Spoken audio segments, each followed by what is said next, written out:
The road rolled by like a gray snake as we made our way to Buford. Grandpa sat placidly in the passenger seat, taking it all in as the trees whipped past, and the concrete beneath our tires became the only soundtrack. We only left the mountains around Kashmir for a few reasons, and today's doctor's appointment was one of them. Granddad had a checkup with a specialist to make sure that the cold he'd had earlier this year hadn't damaged his lungs, and I was hoping for a good prognosis. Grandpa seemed fine, but I'd noticed a continuous brittle cough sometimes, especially while he slept. He didn't let it slow him down, but at his age, it was definitely something to be watched. "I remember when a man's cough was his own business, and you didn't have to leave town for a little thing like that." Grandpa was a little grumpy about the whole thing. He saw no reason to go 3 towns and 2 hours up the road just so some doctor can use the same equipment that he has in his office.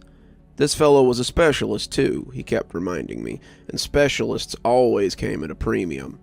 They would charge him an arm and a leg for something his doctor should have been able to do, and leave him a pauper at the end of his life. I reminded him often that he had Medicaid and didn't pay out of pocket for any of this, but that hardly seemed to help his mood. "Hell, I kept the same cough for most of 1944, and it never slowed me down." "Oh yeah," I said, remembering Grandpa's promise. "You said you'd tell me about the end of the war." Grandpa never looked away from the window, but I could see him smile in his reflection. "It's not as exciting as some of my other stories. You sure you want to hear it?" "Looks like we got some time to kill," I said with a shrug. "Well then, I guess it all started around June in 1946. It was warming up a bit, a real Alaskan summer, and the war had been over for a few months." As the asphalt sped by beneath us, I settled in for a story as the trees that crowded the highway began to resemble the pines and spruces of Grandpa's northern home in the summer of his young adulthood. "The war may have been over, but there was still a lot of cleanup to do. My platoon had gone overseas before the end of the war, but a few of us had stayed behind to keep watch.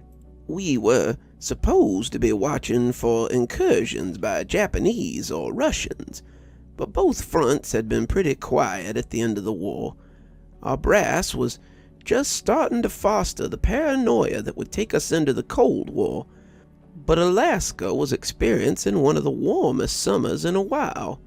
The snow had melted and many of the locals were taken to the waters to fish and hunt.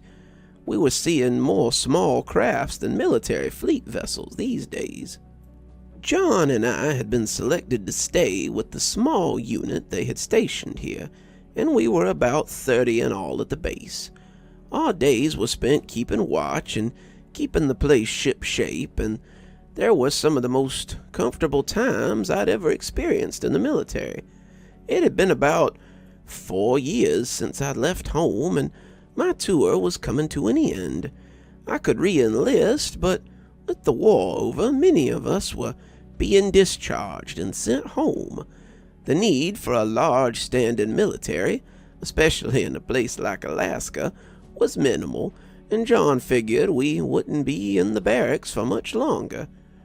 Turned out he was spot on with that prediction.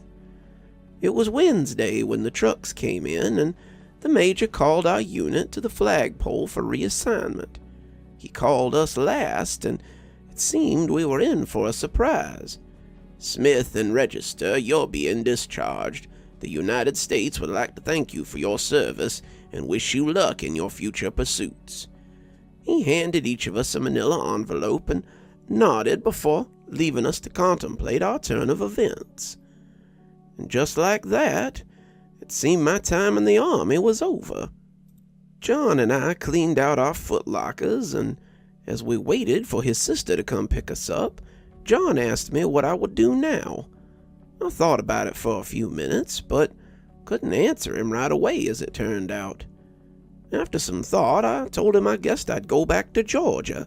I'd return to the forests and lakes that I loved and become a farmer or something, I suppose. I knew enough herb craft and handyman stuff to get by, but I admitted I had no real prospects. "Why not stay here for a little while?" he asked, almost hopefully. "Here?" I asked, not sure what he was driving at. "Yes, you've been a friend to me and the family, and we'd be happy to extend you our hospitality." "Well, my plane ticket's only good till the end of the week, but I guess I really don't have any pressing reason to go home." Truth be told, what John was suggesting was interesting, more interesting than farming, and I was curious to see what his intentions were now that the war was over. John's family were good people, and I'd gotten to know them quite well in the time I'd spent here. I knew they'd put me up, they'd probably help me find work, and I could do much worse than helping his sister in the library or one of his cousins on their many pursuits. Turned out that working for one of his cousins was just what John had in mind.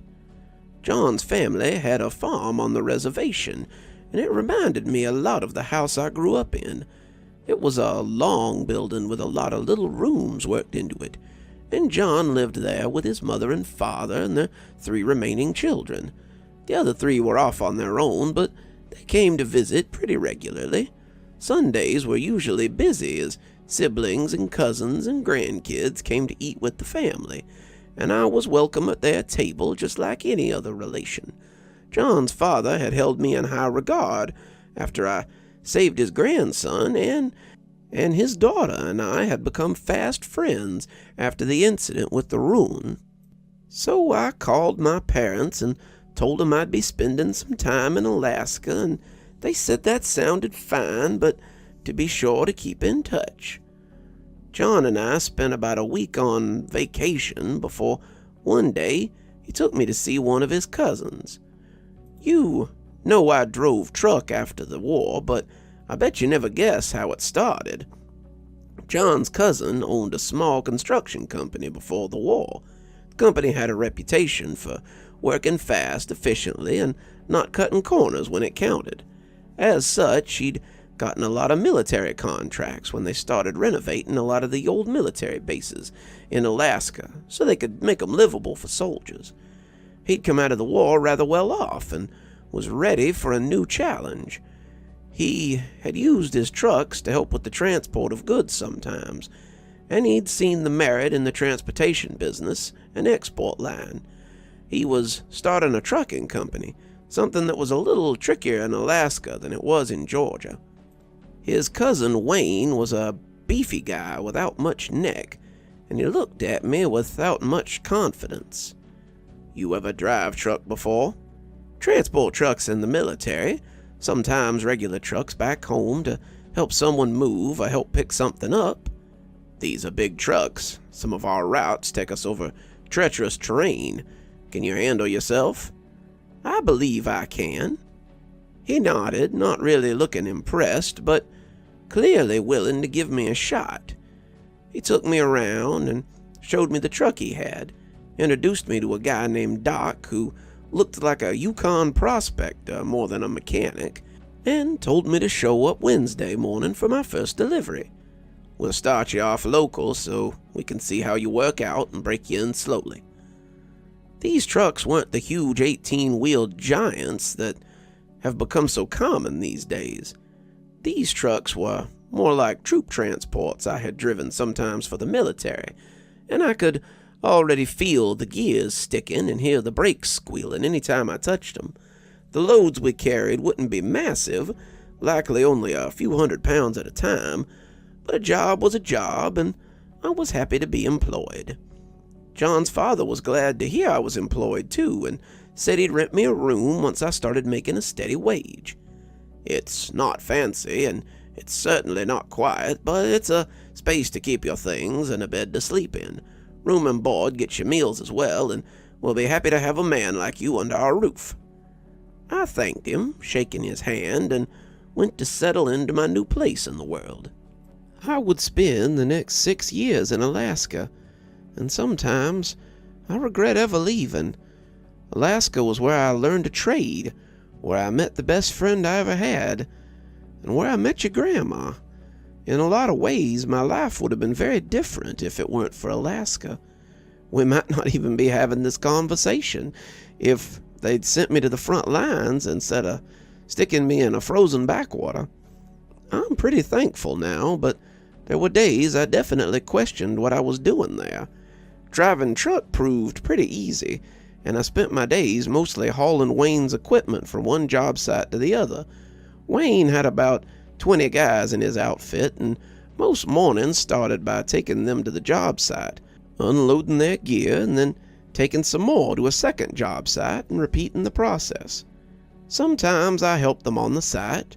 Sometimes I worked a few hours in the morning and was free to wander till they needed picking up again. Either way, there was money in my pocket, and I couldn't complain.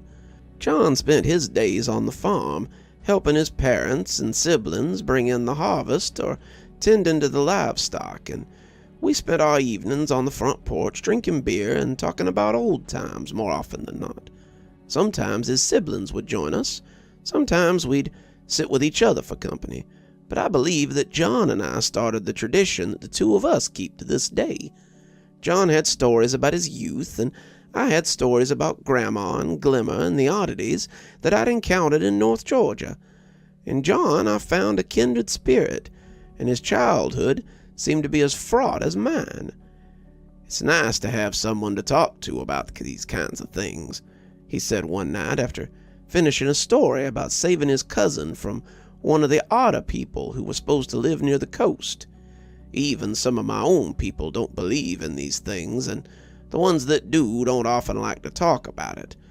Talking invites these creatures to come back, calls them to the teller, but I say that by telling, we spread knowledge.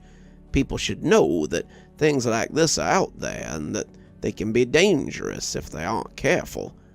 I agreed, never having looked at storytelling in such a way before. I'd been working with Wayne for about 3 months when he came to me with something more substantial than his usual shuttle service idea. "One of my drivers fell and broke his leg this morning. He can't take the delivery to Taylor that he usually runs for me. I need you to take the milk truck up there and get the old bottles to repackage at the Silpry Dairy. This is one of my biggest clients, and if we can't make the delivery, they'll be left with about 100 gallons of spoiled milk. I know it's a big ask, but do you think you can do it?" I assured him that I could, and when I hopped behind the wheel of the milk truck, it felt like stepping back into that Jeep I'd driven to Nome a couple of years ago. The clock was running, time was a factor, and though it wasn't as dire as medicine for the bedridden, it was still pretty important. The bottles clinked against each other as I took off, and I heard 'em jingle all the way to Taylor. The roads back then were little more than dirt tracks, but the thick snows hadn't come yet, and the sun showed me the way as I rumbled over the ruts and holes. I passed through towns that I'd seen boarded against the blizzard last time I'd been here, and when I turned onto the last stretch of my journey, it was well before noon. The milk truck had been well kept, and the gears hardly whined as I shifted through them. It was hard not to keep an eye out for red lanterns or little hairy men on the hunt for game. Alaska was a place where you could plausibly catch sight of anything, a land that seemed steeped in magic, and I doubted then that it would ever be tamed as the West had. Alaska, like Appalachia, is not a place to surrender easily to new management. Nothing of note had happened until I came across the dog. He was a big old mutt. I had kind of thought he might be a wolf for a minute, but when he looked up at me, I could tell he was in a bad way. I pulled over to have a look, and it appeared that someone had run over his foot. He didn't have a collar, and I didn't see anyone nearby, so I put him in the back of the truck and figured I'd find him a spot in Taylor once I got there. His arrival proved to be lucky. I was about an hour out of Taylor when I found a tree across the road. We were coming through a valley, the hills high on either side, and I began to have thoughts about bandits or troublemakers. I took my knife and went to go check it out, looking around for signs of ambush as I went. It wasn't a very big tree, half-grown thing at best, and as I shifted it, I heard my new friend start growling. I dropped the tree and drew my knife, calling it a challenge to what I figured was a couple of would-be thieves. That's when I heard the noise. It was like squirrels with the volume turned up to 1,000, and the dog started to bark louder. I heard the sound retreating back up the hills, and I got there in time to watch the scrub grass shaking and find my new friend panting happily, looking very pleased with himself. I shrugged and got the tree out of the way and was back on the road in no time. The milk was there early, as it happened. Earlier by far, said the man who received it. Guy who usually brings it says he has to stop and clear the road a few times on the way here. Looks like you got the whole shipment, too. Other fellas usually missing a couple of bottles. I snorted, petting the shaggy mutt and realizing that an ambush had indeed been intended. I loaded up the empty bottles and made my way into town to see if I could get my new friend some help. The local vet patched him up and said he looked like a fine dog, and if I had a mind to keep him, that I'd probably get many good years out of him. I decided that was just what I meant to do, and loaded up so I could get myself back to the depot. We didn't encounter any trouble on the way home, and I never found another obstacle of that nature on the road again. Not when we were doing the milk run, that was. I dropped off the empty bottles at the dairy on the way back, and the woman at the receiving bay was glad to have them. She had been worried when she heard that Rod broke his leg, but she said it was a surprise to see me rolling in before dark. When I asked why, she told me a similar story to the one I'd heard earlier. Ra has some trouble on the way almost every time. We thought he was just making it up as an excuse for losing milk, but I guess he was telling the truth. Hopefully they use you more often. I might be able to eat dinner before 8 o'clock since I can start washing so early. Wayne was waiting for me on the front porch of the depot when I got back, and he handed me a bottle of something as I walked up. I just got a call from Ephra at the dairy. She said she was impressed by your speed and would be glad to see you drive the route again. I took a sip from the bottle and discovered it was a dark brown ale, probably homemade. I may have underestimated you, and for that I'm sorry. If you can maintain that kind of work ethic, I think we can start getting you some better jobs and some better routes.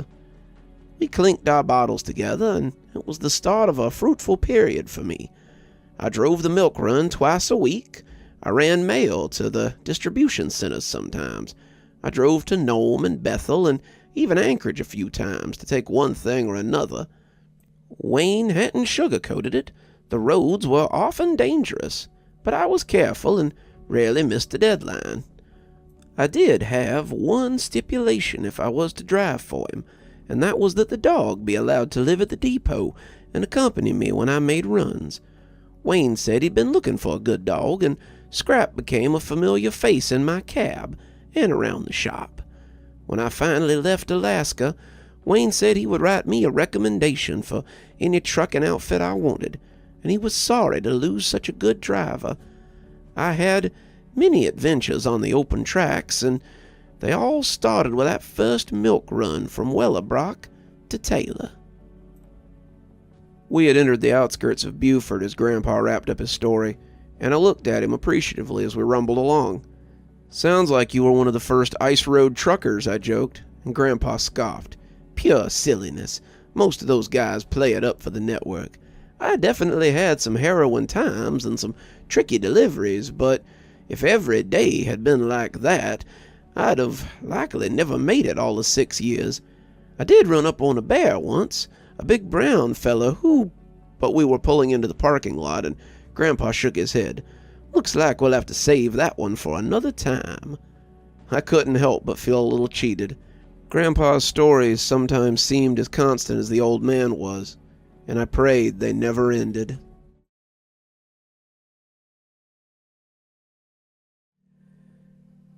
I grew up around the Tennessee area in the mid-90s. To call my area rural would have been a bit of an understatement. Dad was probably the only fella in a 20-mile radius that didn't own a farm, and that's because he was the town vet. He ran the local animal hospital, being the only certified animal doctor in the county. That meant he was away at all hours of the day and night. My mom died when I was very young, and Dad seemed to have taken it pretty hard. I can't remember seeing a picture of her until I was nearly grown, and Dad always said it was too hard to talk about her when I tried to ask him. I remember spending a lot of time with my grandma growing up, which is how I found the TV show in the first place. Grandma lived by herself on the property we lived on. I think technically the land was hers, but she let Dad have some of it to put a house on when he and Mom got married. If Dad had to leave suddenly or just go to work like regular, I would stay with Grandma, and she didn't seem to mind the company. There was always something to do at her house, and we would often spend the mornings picking berries or weeding the garden or tending the chickens that she kept for eggs and meat, and sometimes we would just walk around and Grandma would show me certain plants and berries that were okay to eat or good for helping with ailments. After lunch, however, was when Grandma liked to watch her soaps, and that was a time when Grandma was not to be interrupted. I tried to watch them with her a few times, but they were pretty dull for a kid my age. I caught some of my grandma's side-eyed glances as I fidgeted and wiggled on the couch beside her, and while I was trying to be quiet, I could tell she was a little bit annoyed. It was hard for me to get into what they were talking about, and sometimes I just laid down and took a nap while she watched. One day, I came in to see that there was a little white TV sitting in the den, and asked her what it was for. "That is so you have something to watch while I'm watching my soaps. It was your dad's when he was young, and it's only got about 10 channels on it, and you'll have to use the rabbit ears if you want to get all 10, but it'll give you something to do instead of being bored." On that, she had been right. The TV was a little black and white set that if I adjusted the metal rabbit ears on top, I could get all kinds of things. Most of it was boring too, news or farm reports or other soap operas, but if I adjusted the rods, I could get PBS on there too. I've spent many lunchtimes watching Mr. Rogers' Neighborhood or Sesame Street, and the little TV was a nice treat after a morning of helping Grandma with her chores. Sometimes I'd watch it in the afternoons too if Grandma was doing something that was too hard for me or was on the phone with a friend of hers. One afternoon, about a month before school started, I was trying to get the rabbit ears to play Channel 9, which showed cartoons in the afternoon. Grandma was on the phone with one of her friends, gossiping likely, and I'd been told to go play while she talked in the other room. I could have used the TV in the living room, but I'd really come to like the little black and white set in the den. It was fun to turn the wires and get the signal just right. I'd gotten pretty good at it.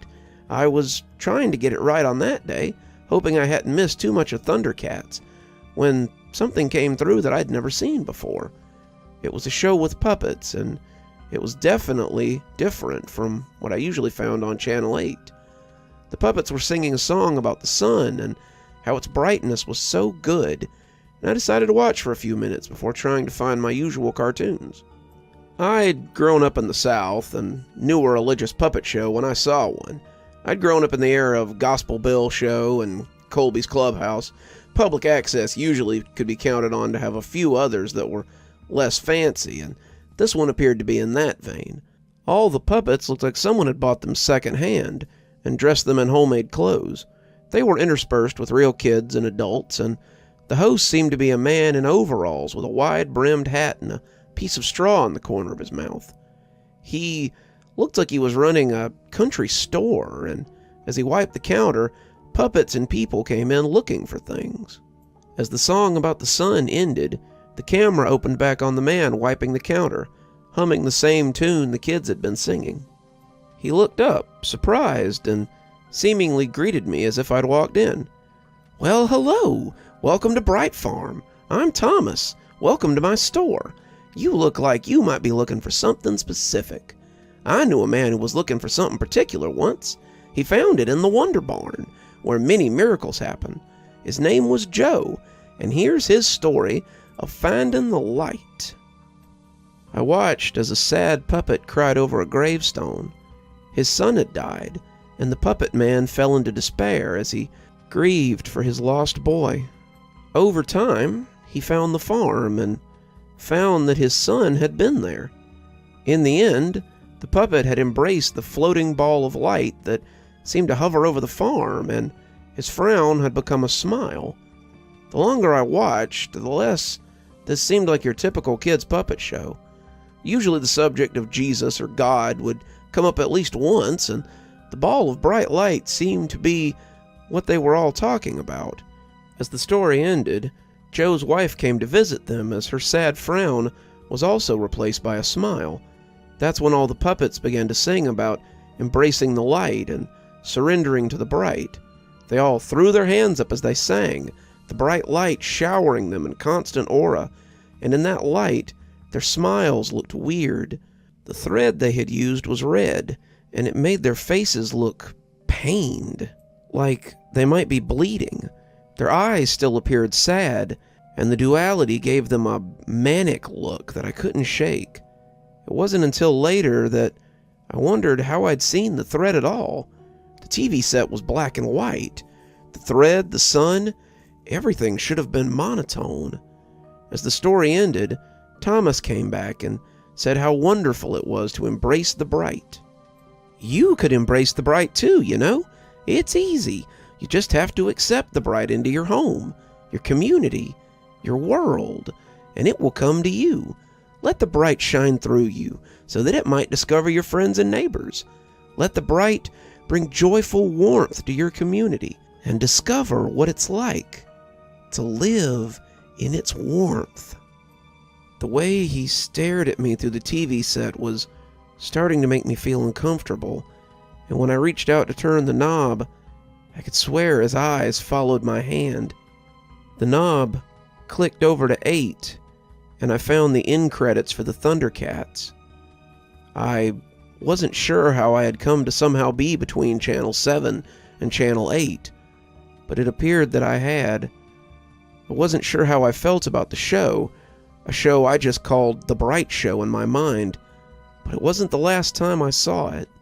I found it again about a week before school started, but it was only a quick burst of static as the puppets reappeared and sang about worshiping the bright.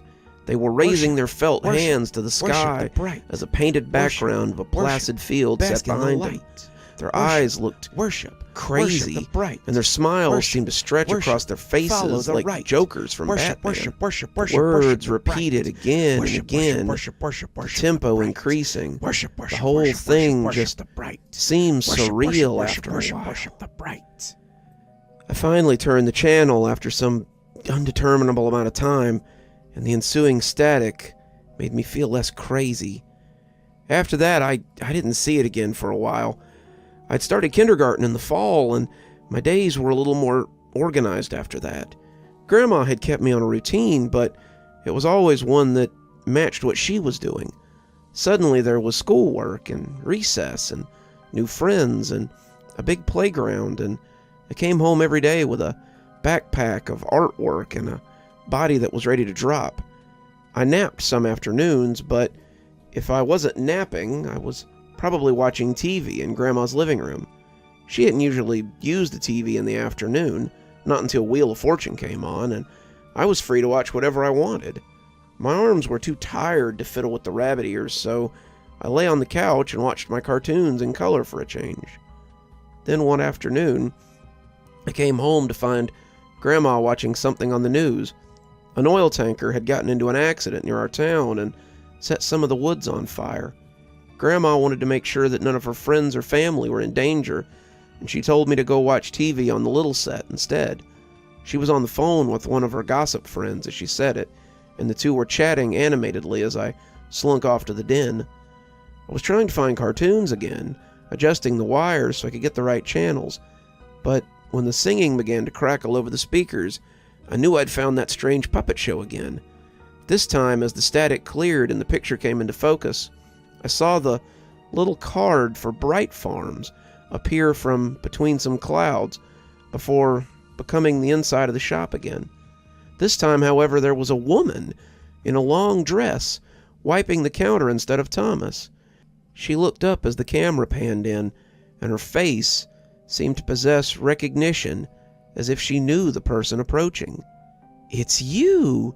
Good to see you again. I'm Miss Mary, and this is the general store.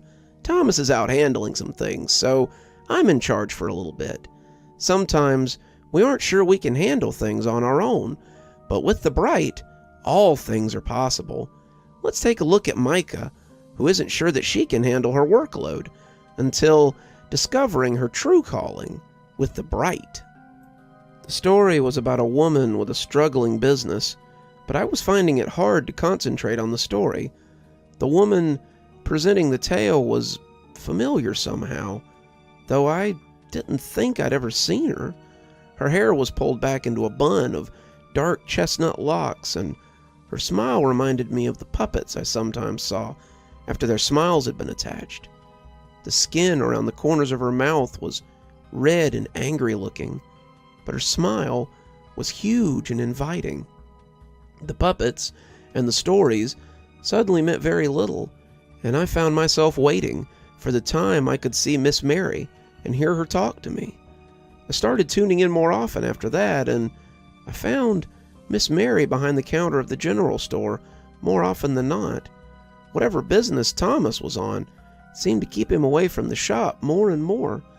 Miss Mary introduced stories about people who discovered their lives had little meaning, their problems had little meaning, and their pursuit had little meaning when they brought it before the Bright. People who lost children, treasures, opportunities, and everything in between found them inside the depths of the Wonder Barn. Miss Mary talked about giving yourself over to the Bright and letting it change you for the better, and I was entranced by the lovely voice of the new host. It was all so wonderful, until one day it all changed. One day, Miss Mary told a story that was very personal to her journey to the Bright, a story that someone heard who shouldn't have.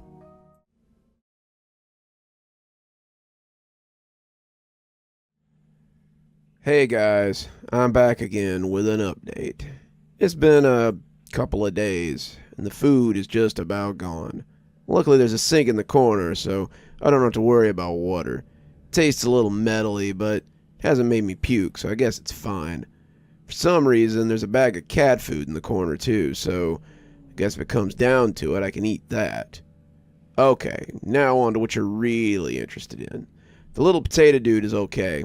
He's still a weird little guy, but I haven't had to smash him yet. I know what he eats now, but that's getting a little ahead of myself. We've come to an understanding, but it definitely took us some time to get there.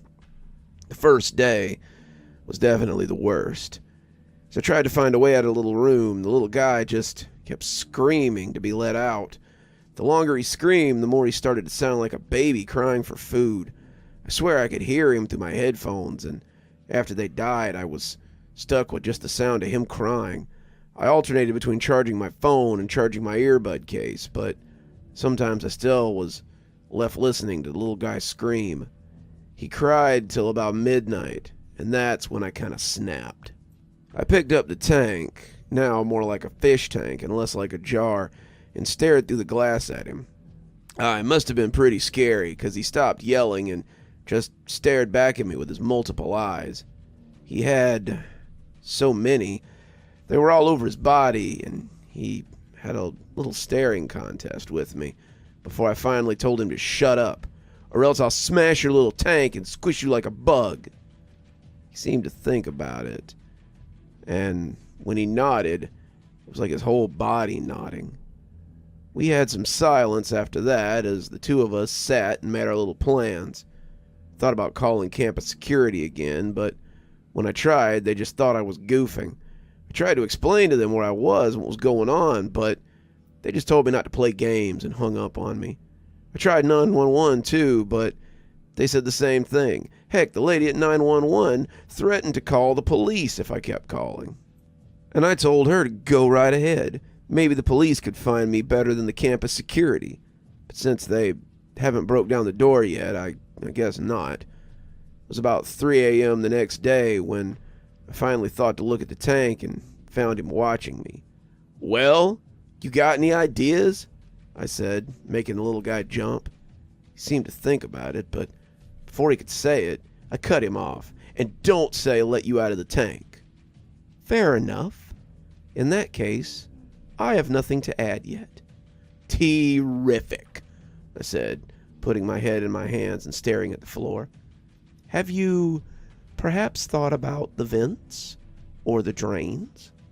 I had, but they were all too small for me to climb into.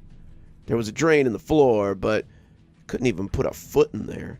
The ventilation shaft was an idea, but most of them would be too snug. I'm kind of a beefy guy. Not muscular, but kind of fat, and getting stuck in the vent sounded like a terrible way to die without anybody realizing it. "Yeah, obviously. I'm too big to fit through those." "A problem I do not have," the creature reminded me, more than a little smugly, too. "Back to that again. And what's to stop you from just leaving me hanging once you get out?" The little dude didn't say anything for a few minutes, contemplating his next move as I Googled like a madman. I was looking for blueprints for the college online, since a place like this would have to have them filed. See, I'm not super smart when it comes to math and science and stuff, but I know a little bit about building permits and filing your blueprints with the city. If this place was built by the college, then it had to exist in the public sphere, right? After a few hours of looking with no results, I was ready to throw my phone down. I went and grabbed some kale chips out of a little fridge, munching them sullenly as I tried to come up with a plan. The little guy was back to looking at me, and I couldn't help but notice that something had changed. All the eyes on his body opened and closed, but they were never all open at once. He also looked tired, maybe even a little pale. I looked down at the bag of chips and thought again about how I might have to feed this little dude at some point. Do you need to eat? It's been about 24 hours since Doc was here, and I don't think I've ever been here when he feeds you." The little creature pulled its lips up in a sad little smile. "You couldn't feed me what I want. I don't eat normal food, and you aren't equipped to give me what I need." Started to get a little offended. What's that supposed to mean? It looked at me, and I felt a little shudder ripple over my skin as it did. "I feed on brain waves. Creative brain waves, to be precise. The doctor feeds me by just being around me like his lab assistants did.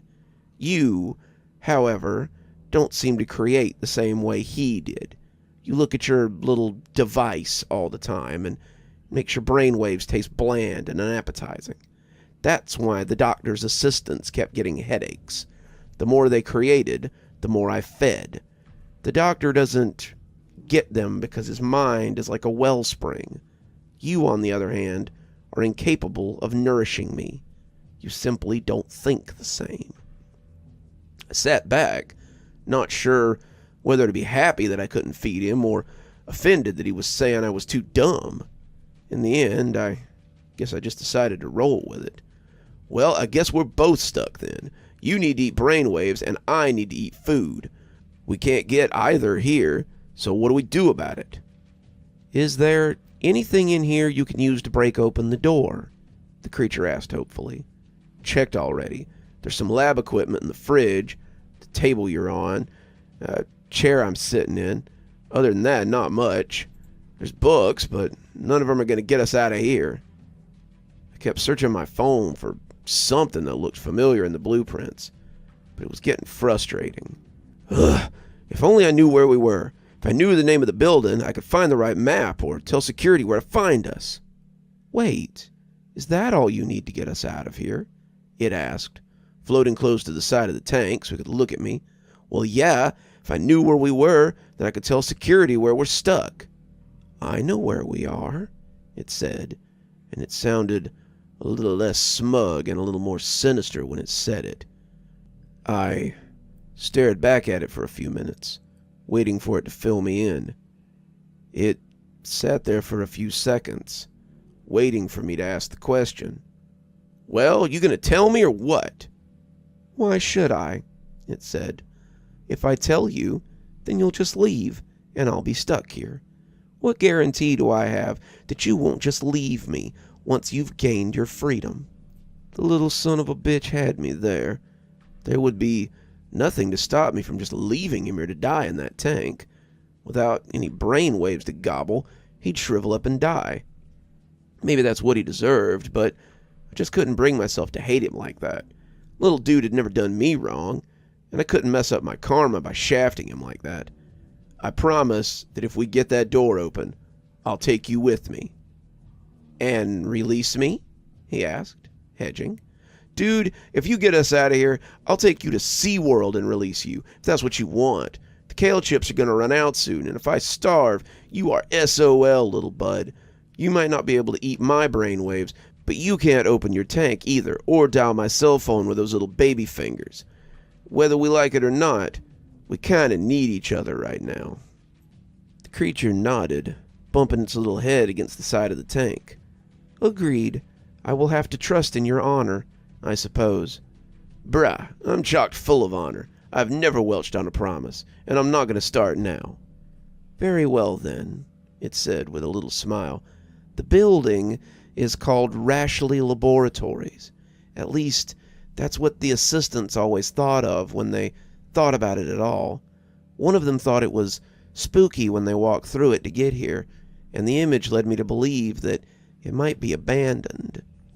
I already had the cell phone out, Googling as he finished. There was no Rashley Laboratories, but there was a R. Ashley Science Hall.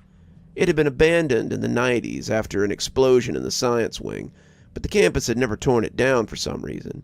It had been named a historic building in 2009, and while they had renovated the outside to make it prettier, the inside was pretty much untouched. Sounded like a great place for a secret lab and a covert experiment. Campus security picked up on the second ring, and I sighed when I realized it was the same guy I'd dealt with the night before. "Campus security, Officer Rob speaking. How may I help you?" "Hey, yeah, I talked to you last night before you hung up on me. Hey, I remember you. You still playing this game? This has got to be getting old by now. Look, just listen. We're stuck in the R. Ashley Science Hall, and I need help."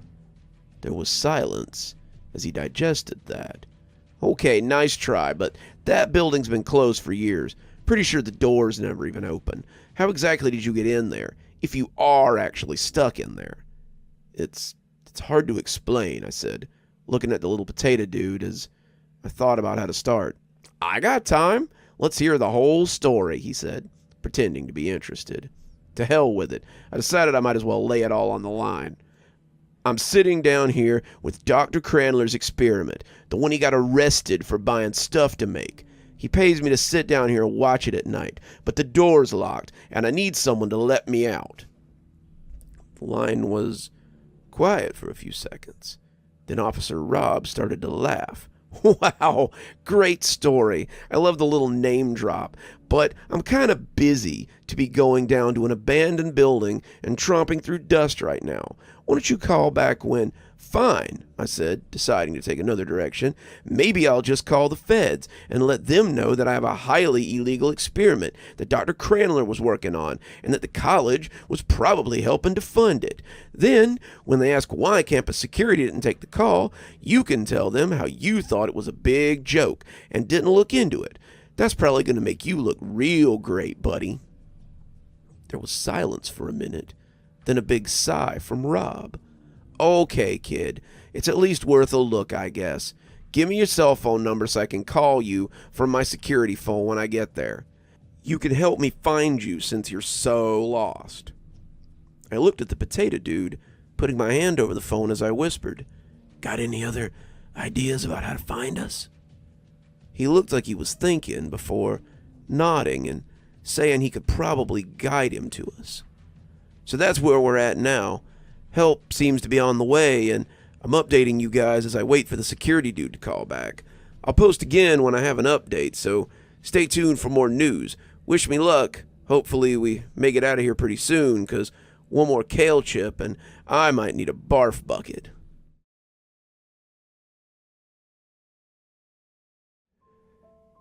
Jasper frowned as he read over the letter, the summons looking like no other mail he'd ever received. On Saturday, you are summoned to attend midnight visitation as part of your rehabilitation. Attendance is non-negotiable, and refusal will result in forced attendance, followed by time spent in solitary. Be ready by no later than 11. The Warden. Whoa, that's pretty cool, said Gavin, reading over his shoulder. Who do you know that would come all the way down here at midnight to see you? Jasper didn't know, and he told him as much. He was in here for killing the last person who'd given a crap about him, and he couldn't think of anyone who would make the trip in the daytime, let alone at night. His parents had disowned him after he'd killed her, and most of his family refused to have anything to do with him. Some of his cousins would still accept his letters, but few of them would bother to write back. Jasper was perplexed by the invitation, but by the sound of it, it wasn't much of an invitation anyway. Attendance seemed to be mandatory, and he was pretty sure that most of the guards on the compound would enjoy dragging him there in chains. The letter had come with their mail, and it was one of the few times the guard had called his name. The last year and a half had been difficult for Jasper, but he was getting used to making it on his own. He'd done it all his life, hadn't he? His mom and dad had been too busy with their own things to care about their middle child. Barbara was the smart one, Reggie was the athletic people person, and Jasper was the screw-up. His grades had never been too good, his achievements few and far between, and when Grace had come into the picture, his parents figured it was the best Jasper could do. Jasper had agreed with them. Grace had been everything from the moment she agreed to go steady with him. Grace was motivated, a natural saleswoman who had strived for something more than middle management. She had a successful business by the time she graduated college, and Jasper was happy to stay at home and keep the house. Jasper provided her with stability, someone to come home to who lacked the means to do any better, but he couldn't give her the one thing she wanted. That's why she left him. That's why he'd had to kill her.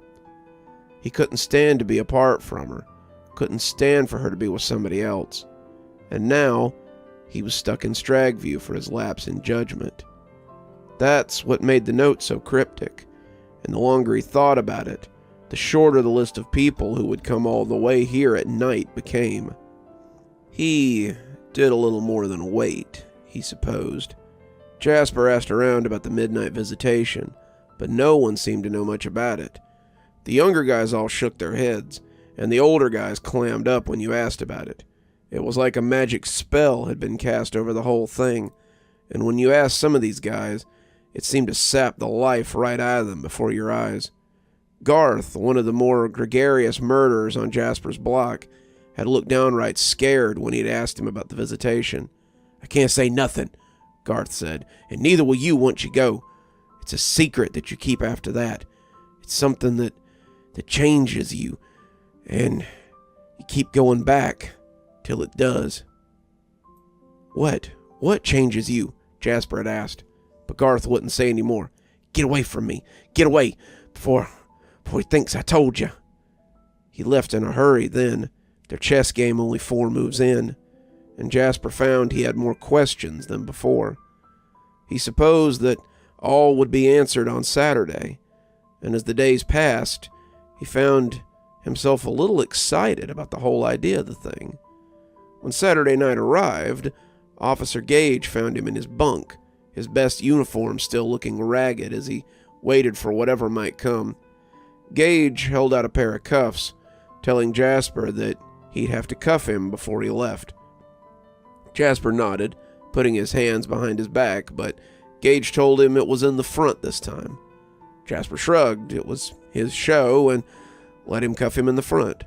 Some of the guys who were still awake made suggestive noises as he left, some of them telling him to enjoy his night visit, but the older guys were noticeably quiet.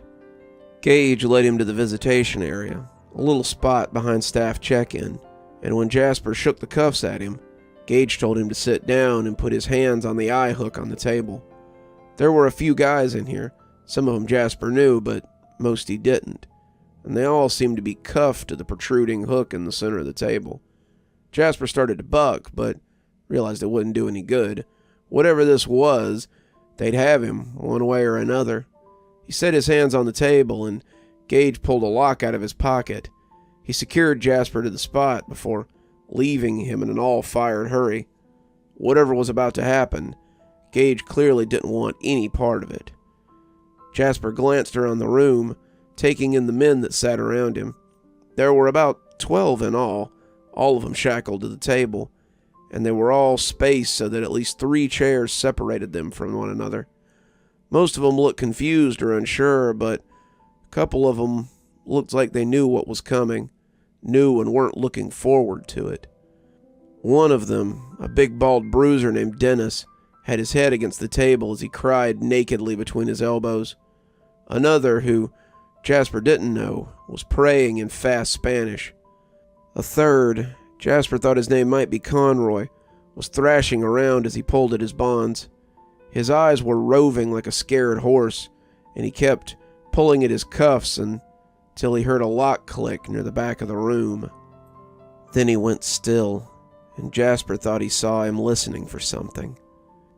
A pair of double metal doors at the back of the room burst open then, and Jasper saw a small group walk in, unattended by guards.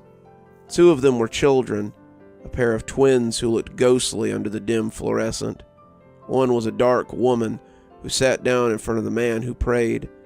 The last was a tall, homely woman who took the seat across from a younger inmate that Jasper couldn't put a name to. The young man stiffened as she sat down, and the pair were close enough that Jasper could suddenly see the woman's problem wasn't her face, but rather what was on it. She had a crop of mold growing from ear to ear, and as it wove around her eyes, it made it look like she were wearing glasses. "Hello, Emmanuel," she said, her voice thick, but not unhappy to see him. "I see prison has suited you." "The hell is this?" Emmanuel said, trying to back away and failing as the chains caught him. "You ain't real. You look like my ma, but you ain't my ma." "Course I am, Em. How else would I know how you drowned me in the bathtub? How else would I know what you did to me before you buried me in the basement? How else would I know how much you cried before you turned yourself in? You could feel me watching you from the corner of the room, and it ate at you until you just couldn't take it anymore. The way..." She leaned a little closer, looking at him mischievously, "that you ate at me after I was gone." The inmate started making a sound like someone choking on air. He kept pulling away from the woman, but the chains brought him up yet again. Jasper looked away, but he could see similar scenes of horror unfolding around him as more people joined them. The twins sat down in front of the sobbing man, but he wouldn't lift his head. He wouldn't look at them, couldn't look at them. But the longer Jasper looked, the more he could see the bruises around their necks. The deep, purple marks looked like individual fingers, and they seemed incapable of speaking through their bruised throats. They sat menacingly across from him, and every peek he gave them was followed by a hopeless cry of terror. Others came, men, women, children, mothers, fathers, wives, everything in between. The inmates' reactions were as varied as the specters. One man could only repeat the phrase, "I'm sorry," as a half-naked boy of 17 sat silently across from him.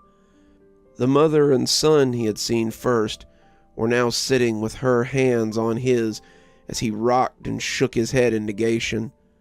What could only be an older man's parents asked if he were proud of what he'd done to them, but he only sat silently and stared right through them. Jasper wondered when it would be his turn, but he didn't have long to ponder. "Sorry I'm late, dear. The commute was dreadful. His breath came out as little more than a puff of smoke, and when he turned to look at her, Jasper could tell that it was Grace only by the necklace she wore. He'd given her that necklace for their 3rd anniversary, and he supposed her parents had left it on her when they buried her. Her face, a face he had loved so much, was gone. She looked like a burn victim, like a used-up matchstick, and the eyes that looked back at him glowed from empty sockets. Jasper wanted to scream, wanted to pull away, as her red and oozing hands came out to touch his, but he couldn't muster the strength. She was burnt, her beauty stolen in death, and that was his fault. After he'd blindsided her, begging for another chance, she had told him to get lost. She said she couldn't be with someone who wouldn't give her children, and suggested that he go back to his mom's house before her new boyfriend found them together. At the mention of her new boyfriend, he grabbed her by the neck and turned away, slamming her head against the wall of the stairwell outside her apartment. He had kept right on doing this until she stopped struggling, and even then, he did it a few more times. He only stopped when her head began to dribble something besides blood, and he realized he'd broken her skull. He was scared then, afraid that he would get caught, and when he put her in his car, he wasn't sure what he intended to do with her. The police had caught him in his parents' backyard, one of their neighbors having seen the whole thing, but by then, Grace had been a charcoal briquette. He'd heard the funeral had been closed casket, but apparently they hadn't closed it tight enough. "What's wrong, dear? Didn't you tell me you couldn't live without me? I believe it was a little bit before you smashed my head against the wall. I assumed that since you'd taken all that time to burn me, that you wanted me to look this way. Well, have a look, Jasper. See what you've done to your Grace." Every word she spoke sent flakes of her tongue and lips onto the table, onto his hands, onto Jasper's face. She was leaning in closer, bringing her horrible visage closer to his, and Jasper felt his sanity beginning to whimper. As she brought the remains of her blackened lips together, he added his scream to the others. As they pressed against his flesh, he let his eyes roll up to the whites. He tried to stay conscious, but the sheer horror of the situation was eroding his mind. This couldn't be. Things like this weren't real. Grace was dead. She couldn't come back to torment him. As he regained consciousness, he found that he was still chained to the table, and terrible Grace was still sitting across from him. "You seem to have gotten a little sleepy, my love. That's okay. The warden was nice enough to extend visitation for the whole night, and I was more than happy to come see my best fella." Jasper screamed until his throat broke, and when Gage opened the door at 5 o'clock, all those present were silent as the grave. Gage led them away like a flock of lambs, easily correcting them when they tried to stumble out of line. He'd been doing this for a while, 2 or 3 years at least, and he learned not to question what went on behind that door. He heard begging, heard screaming, heard the mad laughter of the deranged. And at the end of the month, he found an extra $500 added to his check for every midnight visitation he conducted. His smile curdled when he remembered what the warden had said to him when he gave him the position. "I know you're struggling to feed your appetites, and it's only a matter of time before you end up inside these walls for doing something foolish. Why not let me help you feed those urges, and in exchange, I won't tell anyone what sort of debauchery you get up to in your spare time." The warden was a weird one, but Gage had to admit he had always kept his promises. Gage wondered what he put those poor saps through, but quickly put it out of his mind. The warden's games were none of his concern, and how he chose to discipline his inmates was his business.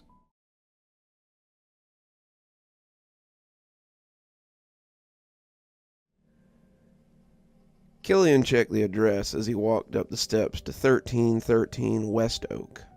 The place looked like the sort of house you'd find in a gothic noir, the sort of house with too many daughters all looking for a suitor, or a library with a secret passage behind the bookshelves. It oozed mystery and seemed to seethe within its boundaries. Killian could see the windows on the third floor, a lighted cyclopean eye that watched him without any love. Killian might have been intimidated by the place, if it had been real, but its current form was little more than a coat of paint for a sagging monstrosity which it had become. Johnathan Weston lay within, but what else Killian might find there was open to interpretation. It had all started with the arrival of Gavin Strong to the agency. Carla had called Killian to her office one afternoon, and Killian had arrived to find a well-dressed young man sitting across from her. He wore a long tan coat, sensible boots poking up from beneath the hem, and his bowler hat was perched in his lap respectfully. He smiled at Killian as the facilitator walked in, and when Carla introduced them, Killian snorted. Is this some kind of joke? Carla raised an eyebrow. You know I don't joke, Killian. Not about matters otherworldly. You picked a hell of a time to start, then. Gavin Strong is a character from a book, not a real person. He's a detective, as it happens. A rather popular one from a long-running series I used to enjoy in my downtime. The well-dressed man had bristled. See here, fella, I take offense to such claims. Why, I'm as real as anyone else here, that's for certain. Uh-huh. Then you won't mind telling me how you solved the case of Masterson Manor. Ha! Familiar with my work, are you? Wasn't terribly hard. I simply deduced that the oldest daughter had hidden the ruby in her mother's steamer trunk, thus ensuring it would be in Prague when she arrived in 2 weeks to greet her at the airport. She would switch luggage with Mommy Dearest and get away with the family gem scot-free. Killian had looked at Carla, trying his best not to ask if she were serious again. Yeah, except that's the caper of Masterson's dowry. I've read them all, Carla, and the only mystery I'm a little foggy on is where he came from. Is there a convention in town or something? No, Carla said, looking back at Gavin. He's real, but he's not real. He's a very convincing construct, sent in place of our latest problem spirit. She told Gavin he could go, and the detective had huffed off somewhere to do whatever it was that the ghosts of fictional characters did. Carla invited Killian to sit and slid a file towards him. Inside was someone else that the detective was familiar with. He should be. He'd read about 100 of his novels when he was still alive. Killian had been a voracious reader in life, and anyone who loved books knew about Johnathan Weston. He'd been writing since before Killian was born, and every new book was a reminder that the old man wasn't dead yet. He wrote everything from detective stories to gothic romance to action-adventure novels to high fantasy, and was celebrated by the community for his prodigious talents. So he's finally kicked the bucket then? Killian asked, leafing through the report. At the ripe old age of 108, too, Carla confirmed. The problem is that, instead of him, we received Mr. Gavin Strong, noir detective. Killian furrowed his brow. How's that even possible? We don't know. The working idea is that Mr. Weston was such a prolific writer that his characters died when he did. So what? The man's such a gifted writer that he's written his characters to life? We don't know, but Strong isn't the first character to show up since his death. Killian looked over the report and loosed a high whistle. John Mandrig, too, I see. And Captain Tibbet, Rachel Lancaster, Robert Hopp. How long have you been sitting on this one? Around a month, Carla said with a sigh. Management felt that these entities would likely crumble on their own if separated from Weston for too long. The problem is that they haven't, and they're starting to become a concern. They're also concerned that there will be more. Johnathan Weston has written about 300 stories, and if each of his characters decides to come here, then the agency could get very crowded. Why not just move them on? Killian asked, tossing the pictures back into the file. They haven't got souls, Killian. We've sent John Mandrake through the void 3 times now, and he always just comes back. We don't know what's going on, but we need it to stop. These entities might be proof that Weston had become a Geist, but if that's the case, his unfinished business could make him a very powerful one. I need you to go to his home and try to get him to move on peacefully. Otherwise, you might be sharing your office with Detective Gavin Strong. And so, Killian had found himself on the doorstep of 36 Palm Lane, though not quite. Johnathan Weston had lived out his last few years in a modest 3-bedroom in Florida, but now it had become the rambling Victorian that sat in the hills of West Virginia in several of Weston's novels. 1313 West Oak was now imposed over the small family home that Weston had died in, and as Killian knocked, he jumped a little as someone spoke inside his head.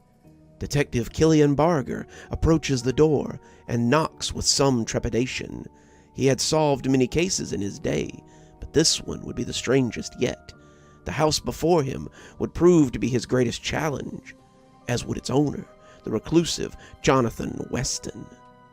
Killian looked around, unsure of what was going on, and knocked again.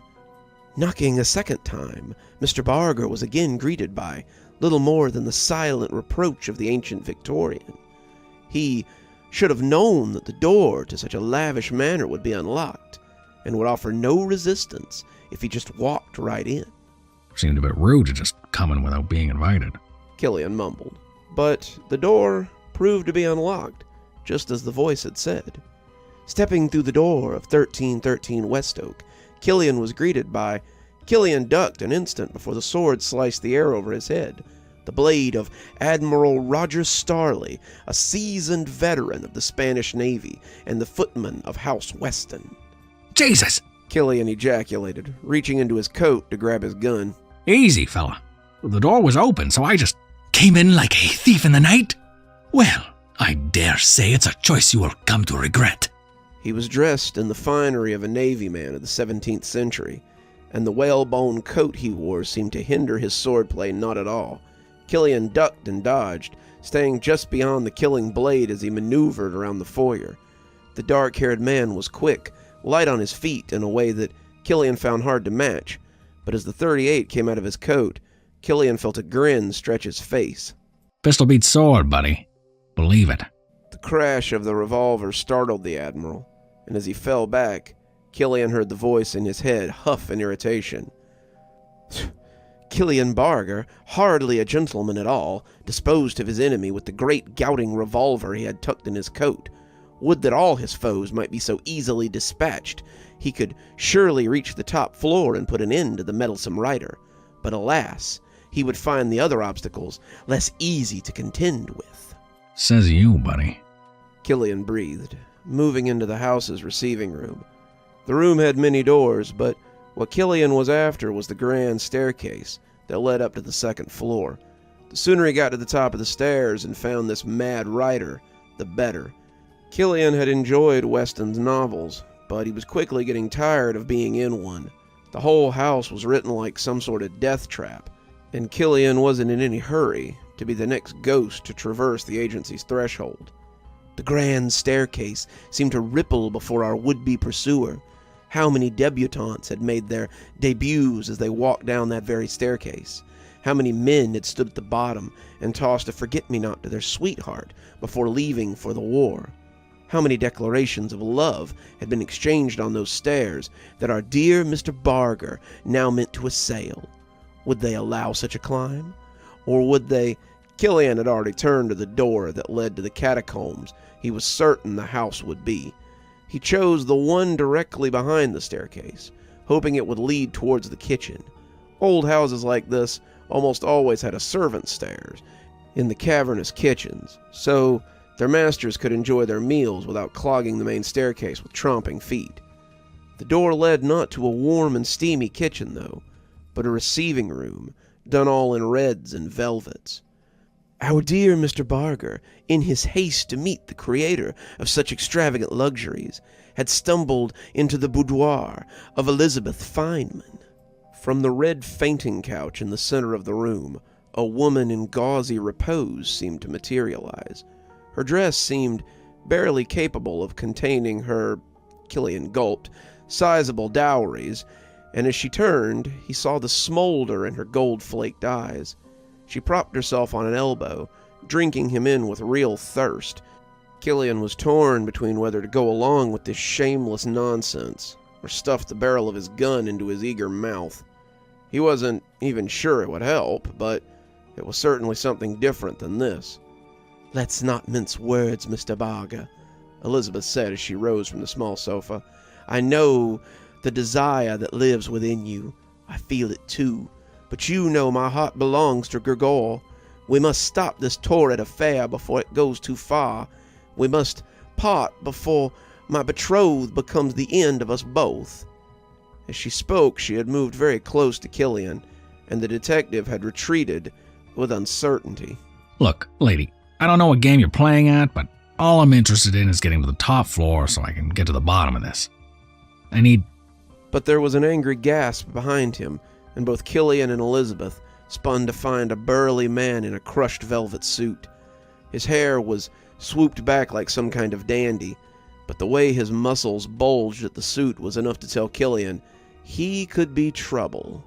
Ah, but the two had been discovered by Gregor, the oldest son of the Pendergrast line. The sight of his beloved with a strange man was enough to fill him with rage, stoking his passion and pushing him to violence. "Elizabeth, how could you?" At some point, she had pushed very close to Killian, and he was careful how he pushed her away so as not to make the impropriety any more apparent. Look, buddy, I got no intentions with your gal here. I'm just passing through and His words fell on deaf ears. Gregor was filled with rage, and the only balm for such a wound would be... lead. Killian cut him off, shooting the man before he could break the 5-foot mark and come within grabbing distance. As Gregor fell, Elizabeth cried out and went to him, crying over him as he lay dying on the floor of the sitting room. Elizabeth, shocked by the display of cowardly violence, fell before her love, holding him as he presented her his last line of love on this side of the veil. "Elizabeth, But Killian was already in motion. He didn't have time for this. The next room was full of people standing over a dead body, one of them dressed in the garb of Scotland Yard. "Here lies the Count de Mangelo, dead at the feet of his party guests. Fergus Register knew for a certainty that someone in this room was a cold-hearted murderer. Seal off the door. This is a crime scene. It appears our detective has arrived at..." But Killian strode past him. He had even less time for this. "You could at least pretend to play along with some of these, you know. It's not easy coming up with stories on the fly like this." The only story I want is the one where I make it to the top and get you to knock this all off. As a being with near infinite time, not even I have time for this, Mr. Weston. Now, take me to the attic where we can put an end to all this. The next room Killian entered wasn't a room at all. He stepped out onto the deck of a beautiful double-masted galleon, the crew preparing to repel the crew of a pirate ship, coming up on their right side. Ah, the men of the Widow's Spirit clutched their weapons tightly. They couldn't hope to repel the forces of Captain Redwind, the dread... Hey, where are you going? Killian hadn't stopped for more than a second. He was searching for the stairs, looking for some way to progress. As he threw open doors, he finally uncovered the stairs to the galley. He walked out into a lush forest, and as an arrow struck the side of the caravan that he walked out of, Killian kept walking. The bandits moved in around him, more interested in the caravan guards than a lone man in a long coat. One of them lifted a sword at him, but after he shot him dead, the others decided to let the wizard go. "This is very rude, Mr. Barger." Killian kept right on walking. "I could send you to hell next, you know. Is that what you want? Perhaps to the bottom of the ocean, maybe inside a volcano. I could send you to any number of unpleasant places. Perhaps I will. Perhaps that's just what I'll do. Maybe I'll—" But Killian said nothing. He let the old man ramble as he looked for the exit. Killian kept walking until he found the burnt-out remains of a farmhouse and the root cellar that took him to nothing. He descended into the earth and came out in a pitch-black room with no stairs, no light, no way out. "Very well, then. If you won't play along, then you can sit in the deep space, for all I care." Killian shrugged as his feet lost contact with the ground, the stars twinkling to life as he floated in the void. That's fine. I'm a ghost, Weston. I have nothing but time. You, on the other hand, have something to lose if the agency sends one of its less tactful facilitators. Oh, really? And what might that be? Whatever comes after this. When they won't come with words. They come with weapons and ire. They won't treat you as gently as I have. They'll root you out, they'll destroy your delusions, and you'll be left with whatever void comes after for geists who don't move on. There was blessed silence for some stretch of time, and Killian found that he quite enjoyed the sensation of floating. "And will you continue to treat me gently if I invite you to speak with me?" the voice finally asked, some indeterminable amount of time later. I give you my word I will treat with you fairly, so long as you do the same with me. Suddenly, Killian had weight again. He came to rest on the floor of an attic, and space gave way to the small room that the window looked out from. Within was a bed, several shelves laden with books, and a desk with a typewriter. Behind that desk sat a man in the shrunken throes of extreme old age. He hadn't looked up at Killian as he appeared, only continued to write as his bony fingers clacked at the keys. The paper coming from the typewriter was a mile long, and every keystroke seemed to add weight to the endeavor. The two were silent for a moment, the old man ignoring him before finally looking up with frustration from his work, as though Killian were wasting his time. "Very well, then. I've brought you here to hear what you have to offer. So what's your offer?" Killian shook his head. There is no offer. I'm here to take you what lies beyond. The old man snorted. "You aren't very good at this. Are you supposed to offer me more time in exchange for something? Offer me completion, health, expansion of the spirit, something?" All I have to offer you is rest. It looks like you could use it. Aren't you tired of all this? Wouldn't you like to rest for a while? "Rest?" Johnathan scoffed. "Who has time for rest? I have so much to do, so many stories to tell, so much unfinished business. I need more time, more time. Then I can rest. Only when my work is complete will I truly be at rest." Killian laughed, and the old man paused in his typing to look up at him. "Did I say something funny?" Even if I could grant you more time, it would never be enough. A day, a year, a lifetime, you would still say it isn't long enough. You've written all you can, Johnathan Weston. Lay your burdens down and come to the other side while you still can. He looked skeptical, but Killian noticed that he had stopped writing. What's beyond that door, detective? What waits on the other side for a man like me? Will God welcome me as an equal? Will he scoff at my labors? Will I be as a flea to those who created everything? I can't speak for what lies beyond. I've never been. But I can say that whatever lies on the other side is real. The longer you linger in your own mausoleum, the less likely you are to ever move on to what comes next. Do yourself a favor and lay your burdens down for a while. Johnathan Weston looked into the placid keys of his typewriter and fetched a huge sigh from the depths of his soul. Perhaps you're right. I've lived with the hollow shells I've made for much too long. Will you walk with me when I go? Will you lead me there?" Killian reached out a hand. "I'd be glad to." So they all just turned to ash where they stood. Killian said, sitting once more across from Carla. "That's what they tell me. When Johnathan Weston crossed the threshold, the ghost he had created turned to dust, and were no more."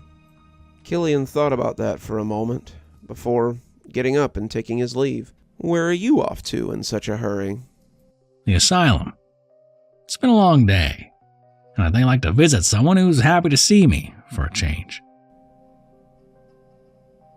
"Good evening, everyone. It's me, Dr. Plague. Thanks for enjoying tonight's story. Just popping in here at the end before the outro to give a big thanks to the Baron Landred, who's been the voice of Killian for quite a while now. I always like to thank him at the end. Without his voice talents, it just wouldn't be the same. And I'm eternally grateful to him for agreeing to voice Killian for me. We have so many wonderful voices on this channel, and it all started with this fellow here, so from the bottom of my heart, thanks, Baron. I appreciate it. If you haven't went to go check him out yet, why not swing by and give him a look? He's got a cool channel too, and he reads a lot of great stories. Alright, I'll shut up now. Time for the outro.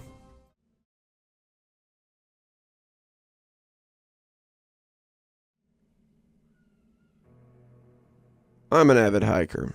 Always have been, but I may have to rethink the way I hike after this incident. I've done a lot of hiking in my time. Appalachian Trail, backpacking through Europe.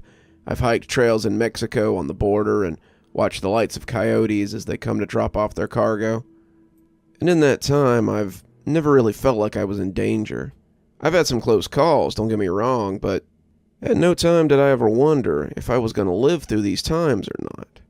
My last hike was the exception to that. I was hiking in the Midwest when I came across the most beautiful place I'd ever seen.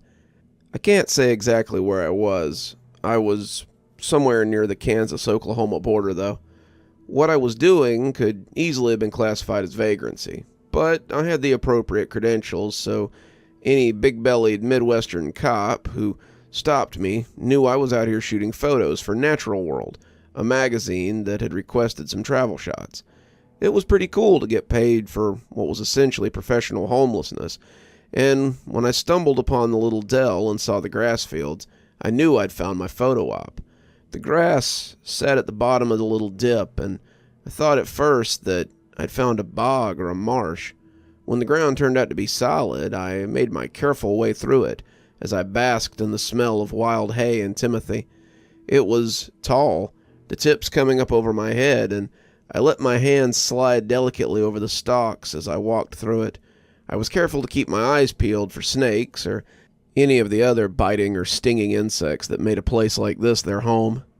But I heard little beyond rustling as the residents took their leave of me. It was peaceful in the grass, and I lay down amidst it as I breathed in the heady aroma. I blinked a little longer than I meant to, I guess, because when I opened my eyes again, it was nearly pitch dark. I sat up, not sure what had happened.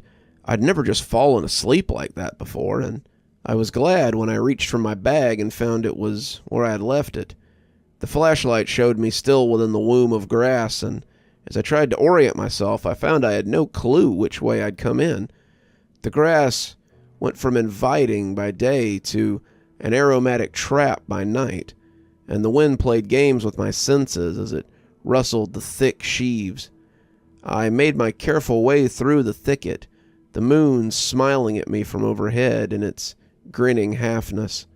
The stars were cold comfort as they winked down, and the longer I walked, the more certain I was that I was going in circles. The grass field hadn't been that large, an acre or two at the most, and as I walked in the unyielding straight line, I felt that I should have come out on the other side by now. Instead, I found a grass hut sitting in a small clearing. Calling it a hut may have not done it justice. It was a woven grass dome about 10 by 10 feet, the bands of grass expertly pushed through to create a curved dwelling that was likely to be dry. I could see smoke coming from the center, and I assumed there must be a little fire hole carved into it. The inside glowed slightly, like a furnace that's getting ready to go out, and the whole thing sat amidst a grass field that had been trampled flat. Whether by the feet of its inhabitants or not, I didn't know, but something about it looked a little spooky. It reminded me of the cannibal huts in the old Conan comics, and I hope the comparison wasn't apt. "Got yourself lost, son?" I jumped a foot and nearly dropped my flashlight, turning to see a hunched figure about 5 feet to my left. It was impossible to tell if it was a man or a woman, and its voice sounded ancient, but not threatening. It was hardly 4 feet tall in its hunched-up state, and it looked to be wearing a very old blanket in the fashion of a Mexican peasant in a Western novel. The sleeves hung over its arms like a wizard's robe, and the feet that poked from beneath looked to be covered in woven grass sandals. He grinned up at me with his unoccupied mouth, his gums wet and pulled into a smile, and I had to stop myself from shuddering as the silence stretched on into rudeness. "Sorry, you startled me, sir. Yeah, I must have stumbled into the grass here and lost my way. Any idea how I can get out?" "Just go that way and keep heading towards the sun at dawn," he said, hooking a thumb behind him. "Course, I guess it'll be a little hard till morning. Why don't you stay with me tonight? There's plenty of room in my little abode." I looked at the grass shack and then back at the little man. He'd startled me, but I decided there probably wasn't any harm in him. I agreed, and when he pressed on the side of the grass hut, I realized there was a door set expertly into the side of the hut. I had to marvel at the little creature's ingenuity as he showed me in, and the inside of the hut was no less impressive. The whole thing was set into the ground about 5 feet, and the roof extended down into the dirt walls. The smoke hole was the only opening to the sky, and the fire within burned cheerily. There was a pot sitting in the fire, and the contents made my mouth water a little bit. It smelled like meat and grain, and I imagined it was likely rabbit or squirrel, given the man's location. As I sat by the fire, I couldn't help but wonder how long it had taken him to craft something like this. The effort at work here would have taken weeks, if not months, and the end result was something truly spectacular. I made a mental note to get some pictures during the daytime, knowing the magazine would love to see it. "So, what brings you this far into the grass field?" he asked, taking the lid off the pot and stirring at it with a spoon. "I was just hiking," I said, the warm interior making me feel sleepy all over again. "I take pictures for magazines and write travel articles, and I sort of stumbled across your field on my way between places." The man ladled some of the pot's contents into a bowl, and as he handed it to me, I was amazed to see that it was also made of woven grass. He lifted a gourd jug to his lips and sipped before picking up his own bowl, and when he offered it to me, I found it was full of spring water.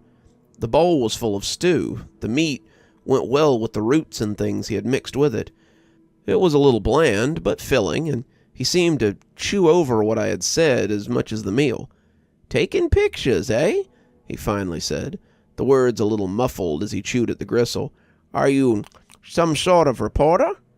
"Not really. More like a journalist, I guess. I write articles for Natural World. It's a magazine for outdoorsmen and hikers and the like." The fella, I suppose that I had been thinking of him as a little old man in my head, nodded as he sipped at the broth of his soup. He was quiet for a little bit, the fire crackling between us the only sound in the hut, before he asked his next question. "What sort of stories do you write for your magazine?" I had been crunching at some of the vegetables that hadn't been cooked all the way, and swallowed them a little too hastily as he sent his next pondering at me. I coughed, reaching for the gourd as the water slopped down my face, and managed to worry them down. The old man's ponderous way of talking and long bouts of silence were a little strange, but I found him to be an agreeable dinner host. Usually local pieces, lore or tourist spots that the readers might be interested in. beauty spots they might want to take in, interesting points of order in the area, local legends and things. Anything really to get people buying magazines. What about urban legends? He asked, his smile returning as he lowered his bowl. The glint of firelight off his gums made the effect all the more grisly. I coughed again, but it had nothing to do with the remains of wild carrot and roots. Something, if they're especially interesting. Readers always like a bit of local color, I admitted, like it might be a dirty secret. Well, it just so happens that the grass field you're sitting in is a little piece of local history. I could tell you about it, if you like. My excitement was at odds with my unease at this point. This was one of those situations that prickles that ancient part of your brain, the one that stopped your forebears from getting eaten by predators. That being said, the story was already starting to come together in my mind. Sitting in an honest-to-God hut and hearing a story by firelight, by a native no less, was the kind of things these stories were made of. To be living one was a once-in-a-lifetime opportunity, and not one that I was going to pass up. My editor was going to absolutely have a fit when I sent him this, and I could already smell the bonus check. I'd love to. You don't mind if I use the story, do you? I'd be delighted, the old man said, and when he leaned forward, his wrinkled old face looked like a jack-o'-lantern in the dancing firelight. The hut took on a shadowy cast as his head blocked out some of the light, and the effect was impressive. This field was once called Fairy's Rest. It was said that on summer nights you could see the fireflies dancing through the stalks, and the travelers who witnessed it thought they must be fairies holding a revel. An old hermit lived out in this very field, in this very hut, in fact, and he acted as a sort of medicine man. He brewed cures for the most part, helping people who needed tonics and tinctures, and was well loved by the community. Some said he was a warlock, a trickster who was in league with Satan, but the locals knew him to be a fine enough sort and generally left him to his own pursuits. I found myself leaning in a little as he spoke, the smoke stinging my eyes some as it wafted up from the crackling depths of the fire. The little town of Maverick got a new preacher man one spring, and that was when the trouble started. The new preacher was one of those fire and brimstone sorts, suffer not a witch to live disciples, who had set his sights on the old hermit for some reason. He chastised the people of Maverick, asking how they could claim to be godly while allowing an agent of Satan to live in their midst. He told them that God would surely punish them for their inaction if they continued to let him live so close to their town. But the people were not so quick to act. They didn't mind having the old man so close to town. Many of them benefited from it, but the preacher was persuasive. It took him some time, but he finally convinced them that the old man's very existence would spoil their relationship with God, and they made plans to go and oust him. As I listened, I found myself watching the shadows on the wall of the hut. In the dancing light of the fire, I could almost see the mob with their torches and pitchforks as they made their way to the grasslands to smoke out the poor old fellow. At their head was a man in a tall hat with a torch held aloft as he led them to their work. I wondered if maybe water was all that was in that gourd, but the old man's story had me hooked. Well, they came to the grassy patch, but no matter how much they searched or how deep they went, they couldn't find the hermit's house. It should have been impossible, but the longer they looked, the more furious the preacher became. He told them this was proof of the old man's misdeeds, and that Satan himself must surely be hiding the old warlock. Finally, he took a torch and set the grass ablaze, sending smoke into the sky as it burned. They burned the patch flat, down to the soil, and when it was done, they rode back to town triumphant. As he told the story, the smell of the fire was replaced with the acrid smell of a wildfire.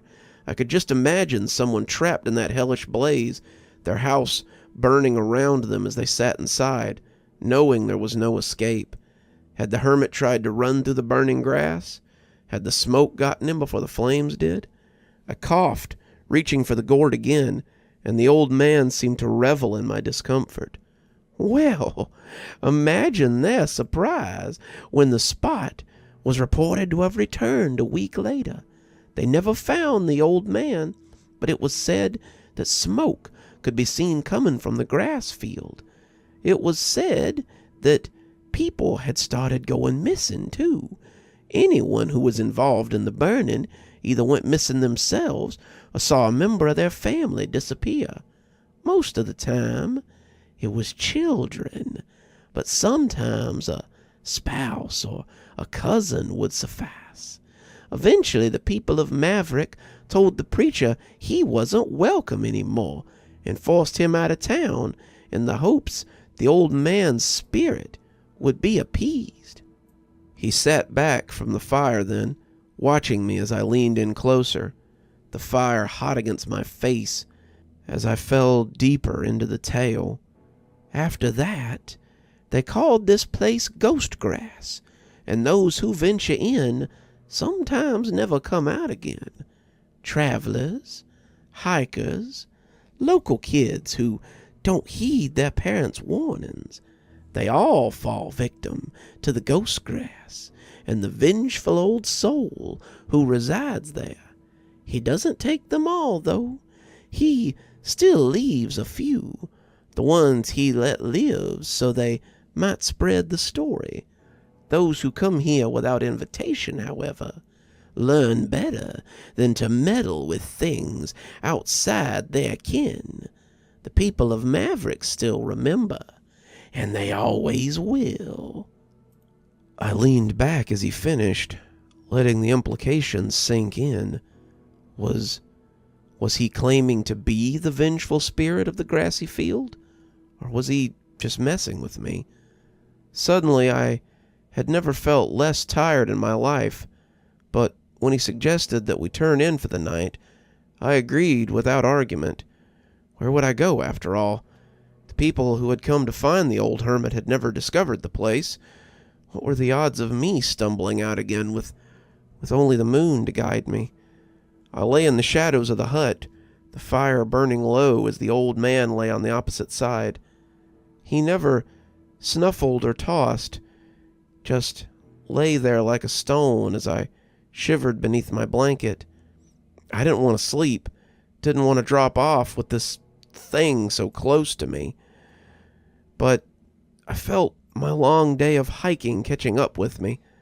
I fought against sleep, trying not to fall into the web, but eventually the matter was settled for me, and I came awake in the morning like a diver breaking the surface. The hut was dark, but I could see the sun through the smoke hole. The old man was nowhere to be found, and I saw little else to do but pack up my bedding and leave. I got some pictures, kind of wishing the old man was there so I could include him, and left the hut behind me. I found my way out of the grass just as he had suggested, and after a single look back, I set off west, just as I had for the last week. The woods were far behind me, and the flat lands I found myself in were dotted with farms and fences, crops and cattle, and a dark snake that stretched its way across the ground as far as the eye could see. The road appeared once I broke the hills, and I followed it for most of the day. I saw a sign around noon that told me Maverick was 2 miles up the road, and when the outskirts came into view, I was glad to be back in civilization. I stopped at a local diner to write this down and send it to my editor, wanting to get it all out while it was still fresh. I don't know why I was worried about missing a detail, because I don't think any of the night before will ever leave my mind. The people of Maverick are very familiar with the grasslands and the legends that surround them. The woman at the Desert Flower Diner where I sit now shuddered when I told her about the night I'd had. She said I was lucky to be alive, luckier than Bill Register and his friends at least. When I asked who they were, she pointed to a bulletin board by the door. There hung 3 missing persons posters, bearing the faces of 3 high school kids who had recently gone missing. Thinking about what meat might have been in that pot I ate makes my stomach flip, but suppose it's too late to regret now. So if you find yourself traveling the footpaths of Oklahoma and you come across a field of tall, lush grass, be very careful. They might hang your missing poster on that board too, should you become the next victim of the ghost grass hermit.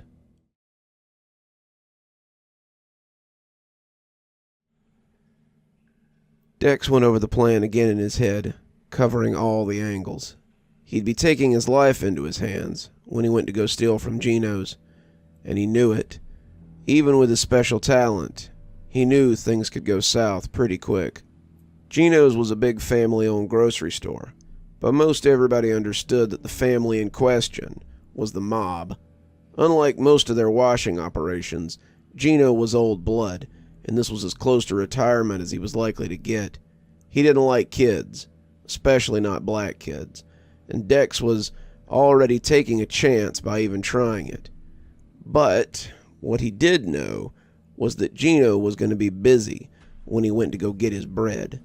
You see, Gino was going to be fixing his circuit box when Dex came in, and with Grizz behind the counter, no one would be able to stop him. Dex had planned the whole thing out, he and the Weird Boys. The gang was less of a capital G gang, and more of a protective group for street kids labeled as weird. Some of it was regular stuff. Clubfoot Steve, Bald Mary, Hops. They were kids who, through bad luck or whatever, were a little different. Dex, on the other hand, was even more different. He and Wizard were weird with a capital W, and they knew it. Smoke was weird too, but his was a little less explainable, though infinitely more useful. You see, Smoke could disappear. Not like go invisible, but he seemed to make everything around him more interesting to look at. As long as Smoke stayed absolutely still, he could remain undetectable. They had used it a few times to get away with stuff, but it had proved difficult the last time they hit Gino's. Since he couldn't move, Smoke was stuck until he got an opening. Gino had chased him down the road and swung his bat and yelled some words you probably weren't allowed to say anymore as he ran off. And Smoke had just barely made it out of there with his life. Wizard could make electronics break if he concentrated. He could even fry cars, though it gave him a nosebleed. Then there was Dex. Dex could use the Brain Blast. Brain Blast was what they called it, but it didn't quite do it justice. Dex could concentrate on something, sometimes holding up his hands to his temple like Charles Xavier in the X-Men comics he liked to read, and send out a wave of air or energy or something. He'd used it to knock people over when they chased him, and he even broke some windows once with it, but it always left him kind of drained afterwards. Dex was careful how often he used it, and he was up to 3 times a day before the effort gave him a total migraine. That's why they were called the Weird Boys, and the other gangs knew not to mess with them. Well, some of them did. The plan was going to go down right around sunset, just as the streetlights came on, and Dex wanted to go over it again before the time came. "Come on, man," Wizard said, the rubber ball he was tossing making a hollow chunk sound as it hit the wall. "It ain't rocket surgery. We know what to do." They were sitting in the clubhouse, an old storage container that someone had been careless enough to leave unlocked and stupid enough to leave in downtown Detroit unattended. The kids had grabbed some throwaway furniture and built a home in it, probably the coziest any of them had ever known. Dex had been in 13 foster homes before he finally just took to the streets, and the clubhouse was better than any of them. No one took your money and gave you abuse in return in the clubhouse. "Fine," Dex said, letting his feet slide off the milk crate they'd been sitting on. Then let's hear it. Wizard blew out an angry breath. I'm gonna go into the back alley so I can blow the fuse box. Dex looked at Smoke, he and Clubfoot Steve playing spades with Bald Mary, and the boy jumped a little as he noticed him. I'm Lookout. I gotta stand across the street and alert you if anything goes wrong. Dex nodded, satisfied with the plan. And I'll be inside, stealing our daily bread. Wizard had wanted to use Smoke again for the theft, but Dex didn't think it was a good idea after the last time. Smoke had gotten away, but he'd had nothing to show for his efforts, and the gang had gone hungry that night. What's worse, there was a chance that Gino would recognize him, and that would pooch the whole deal. They needed to be undetected, but they also needed to go unnoticed. After the last time, Smoke had been made lookout, and Dex decided to take matters into his own hands. Reynolds hated these kinds of assignments. He and Drether had been sitting down the street from the packing container the kids lived in for about a week, and not a day went by that he didn't call his boss and ask if he was sure he wanted this one. They had snatched street kids before, and they usually weren't worth the trouble. They were willful, unsociable, and created problems where there didn't need to be any. Cutter would likely have a field day with this one, if Reynolds could get him, that was. They're planning something, Drether said, putting down the headphones as he picked up his soda cup from the holder. No shit, Reynolds said. They're street kids, Dre. They're always planning something. Drethers gave him a look and sucked the last few inches of drink out of his paper cup. They had put the bug in the container 3 days ago. It hadn't been hard. Their little gang was made of children, none of them old enough to shave yet. Dex and Wizard were probably the oldest, the site manager fixing Dex's age around 12, but the others were probably still capable of mixing in with elementary school kids. The site managers wanted Dex and Wizard, Dexter Monroe and William Cranby, but if it came to one or the other, they wanted Cranby more. We think that with some training, he might have more to offer than an electromagnet with attitude. Reynolds hoped so, because he'd been planning a date with his girlfriend this week, and hated to think that she was probably sleeping in someone else's bed because he was chasing a one-trick pony. The phone rang, vibrating in the empty cup holder, and Reynolds picked it up grumpily. Yeah, he asked, expecting Mike, but getting a shock. Is that how you answer the phone when I call, Bartholomew? Reynolds sat up a little straighter. That had been the voice that had haunted his dreams when he'd slept in the beds these kids were preparing to occupy.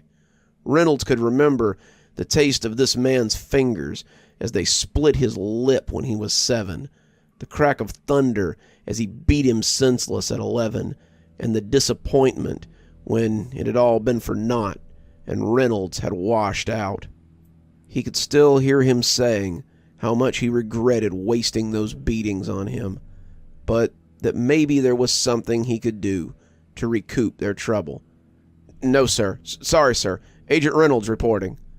The voice on the other end said nothing for a count of 5, but Reynolds could hear the smile behind those thin lips at the fear he put into this grown man. Status? The boys are present. Something's going to happen later, and we believe we may be able to isolate them and take them. Drether gave him a look that conveyed his surprise expertly, but Reynolds waved him off. I should hope so. 7 days is a little much to grab 2 truant boys off the street. They rarely leave the group, sir, and as the site manual dictates, don't dictate site code to me, Bartholomew.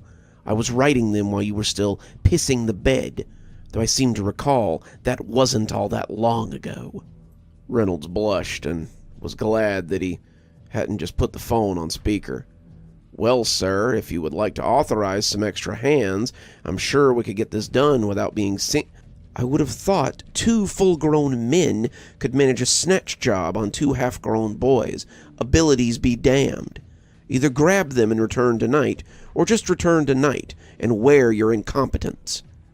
He hung up then, and Reynolds sat back as he ground his teeth.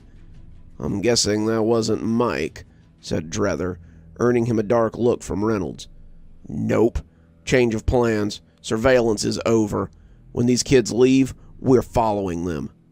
One way or another, we're coming home after tonight. Reynolds meant to come back with the boys. He was not about to let Security Chief Ridley make a fool of him. The overhead tone dinged cheerily as Dex walked in, and he heard the old gangster clear his throat as he caught sight of him. Too late to back out now. It was do or die. "Help you find something, boy?" Gino asked, taking a step out from behind the counter. Dex could hear the sound of a broom on tile as he rounded the aisle, and Grizz came into view a few minutes later. Grizz was the antithesis of Gino. His patronage was open for debate, and he was the only white guy Dex had ever seen with a full afro. His skin tone made everyone think he might be mixed race, but what races were mixed there was anyone's guess. Grizz was just shy of 7 feet tall and was built like a linebacker.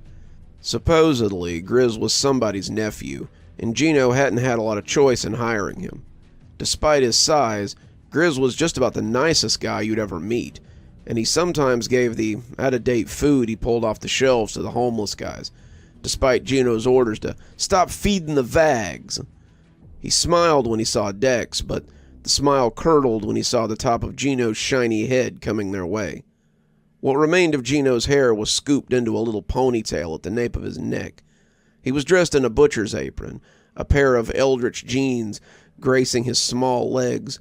He looked like someone had taken a full-grown man and set him on a pair of children's legs, and the rumors were that he had some kind of muscular disease that had facilitated his departure from the mob.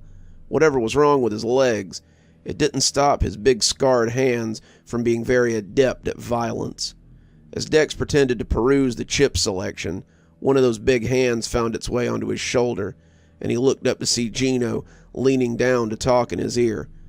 "Listen here, I don't care if you got money or not. I'm not about to let you rob me blind while you pretend to..." But he looked up suddenly as the bell chimed again, and straightened up when he saw a pair of men entering the store. He greeted them warmly, telling them to look around and let him know if he could help them. His smile faltered a little when one of them approached the deli counter, and Gino's fingers cut into Dex's shoulder. He eased up a moment later, telling the guy he'd be right there, but not before leaning down to issue another warning. "I'll be watching you, boy. Any funny business, and I'll introduce you to something I should have shown your other little friend when he came in here to steal. Get your shit and get out. Grizz," he said, "make sure this customer finds the door, all right?" Then he shuffled off on his small legs and told the fella he was sorry for the delay and asked what he could get for him. Grizz swept a little closer, clearly looking uncomfortable. "Sorry, Dex, I don't have anything for you guys tonight. Gino's really busted my balls about giving out food, and I don't think I can help." "It's okay, Grizz. I got money. I can pay for my stuff." Grizz looked relieved, sweeping closer to the counter as Dex loaded up his shopping basket with bread and meat. As he grabbed it, he wondered why the lights hadn't gone out yet. Where was Wizard? Had something happened? What was the holdup? Without much choice, Dex approached the register and laid out his purchases. A loaf of bread, pack of bologna, package of Kraft singles, a bag of chips, package of Mike and Ike's, Dex's favorite. He tried to look cool as Grizz rang it up, but inside his stomach was in knots. Why were the lights still on? Why had Wizard not killed the power? What in the hell was taking so long? "All right, then, your total's $17.38, Grizz said, putting the bag down on the counter as he held out his hand. Dex reached into his pocket, contemplating grabbing the bag and making a run for it. And that's when it happened. Suddenly, the store went completely dark, and as the emergency lights came on, Dex grabbed the bag from Grizz and made a run for the front door. Gino yelled in anger, Grizz shouting about how the power had gone out, but Dex didn't realize his problem until he banged against the automatic door. He felt so stupid as he lay there, his purchases spilling out across the tile as his vision swam. No power meant no automatic door. He stood up, grabbing a few things and trying to orient himself. He had to go, he had to move, and as someone grabbed his arm, he twisted away and made a run for the back door. He could see the emergency sign lit up in the gloom, but when someone stepped out between him to block his aisle, Dex knew that he had to get serious. He was about 6 steps from the man when he realized it was Gino. The old pirate grinned at him, brandishing a push broom like a spear as he prepared to bring it down on the fleeing kid. Dex didn't know if he could see his smile as well as Dex could see his, but he hoped he could. Dex had been waiting a long time to do this, and as he closed his eyes, he hoped it would be enough to send the fat old meatball out of his way. He concentrated, pushing that unknown force in his mind out, and when the man went sprawling into a chip display, Dex whooped in joy. He jumped over the splayed legs and hit the door with both hands. The siren never went off. Lack of power and all. And as he came into the alley, he saw Wizard waiting for him. He was shaking his head, but smiled as he saw the little pile of food in his arms. "Nice one! Sorry it took so long. We gotta go," Dex yelled, pulling him along. There would be time later for regaling Wizard with the heist, but now it was time to escape. He could hear the people inside as they tried to get a handle on the situation. And Dex wanted to be far away when they finally got it all sorted out. This could still go south, and he knew that even if they were quick, they might still get caught if they weren't. The sound of Gino Mazur, bellowing in sudden anguish, turned both boys towards the back door. The man was standing in the semi-darkness, his face stuck half in shadow as the light from the chased bulb hit the massive gun in his hand. It looked like a cannon, like something that would blow a hole clean through you, and when he leveled it at them, shouting that hated word that both boys had heard since they were old enough to contemplate that it was an insult. They were powerless to do much but stop and stare like deer in the headlights of a semi-truck. Dex ready to blast, wanting to stop him before he could fire, but it was too far away, and the voice of thunder erupted too soon. Dex closed his eyes, prepared to open them in the hereafter, but was rewarded with nothing besides a sudden hot spray across his cheek. He opened his eyes and assessed himself, finding his body much as it had been before Gino's comically large weapon had gone off. One look at Wizard, however, showed him that he had not been so lucky. The boy's shirt had a hole in it that seemed much too big. The ragged edges were spreading blood across the surface, and Wizard was looking at him as if to beg him to make it stop. As he fell, Dex could see that the hole in his back was even bigger, and when Dex caught him mid-fall, his arms were soon red with the boy's blood. This wasn't right. This wasn't how it was supposed to go. No one should be shot in the street over $17.38 worth of groceries.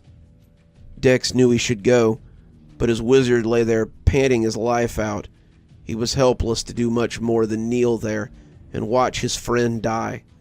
When someone thumbed the hammer back on that gargantuan firearm, Dex looked up into the inky blackness and marked the end of his life. "Told you, boy," Gino panted, clearly enjoying himself. "Told you I'd introduce you to something that would stop you from stealing from me ever again.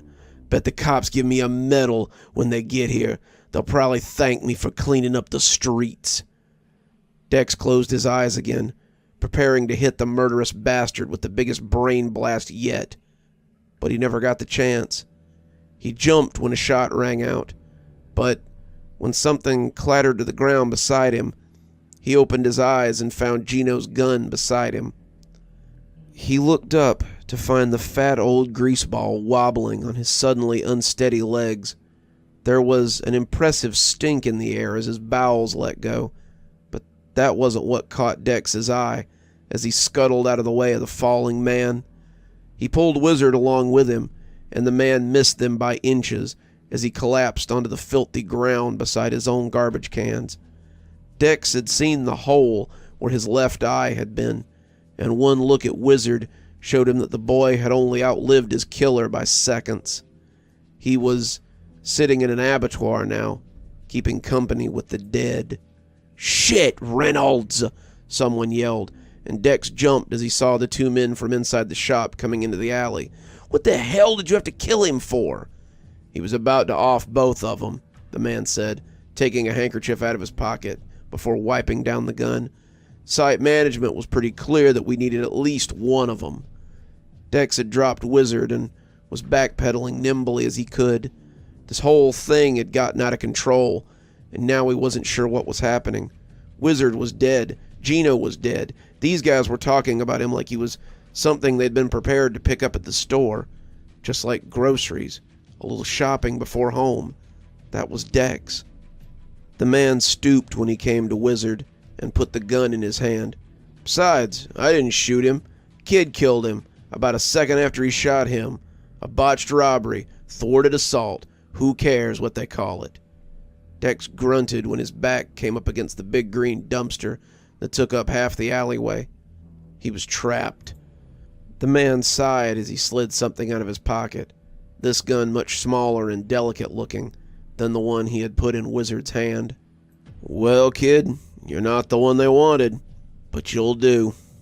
Dex had been trying to get himself under control so he could hit these two with a brain blast and escape.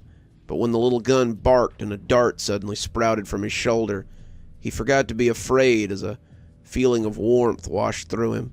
He was suddenly tired, the adrenaline losing the fight for control as he drifted off. Someone was carrying him. Someone was putting him in the back seat of a car. Someone was climbing in behind him as someone else drove. He could see the blue and white lights dancing by as they passed them, and whoever was in the back with him was securing his arms and putting something over his head. The last thing he remembered before passing out was the man who had shot him talking to someone that he couldn't hear. We got the other one. Yeah. Yes, sir. No. Williams was a wash. Shot after an attempted robbery. No, sir. No witnesses. We're heading back. ETA. But Dex passed out at that point and wouldn't know any more for quite some time. By then, he'd already be in the kindergarten.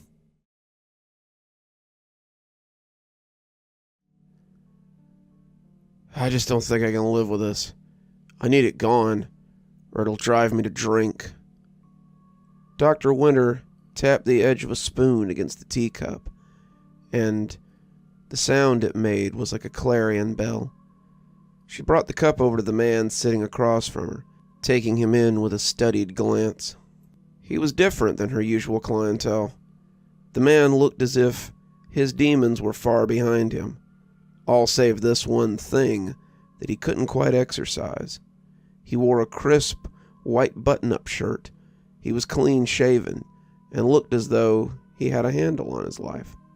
He looked as though he ran most mornings, perhaps hit the gym for more than 3 months out of the year, and other than his eyes, which roved like a scared horse's, he seemed very well put together. That was likely a smokescreen for the problems that lay just beneath the surface. What seems to be the problem, Mr. Turner? It was something that happened almost 10 years ago, Mr. Turner said, taking a sip of his tea.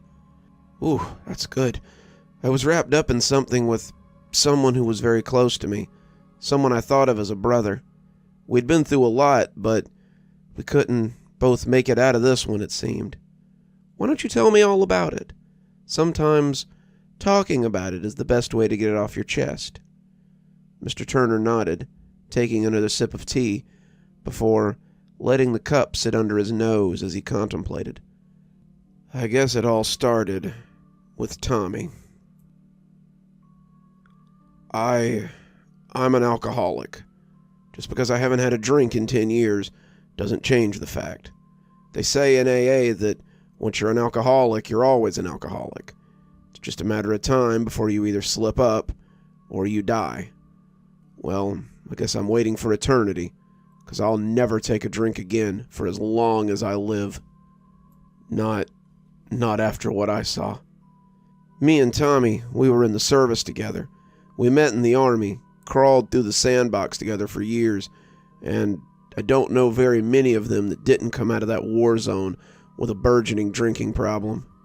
There weren't a lot of help for guys like us when we got back stateside, so we did our jobs, lived rough more often than not, and capped off most nights with a bottle of something cheap and strong. We'd been stateside for about 5 years when the scare happened. Tommy was wandering around one night, blitzed out of his gourd when a city bus hit him. The ER doc said that if he hadn't been drunk, he'd probably be dead. I knew that if Tommy weren't drunk, he'd have had no reason to wander into the street in the first place. He broke his arm, broke a bunch of ribs, fractured his skull, but he seemed like he was going to make a real recovery. He didn't have insurance, didn't have money either, and the city didn't look like they wanted to take responsibility for him wandering drunk into the street and getting hit. The city lawyer said they'd make a deal, a one-time thing. They would pay his medical bills, give him a one-time settlement of about 20 grand, but only if he completed an Alcoholics Anonymous program. The city council wants to look like they're doing something about the drunk and homeless problem. You just happen to cover both of those bases. So they've offered you a deal. You complete the program, look good for the cameras, and give them a feel-good piece that they can use to show the mayor that they're doing right. And they cut you a check and send you on your way. What you do after that is up to you, but I'd suggest not wandering in front of any more city buses. Tommy thought it sounded like a great idea, and I decided to start AA with him. The whole thing had been a wake-up call, and I knew that it could have just as easily been me out in front of that bus.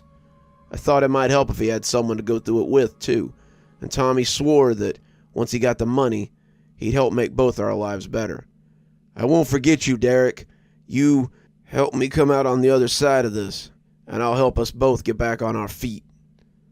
So, we joined AA together. For the first 3 months, it was fine. They don't tell you when you get started, but alcohol is one of the hardest drugs to kick. I know that sounds weird, given you can buy it anywhere, but it is a drug. Don't misunderstand.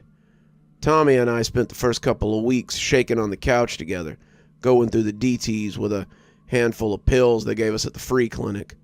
The city had put us in a cheap apartment, mostly so they could do well checks on Tommy, and we were happy for a place to stay that was out of the rain. For 2 months, it rained just about every other day in the city, and that was the other thing that made sobriety so bad. If we'd been able to walk around, roam the roads, we'd probably been a lot better. Cooped up in that apartment was hell. We had cleaned out all our hooch, and Tommy wandered around like an angry ghost. I hadn't started drinking seriously until my second year in the Army, but Tommy had apparently been drinking since he was 9. His dad was a real piece of shit, kind of guy that likes to tie on a half a dozen and come home and beat his kids as a warm-up before he really lays into his wife. Tommy fell into the bottle hard from a young age, and we've had screaming matches in the floor of that apartment as I held him down and refused to let him go till he finally passed out. In that respect, the meetings helped a little. The meetings were an excuse to leave the house, and they were something that Tommy and I looked forward to every day. The city only wanted us to go to one a day, but Tommy and I always went to both. The noonday meeting was the best, mostly because you could count on getting fed. The evening meetings were good too, but I had to watch Tommy because there was always a chance of him trying to sneak off to a bar we knew of a couple of blocks over. Tommy wanted to be sober. He told me so, but his brain hadn't quite figured it out yet. I caught him drinking Listerine more than once, and one night I had to rush him to the ER when he drank a half a bottle of rubbing alcohol.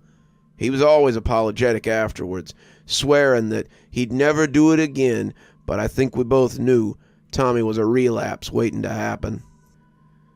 He didn't relapse for 6 months, but when he did, he relapsed hard. We were sitting at an AA meeting around noon, listening to some guy talk about how he'd stolen money from his sister because he'd spent his paycheck that he'd just gotten on booze, when Tommy suddenly stood up and walked to the coffee pot. I figured he just wanted more Joe, but when I looked back, he was gone. I looked for him, but he was nowhere to be found. I called his sponsor, telling him to keep an eye out for him, and went home to wait. All the while, as I paced and worried, this needling little voice in the back of my head tried to get me to go look for him.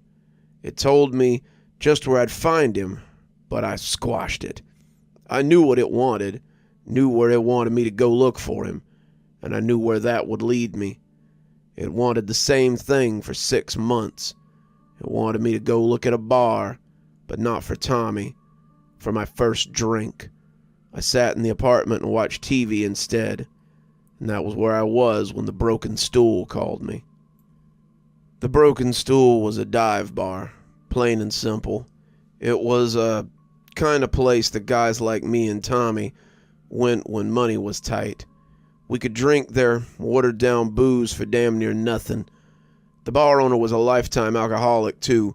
Sometimes he'd give us drinks just 'cause he knew what the DTs were like. He knew it all too well. I guarantee you that half of that guy's stock probably went down his own throat. I should have known Tommy would go there. Tommy had gone out to get smashed, and if you weren't in funds, the Broken Stool was the best place to do it. Derek, your buddy's down here, and I've had to cut him off. He's drunk up near $500 a hooch, and I'm beginning to suspect that he doesn't have the money to pay his tab. Tommy's a friend, D. If it were anyone else, I'd have tossed him out on his ass and called the cops. Since it's Tommy, I'm calling you, so come down here and be a friend. I hung up the phone, thinking that if Lenny was so worried about friendship, he probably shouldn't have served a recovering alcoholic $500 worth of camel piss. I went and got Tommy, paid his bill, took him home, and called his sponsor. The next day, a representative from the council was at our door, and he didn't look too happy. Tommy told him it was just a relapse. It was just a little slip-up. He was sorry. It wouldn't happen again, and he hated that he'd had to come all the way down here for nothing. The man took it well enough and left to get back to whatever qualified as work for those guys. Tommy was good for 3 months. Then he relapsed again. This time, however, it wasn't so private. Tommy got drunk and wandered into a nearby park where he proceeded to take a dump in the kids' playground. That might have been easily covered up, except the playground was full of tykes and it was about 3 o'clock in the afternoon. I came to get Tommy from the police station that time, and the smell of him made me want to relapse. That's a hard thing to say, but the man smelled enough like a distillery that I wanted a drink. You know you've been drinking too long when you can pick out the individual flavors on a man's breath. Thunderbird, Mad Dog, Honey Bee, all the old friends from days gone by. The ones that cost about $3 a bottle and are gone in about 30 seconds. The city'd been using Tommy as a success story, but now it was going to be hard to do after a very public relapse. The same guy as last time came back, but this time he wasn't smiling. We realized that AA may not be for everyone, so we found you a new program. A program with 100% success rate. I asked him how that could be, and he said the program was just that good. They have never failed to cure someone of their alcoholism. It's called the Burbank program, and I've signed Tommy up to start tomorrow. I asked him if it was something we could do together, but the man said it was very exclusive and more than a little experimental. This is your last chance, Thomas. Otherwise, you'll be back on the street, and you'll have to pay for your own rehabilitation and your own recovery. Tommy was excited. He said if this place could get him off the bottle, then he'd do it. I took the bus with him to the address, and it turned out to be a big old office building.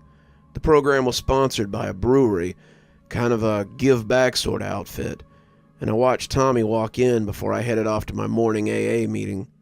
Came back around noon to find him sitting on the couch with a bottle of strange liquid and a placid look stretched across his face. I was pissed. I asked him what he thought he was doing, but he told me it was part of the program. I asked him to tell me about it, and in between swigs he did.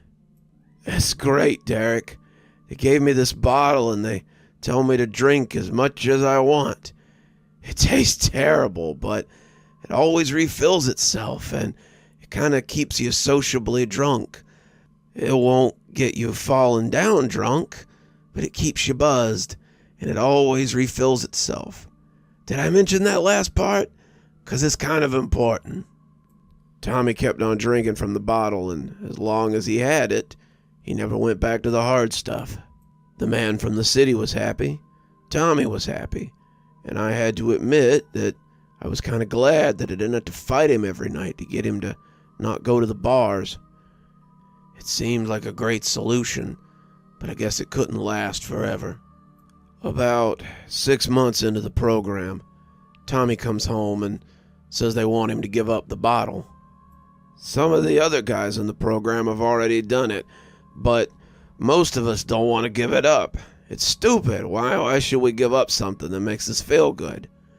I could think of a couple of reasons, and I told him as much. Tommy might be enjoying himself, but he looked terrible. He was pale, and he looked like he hadn't been sleeping well. I would have suspected that he was on a several days bender, but I knew he'd done nothing but drink habitually from that bottle he carried. I had asked him to see it a few times, but he always got very nervous and refused to let go of it. The bottle was his obsession, his worry stone, and the longer he kept it, the more he seemed to cling to it. AA had really helped me, but when I suggested that maybe he could go back, he scoffed. "Why would I? I got everything I need right here." I didn't claim to be an expert, but I'd heard enough stories to know when someone's circling the drain. Couple weeks after that, I came home to find Tommy crying on the couch. "It's Larry. He disappeared. He never showed up to group today, and we checked everywhere for him. He's just gone." He took a long pull from the bottle, and I waited for him to finish before asking him what he was talking about. Turned out Larry was someone from the program, someone who also didn't want to give up the bottle. When Tommy and his friends told the director of the program that Larry was missing, they didn't seem too surprised. They said that people sometimes left the program for different reasons, and that Larry had probably realized he had gotten everything from the program that he could, and left to live his life.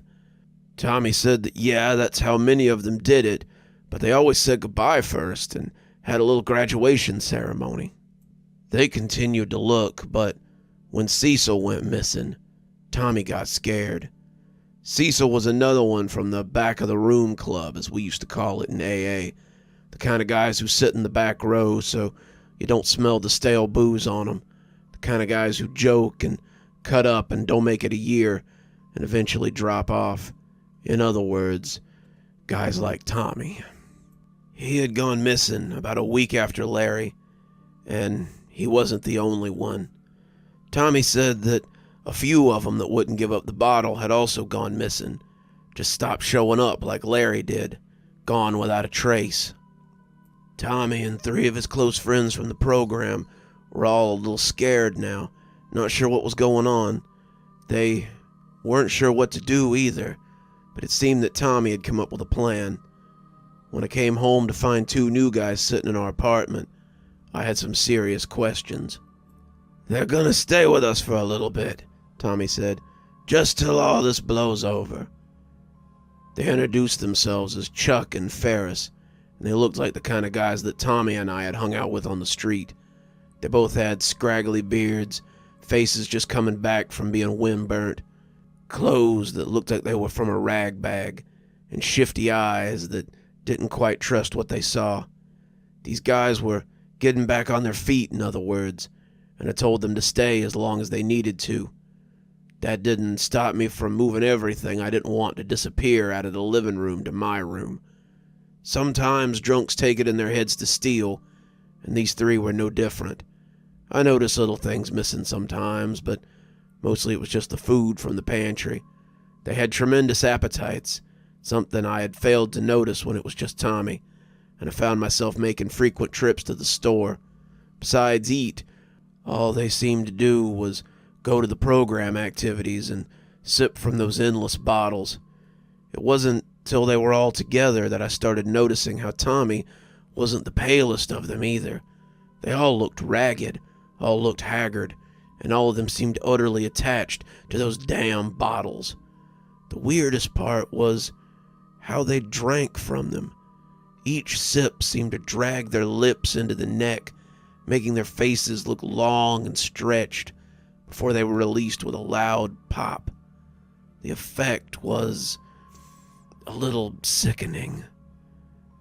After about a week of them coming to stay with us, Tommy handed me some flyers as I headed out to the corner store. "For Cecil, if he's still out there, we want people to know we're looking for him." I wanted to refuse him, but his face looked so nakedly hopeful that I just couldn't say no. The store owner wasn't excited about letting me hang the posters in the window, but he said to go ahead. I inevitably found myself stopping in the liquor aisle, my arms shaking a little as I buried the pissy little voice that told me to buy a bottle, to buy a case, put all this silly AA stuff behind me. I could be happy again, satisfied with the way I was, live happily ever after. I put my hand in my pocket and touched the AA chip that was there. I'd been doing it for a year now, and I'd noticed a real change in my life. That chip had become my bottle, I guess, and as I sat there and rubbed it, I felt a little better. Standing there getting right was probably why I noticed the weird can that was sitting at eye level beyond the glass door. I ain't proud of it, but I've gone through a lot of liquor in my time. I've drank most brands of gas station alcohol, and when I saw the gaudy silver can, it looked alien to me. It wasn't a brand I was familiar with, but the well-dressed man on the label was someone I had seen before. If I needed a reminder, all I had to do was walk outside and look at the front window. I had just hung his picture in that window, hadn't I? My hand shook as I reached for the can, and it took all my newfound control to take it back without stopping in a convenient alley and plunging into oblivion. It was from the brewery that ran the program that Tommy was in, and the beer was called Burbank's Best. I had intended to show it to Tommy, but it turned out that something had happened while I was away. I could hear a commotion from our apartment as I came up the stairs, and I arrived to find Tommy and one of his friends freaking out. They were standing around one of the big glass jugs they all had from the program and yelling about how Ferris was gone. When I asked where he had gone, they just kept pointing at the jug and saying he had gone in there. I got two of them calmed down a little, and Tommy was finally able to tell me the whole story. They had been drinking in the living room, taking pulls from their jugs, when Ferris had started coughing. They'd pounded him on the back, but Tommy said the third slap had sent a hand straight into his clothes. Before their very eyes, he had leaned over the jug, coughing into it harshly before simply sliding into the neck and sloshing into the container. When I asked him if that was even possible, they said his body had turned into liquid and he had simply fallen in. They'd set his jug on the coffee table in the living room, and I don't think any of us were capable of looking away from it. It was hard not to notice the set of nearly transparent eyes that floated inside like a mirage. The beer lay forgotten in the foyer. It may still be there to this day. We didn't leave the apartment for the next 5 days. Tommy and Chuck mostly just sat around, and I was afraid to leave them for more than quick bathroom trips. They snuck horrified glances at the jug on the coffee table, but seemed unable to stop themselves from sipping from their own. They'd witnessed something terrible, something none of them had expected, and now they were forced to come to terms with something unreal. I wasn't 100% sure that I believed them, but I couldn't deny the way they were acting. 2 days later, I wouldn't be able to live in ignorance any longer. 2 days later, and I would catch Chuck suffering the same fate.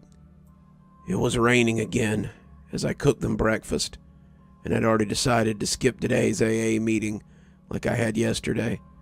My sponsor had come by the house to make sure that I hadn't relapsed, but one look at Tommy and Chuck had been enough to prove that I was helping a friend through troubled times. He said to maybe bring them to a meeting if they wanted to come, but they were both so shell-shocked that neither would do much besides eat and sleep. And drink, they still did plenty of that. Tommy had cut way back on his drinking, looking at the bottle with great distrust, but Chuck was really hooked through the bag. He would sob every time he took a drink, and every drink seemed to cost him more of the skin on his lips. His lips had looked chapped when I'd first met him, but now they looked like someone with fever blisters who keeps picking at them. I could see skin floating in the bottle sometimes, and the whole picture made me squeeby. I'd just plated some eggs and toast, the ladle for the grits in my hand, when I heard a loud thunk that was followed by Tommy's helpless wail. I turned towards the sound and saw the strangest thing I've ever witnessed. I'd seen atrocities before, seen women and children blown to pieces and men set on fire in the streets, but this was the closest my mind had ever come to simply packing its shit and stepping out. The bottle was on the floor, Chuck's hand tugging at the small handles on either side. But his head was stuck in the neck. He looked like a cartoon character, his suddenly malleable melon squeezed into the mouth of the jug. Through the glass, I could see his terrified face, his eyes roving around like a spooked horse, and the more he tugged, the more he seemed to fall inward. The jug had him, the bottle slowly consuming him, and after a particularly hard tug, he simply glooped into the jug, his body filling it to the breaking point. The sound of him pressing into the space was like a honey dipper truck pulling sewage from a porta potty. Tommy took up the bottle as I stood in the kitchen, the plate of eggs slipping out of my hand, and he stared into the glass with naked fear. Perhaps he thought he was looking into the future, but the look was inscrutable. "Chuck!" he yelled, and Chuck's pinched features stared out at him from inside the jug. Frozen as I was, I couldn't stop him as he reached for the bat we kept inside the door. I raised my voice to tell him not to, but as the metal slammed into the side of the bottle, I heard it shatter like a bell in the cold. Chuck may have been freed from his glass prison, but he was far from saved. His form was more liquid than solid now, his skin translucent as water. I could see his organs through his skin, his teeth through his mouth, and when he hit the floor amidst the glass, he began to slide through the carpet. The fabric drank him greedily, and when he tried to scream, his voice was like a burbling drain in a bathroom. He stared at us with naked fear as he sank, and whatever Chuck had become, he dribbled into the carpet and likely into the space between apartment floors. Tommy and I could do nothing but stand there and watch him go, the rain providing a backdrop for the tragedy before us. I'd like to tell you that Tommy smashed his own bottle and never picked it up again, but I can't lie to you any more than I can lie to myself. Tommy lasted another 2 days before the bottle took him. You might think it's odd, but we just sat there, not sure what to do. Who would believe us if we told them? No body was left behind, no evidence of a crime. What could the police do but laugh at a couple of drunks who had fallen off the wagon? I tried to call the Burbank program, but all I got was an automated system. The man from the city wasn't answering his phone either, and the longer it rang, the more I began to think that he had known this would happen. Was this their intention? Did they mean to erase an embarrassing element by means of the bottle? It might have been poetic, I guess, if I wasn't so close to the situation. As bad as I probably looked, Tommy was far worse. His own bottle sat in the corner where he had tossed it, but his bloodshot eyes kept tracking back to it. I tried to get him to eat or sleep or do anything but sit and stare, but Tommy seemed to have uncoupled from reality. If the TV was on, he would watch it. If it weren't, he would stare at the set blankly. Regardless, he seemed incapable or unwilling to move from the couch, and I worried that he would do something foolish. I was coming out of my room on the 4th day when I found him hunkered on the floor with the jug pressed against his lips. He looked ashamed to be caught doing so, but as I stared in disbelief, he only shook his head. "I can't help it. The drink had me for as long as I can remember. It was only a matter of time before it took me completely, I guess." He laughed after he had freed his mouth from the opening, shaking his head at the absurdity of his statement. "My mom used to say that about my dad. It's not his fault, Tom. The bottle took him. He's not himself when the bottle takes him, Tommy." I never understood that phrase until now, but I guess my dad and I aren't so different after all. The bottle took him, and now it's gonna get me too. He laughed, tipping it back as the liquid sloshed down the front of him, and I realized that I couldn't stay here and watch him kill himself with that damn glass monstrosity anymore. I went to my room and went back to bed, ignoring the strange watery sounds I heard from the living room. I came back later to find I was alone in the apartment, the jug sitting beside the couch, the only proof that Tommy had been there at all. As I stared at it, I wanted so many things at that moment. I wanted Tommy to come through the door and tell me that he'd just been out getting smokes. I wanted to call my sponsor and tell him I needed help. I wanted to slide into that same bottle and see what peace lay at the bottom. But above all else, I wanted a drink. Instead, I packed a bag and left. I knew that if I stayed there much longer, I would inevitably drink again. I hit the road, lived the life of a nomad for a while, and one day I found myself in Kashmir and saw a sign in the window of the hardware store looking for help. 8 years later, I'm the manager of that hardware store, but the bottle still threatens to take me. He leaned over the cup, and as the ball of sludge slid out of him, he made his own glooping noise. It fell into the tea like a chunk of ice, and as it splashed him, Winter was glad to see that the tea had cooled as he talked. She took the cup from him before he could come back around, and she had it secured in the cabinet with the others when he shook his head. It had been brown and smelled a little like hops. That was new. Did I pass out?" he asked, rising shakily to his feet. "A momentary fugue. I think we got to the root of the problem. You don't have to worry about it anymore." He nodded, smiling dopily as he tripped out of the room.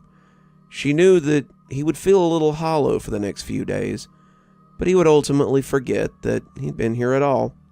He would feel better then, but sometimes that hollow feeling would come back, and he wouldn't understand why. Dr. Winter wished she could take his desire to drink away so easily, but some things had claws that did more damage upon removal than when they were left well enough alone.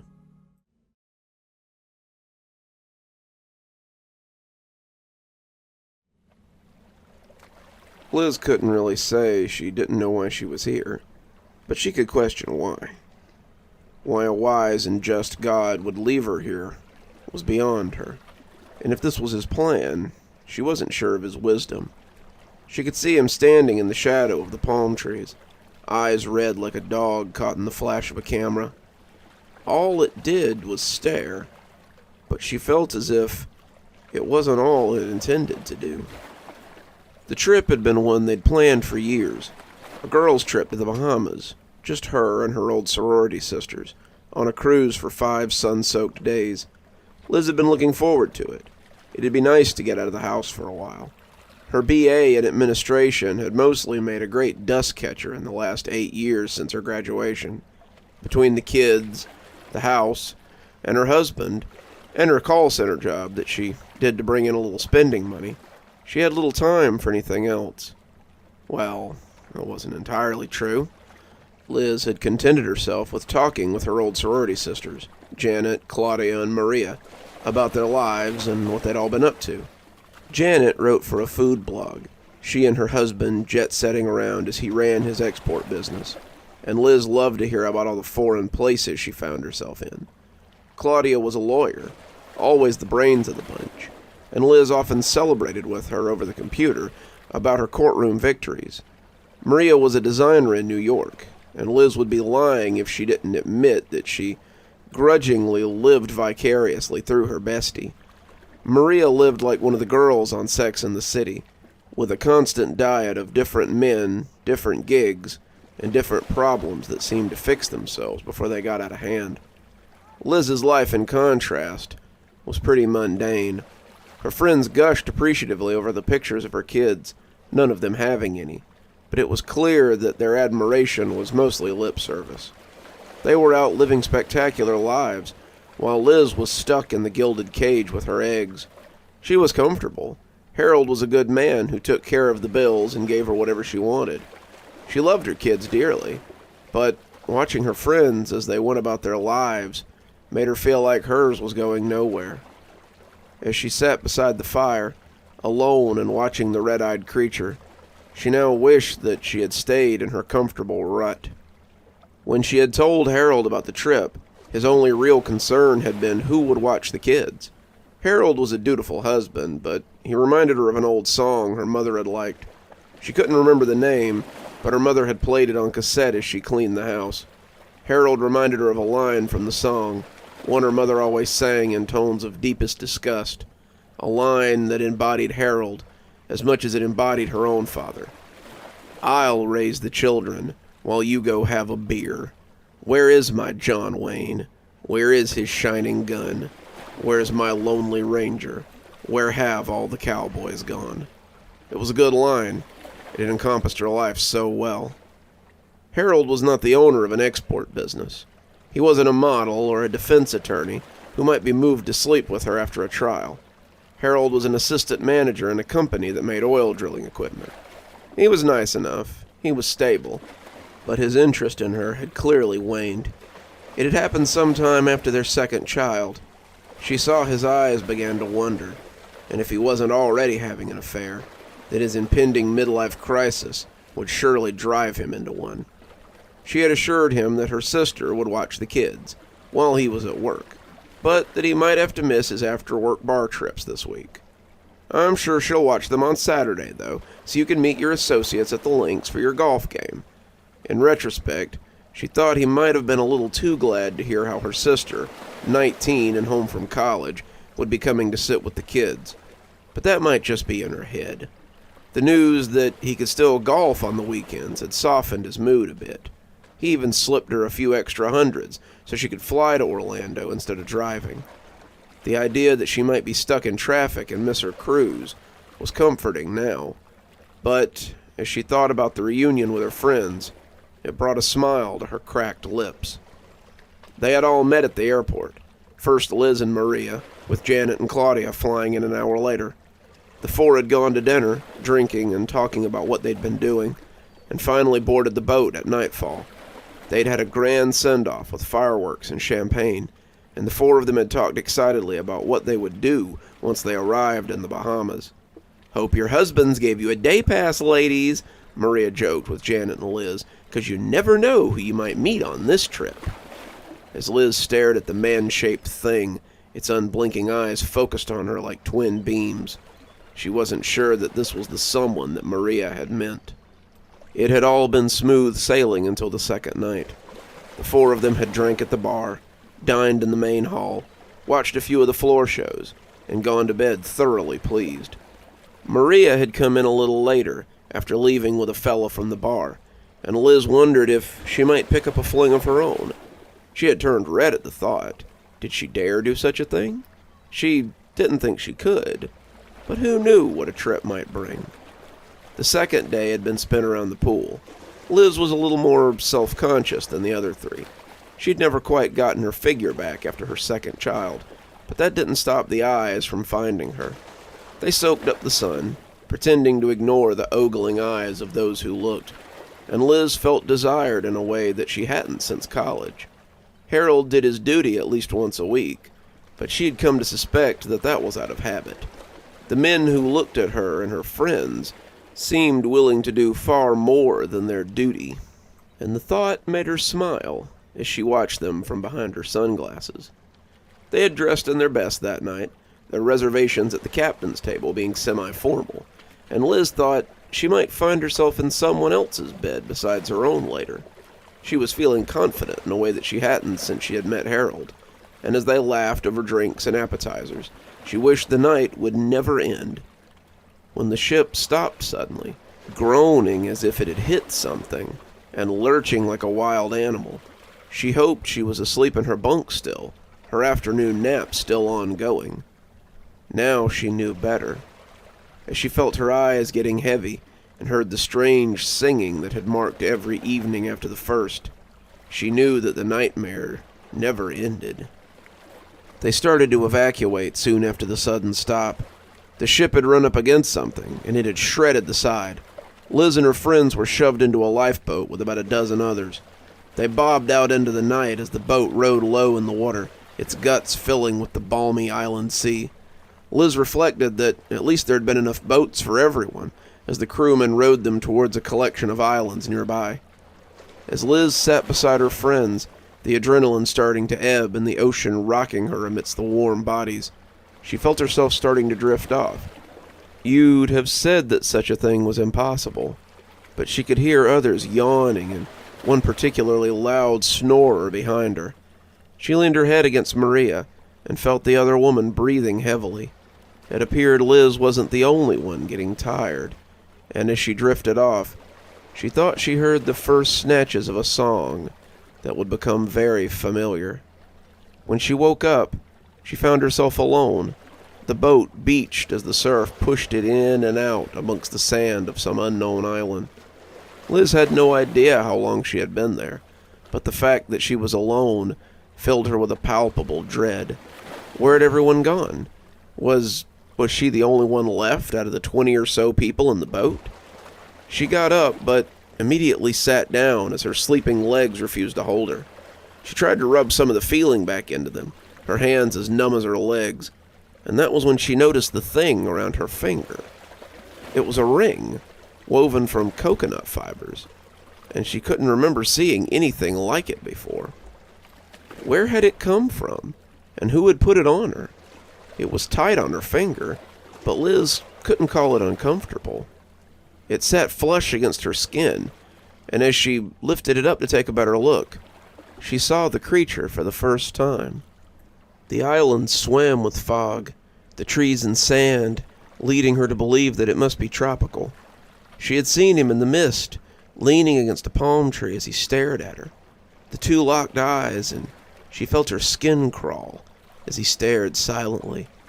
It was as if they were the only two in existence, and the longer it went on, the less human he began to look. His arms became less human as they thickened and waxed and waned. Its legs appeared to double, then triple, and its head bulged oddly before returning to its normal dimensions. It was man-shaped, but certainly no man. They stared at each other for what felt like an eternity, but when it turned its head suddenly, the spell was broken.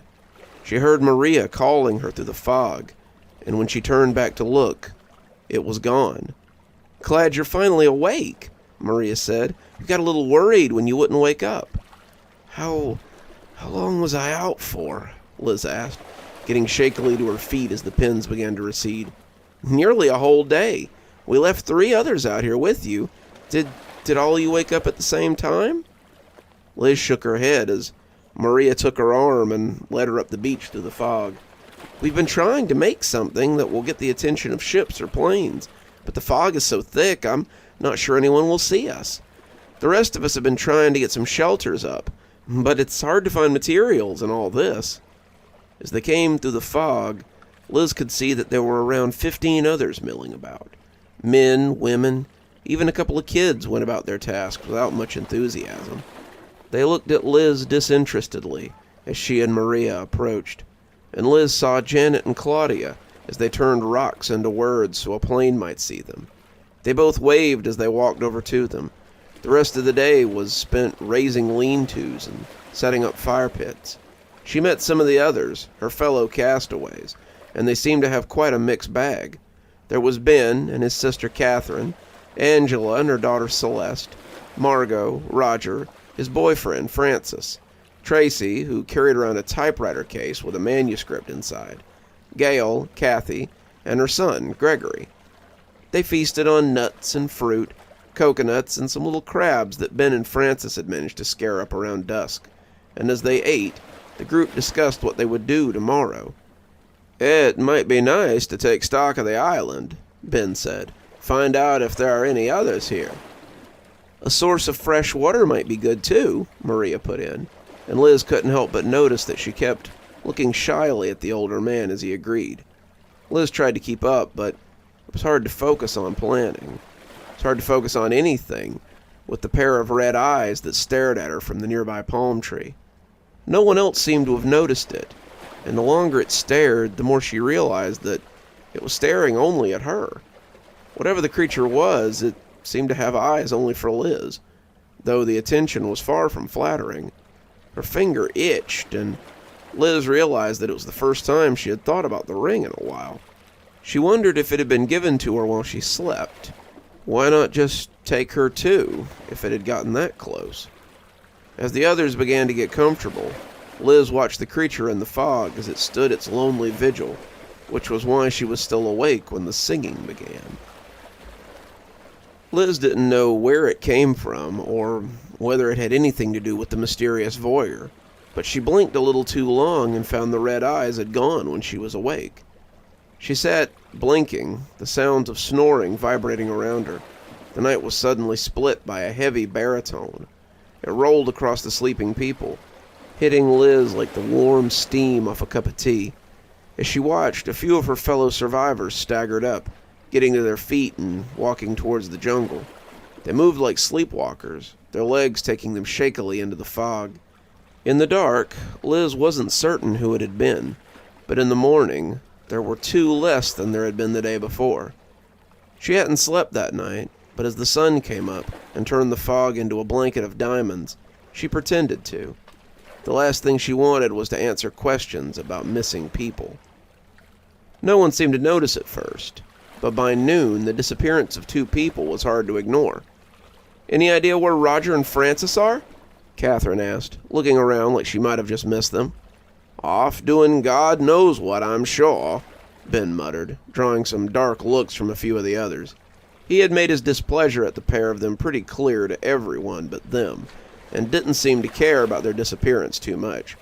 A couple of people talked about going to look for them, but it was finally decided that if they had gone off on their own, then they would either come back or they wouldn't.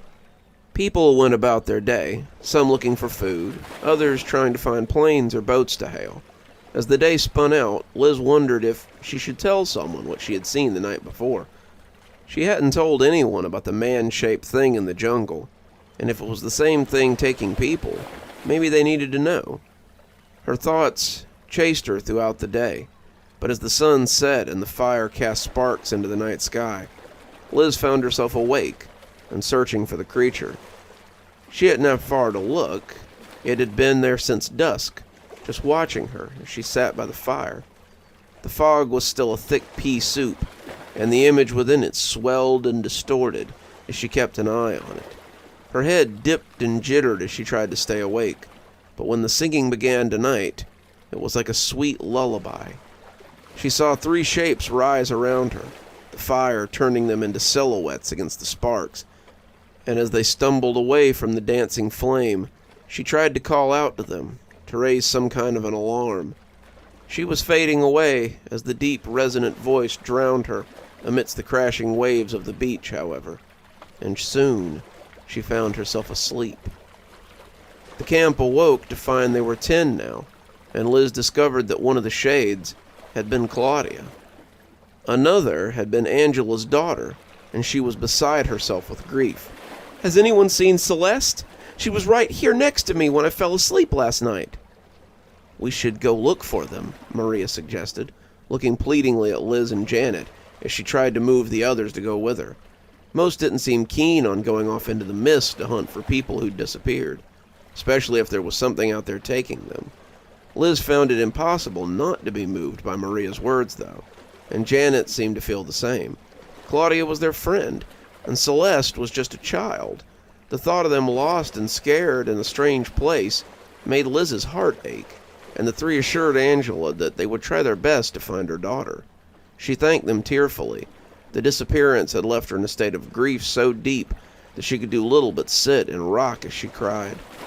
In the end, the 3 set out to search for those who had disappeared, and the others watched them leave, with not much expectation that they would see them again. The foliage smooshed wetly underfoot as they searched, the fog a constant blanket around them. The palms gave way to thin pines and wispy spruces that seemed to grow small, round nuts. The ground was far too wet to see much. Any footprints that might have existed were obliterated by the soupy ground, and as the 3 women searched the jungle, they found no trace of the missing people. Liz was no tracker, but in the movies there were always signs left behind when someone went missing in the woods. Fabric left on a tree, hair hanging from a branch, maybe a swatch of blood smeared across the bark. But there was none of that here. It was as if the island had swallowed them up, leaving nothing behind to mark their passage from life to death. The whole time, Liz felt like she was being followed. She glanced fitfully around as she looked for the man-shaped thing. She caught the odd glance of something, some vague shape amidst the mist, but it was impossible to tell if it was her voyeur or not. She felt pursued, this thing dogging her heels wherever she went, and she began to wonder if it was the thing that had summoned them to the island. Were they all just lunch for this creature? A game of cat and mouse to break up the monotony of its existence? When the sun began to set, they were forced to head back to camp empty-handed and heavy-hearted. Angela was inconsolable. The group came together for her, but their eyes were more often than not on the jungle.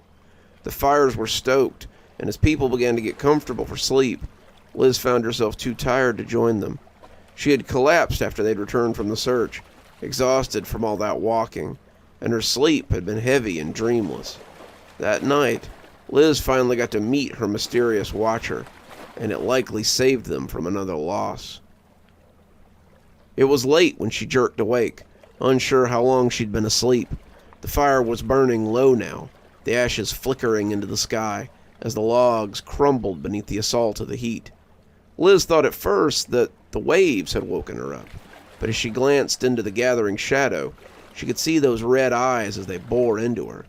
They were closer now, maybe 15 feet away, but Liz was finding it harder and harder to be terrified of her mysterious watcher. The longer she sat looking at those red eyes, the more curious Liz found herself. "Hello?" she asked, keeping her voice low so as not to wake anyone up. The red eyes blinked, unsure, but when a voice answered her, it was very different from the deep baritone she'd heard singing at night. "Hello," it answered, its voice unsure as its features remained unknowable from behind the thick fog. Do you live here?" Liz asked, feeling foolish almost at once. It had been here since before they got here. Of course it lived here. "Yes, for most of my life, I think." The two talked for a bit, Liz becoming more comfortable the longer it didn't simply leap on her and gobble her up. It confirmed her suspicions that the island wasn't boundless and that her group of survivors were the only people here. She asked about the fog, and it told her that it just always was here. but that it kept everything nice and cool, so it wasn't unwelcome. It would have amazed her how quickly she fell into a normal conversation with this creature, if she hadn't been so absolutely exhausted. As it stood, it seemed like the most natural thing to have happened in a while. "Are you the one singing at night?" she asked, after it finished telling her about the caves near the edge of the island. It was beginning to lighten on the horizon, and Liz realized that it might leave before she got some of her burning questions answered. The eyes had been crinkling a little as it spoke, clearly enjoying their talk, but as she asked about the song, they took a different downturn. Was it mistrust, or was he ashamed of the answer? "Yes, that's me," he answered, clearly hesitant. Are you the one—" "Liz?" someone said sleepily, and Liz turned to see Maria sitting up groggily. Who are you talking to?" Liz turned back to introduce Maria to the thing she'd been so comfortably chatting with, but it was gone. "No one. Must have been talking in my sleep," Liz answered. There were no new missing people in the morning, but it did little to help the tension. Ben had started talking about making spears or something to defend themselves, but most of the others were more concerned with surviving.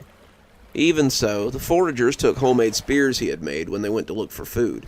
His sister Catherine tried to talk to him, telling him that he was making everyone anxious, but he loudly told her that everyone should be worried about whatever was taking people in the night. Angela looked like a ghost as she sat looking at the waves, and people seemed content to give her space. She was mourning the loss of her daughter, and it was unclear whether her tears were swelling the ocean or the ocean was rushing forward to give her its salt. Liz found herself thinking about the odd creature as she went about her day. It hadn't been like she had expected, and she found herself wondering if it had really been the one taking people. She still hadn't told anyone about it, and most of the others would have assumed that she was going crazy. The thought of those red eyes creeping up to talk to her in the night would have scared some of them and made others think that she was losing it.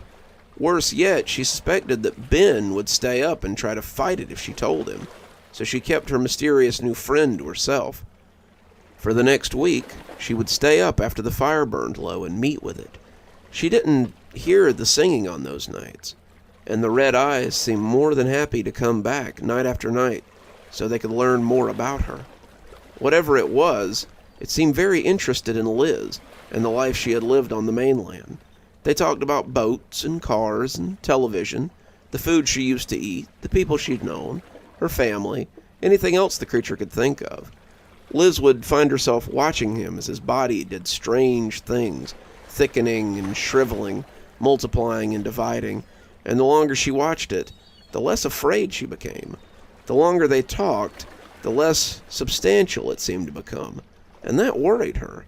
Liz found that she was afraid of losing it, the thing that made her feel almost normal.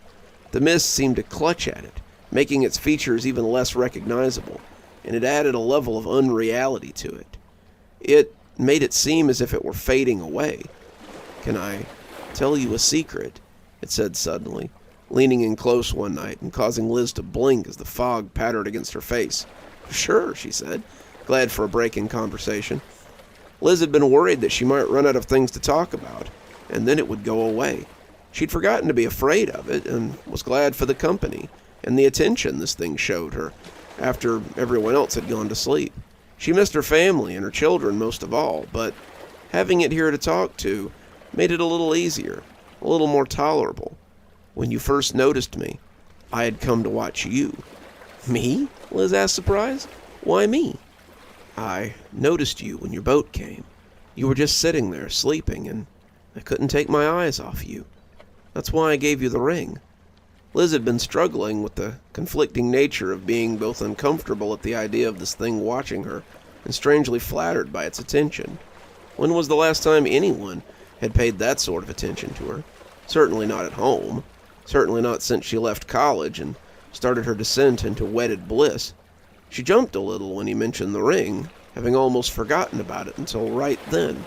Sometimes she would go all day without thinking about it, and then it would suddenly catch on something, or the scratchy fibers would peel at her skin like steel wool, and she would remember that it was there. "You gave me the ring?" she asked, watching its head wobble oddly. "I did," and though it sounded like it wanted to say more, it was unsure how to proceed. "I don't know what to say," Liz said, knowing exactly what she wanted to say, but unsure if she could ask. The two sat in silence for a few minutes, just listening to the waves break on the beach as they stared at each other. "Why don't you ever sing anymore?" Liz asked suddenly, causing the eyes to back up a little bit. They backed further away, getting closer to the tree line, but still unable to look away from Liz. Why don't you sing anymore?" she asked again, and this time it sounded like an accusation. He was almost 30 feet away, but Liz still heard him when he whispered the secret he'd longed to keep hidden. "Because I don't want to hurt you, but I'm so hungry." As the sun came up, dispelling some of the fog, Liz was left with nothing but her confusion of mismatched feelings. Whatever he was, he managed to hold out for another 3 days. Liz didn't see him again until the third night, and that was when she heard the singing. Liz had thrown herself into any task she could find, trying to take her mind off of him. She wasn't exactly sure when he had gone from it to a him, but the transition made her wary. She'd been working to leave the island, wanting to return to the life she'd known, but now her tasks seemed so pointless. Maria had started lighting fires along the coast in an attempt to get the attention of a passing ship. Janet wanted to make a map of the island, something they could use to explore deeper for supplies. Ben wanted to find better shelter in case the weather changed. Gail wanted to try to find out if they could see the shipwreck at some point on the island, so they could get their bearings. Tracy just wanted to sit and work on her manuscript, and the others seemed content to just exist here until it was all over. It all seemed very trivial to Liz. Despite this, she threw herself into anything that came her way, whether it was scouring the island for resources, looking for somewhere to move the group, or just feeding fuel to the multiple signal fires. All the while, she could feel the eyes of her admirer as they followed her. She never saw him lurking in the mist, but she could sense his presence. He kept his distance, watching her from afar, and Liz was worried that she had offended him. She had suspected that he was the one luring people away, but she hadn't really understood the implication until he'd spelled them out for her.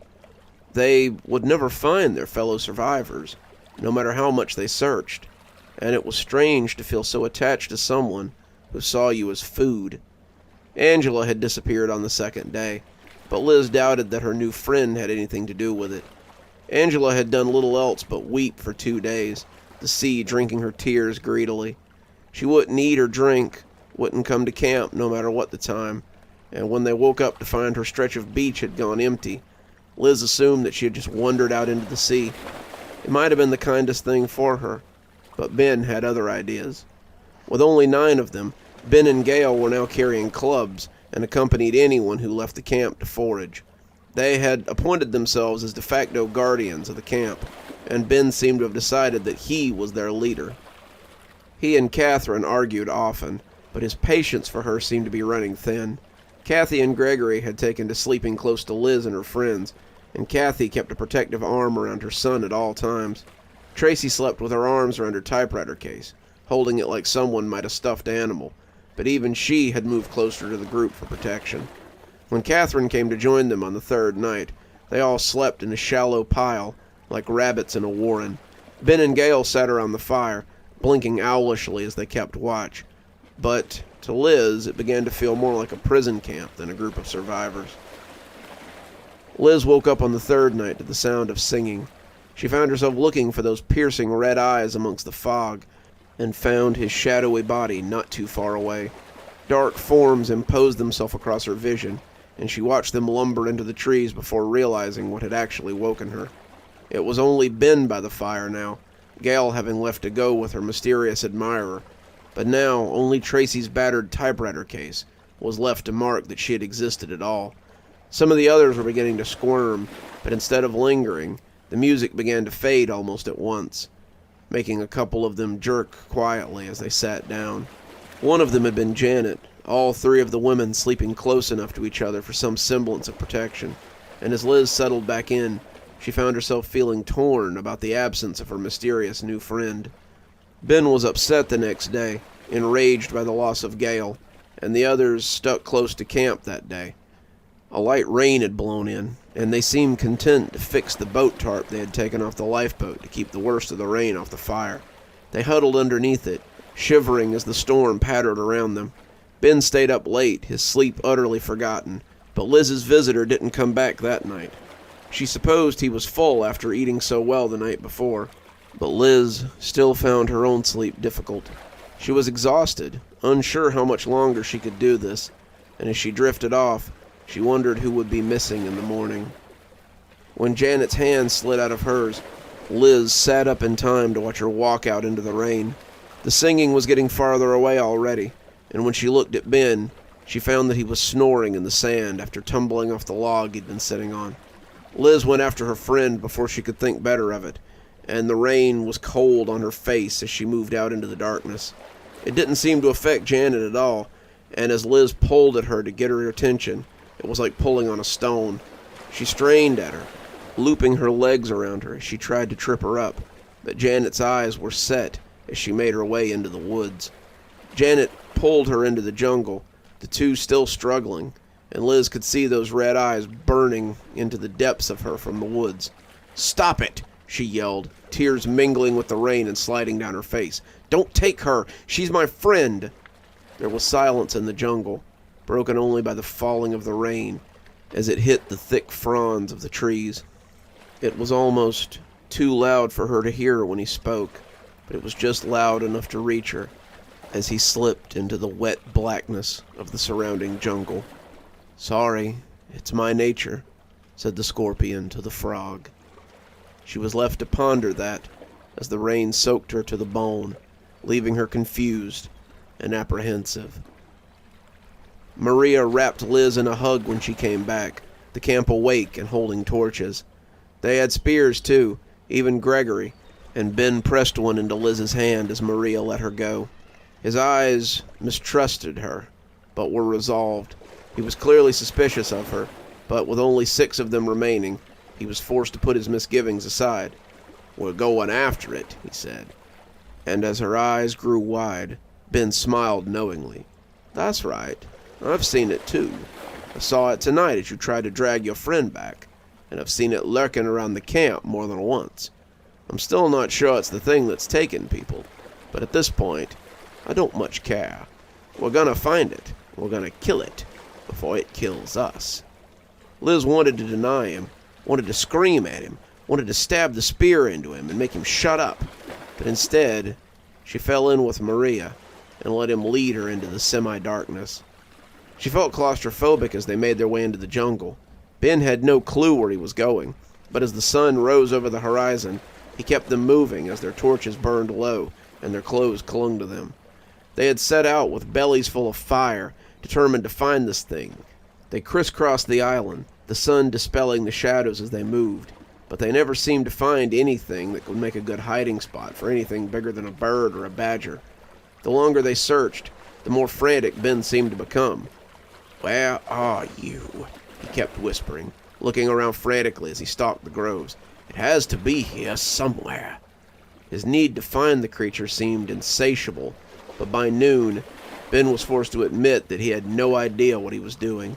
The group was tired and hungry, their legs hurting and the fire in them now quenched by the mist as they turned back towards the campsite. Ben seemed completely demoralized. Catherine finally put a hand on his shoulder, reminding him that they were exhausted and needed to eat, and he was finally forced to turn around and head back to camp. They had covered the whole island, beach to beach, and found no sign of Janet or anyone else. As they trudged back, Ben wasn't the only one looking downtrodden. They all knew that come morning, they would likely be 5 instead of 6. Liz sat by the fire now, remembering the last few days with sobering clarity. Ben had been taken next. He had tried to stay up and keep watch, wanting to catch this thing so he could keep them safe from it. But in the end, he had succumbed and fallen asleep. They had all been so tired after trudging through the jungle, but when they woke up, he was already gone.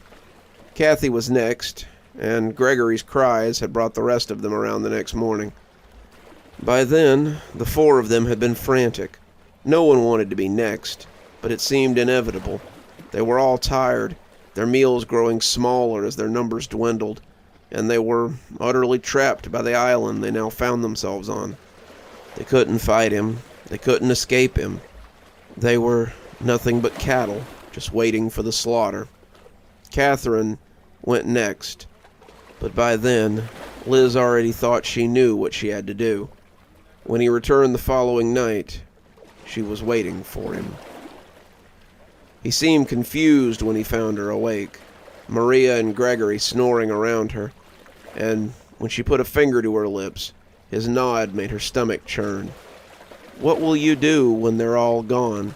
she asked, watching the fire dance between them as the mist made it hiss. He didn't answer her, his red eyes boring into her as he hunkered and watched. "You seem to be saving me for last.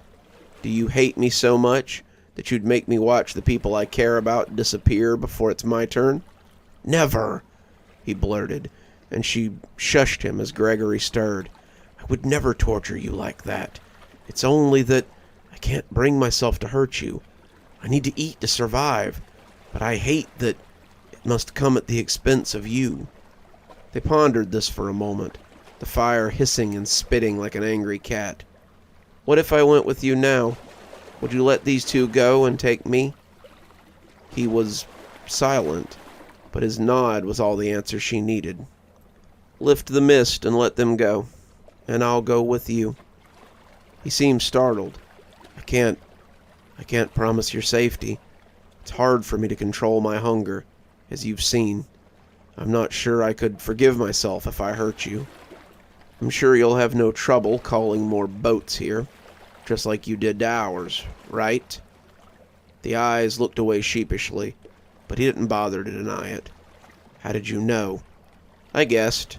Just like I guessed that this ring might be stopping your song from calling me away at night. Right?" He nodded again. "It won't protect you, though, if I decided to just gobble you up one day when I got hungry." "It's a chance I'll have to take," she said, getting up and walking towards him. The red eyes widened, but as she walked into the mist that surrounded him, the cold membrane encompassed her and accepted her. Liz felt conflicted as she watched the boat leave with Maria and Gregory. The sound of the deep whistle had brought the two around as the sun rode high in the morning, and Maria had called her name for quite a while before leaving with the boy. The ship had seen the messages on the beach, seen the smoke from their fires, and Liz had been afraid that Maria wouldn't go for a minute. As the boat grew smaller and smaller on the horizon, a part of Liz wished she was on it. Another part had already accepted that this was her new home, as certain as she was that she belonged with the man whose strange hand now clutched at hers. As strange as it sounded, this had been the trip she wanted. Her old life seemed so dull now. Harold and her children had already started to fade as she stood beside this strange creature. As she turned to look at him, she wondered if she would become like him one day. Maybe he had been like her once, before being discovered by something like him. Maybe he had left a life like hers behind, sacrificing everything because it felt right. Regardless, this was her home now, and as she turned to look at him, she felt complete in a way that she had never felt before.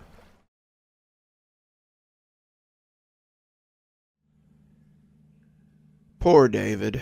He just can't seem to catch a break. It was a pretty bad winter this year. Aside from the generators needing to pick up a few times, the hospital came to work one morning and found the hot water off. This caused quite a lot of problems, as you can imagine, since patients like to take hot showers and doctors like to wash their hands in water scalding enough to make their skin blister. David was called in to fix the problem, since his counterpart was in bed with the flu. David had just gotten home, just started getting ready for bed, in fact, but he put his overalls back on and came to see if he could fix the problem. What he found was the last thing he expected. He told me all this as he sat at the desk and drank hot chocolate with both hands. He had to hold the cup in 2 hands because they were shaking so badly. David's been doing this job since before I got here. He's no stranger to the oddities that happen in this hospital. Even so, he said this was probably one of the hardest things he's ever seen. I've never seen anything like this during the day. Some weird stuff goes on around here. You know that as much as anybody. But it usually happens at night. The weird stuff happening during the day, that's new. The idea that it could happen at any time really weirds me out. He had started to ramble a bit, not really making much sense, and I asked him if he felt comfortable talking about it. He said he wouldn't have come to talk to me if he didn't, and leaned right into the story about the boiler man. This place is old, you know that much, but I don't think you know how old some of this place is. There are parts of this place that were built in the 70s, but there are other parts that go back all the way to the 30s. I started this job in 93, probably just about the time you stopped crapping in your diapers. And I remember when the undercellar had these big boilers. They used to heat the whole hospital. They were ancient when I got here, and they changed them out about 5 years after I started. They were constantly going out. They were unreliable as all get out, and I was glad to see them go. Not just because they needed constant work, but because of the way I always felt when I was in that basement. I've seen some spooky places around here, but that basement is one of the spookiest.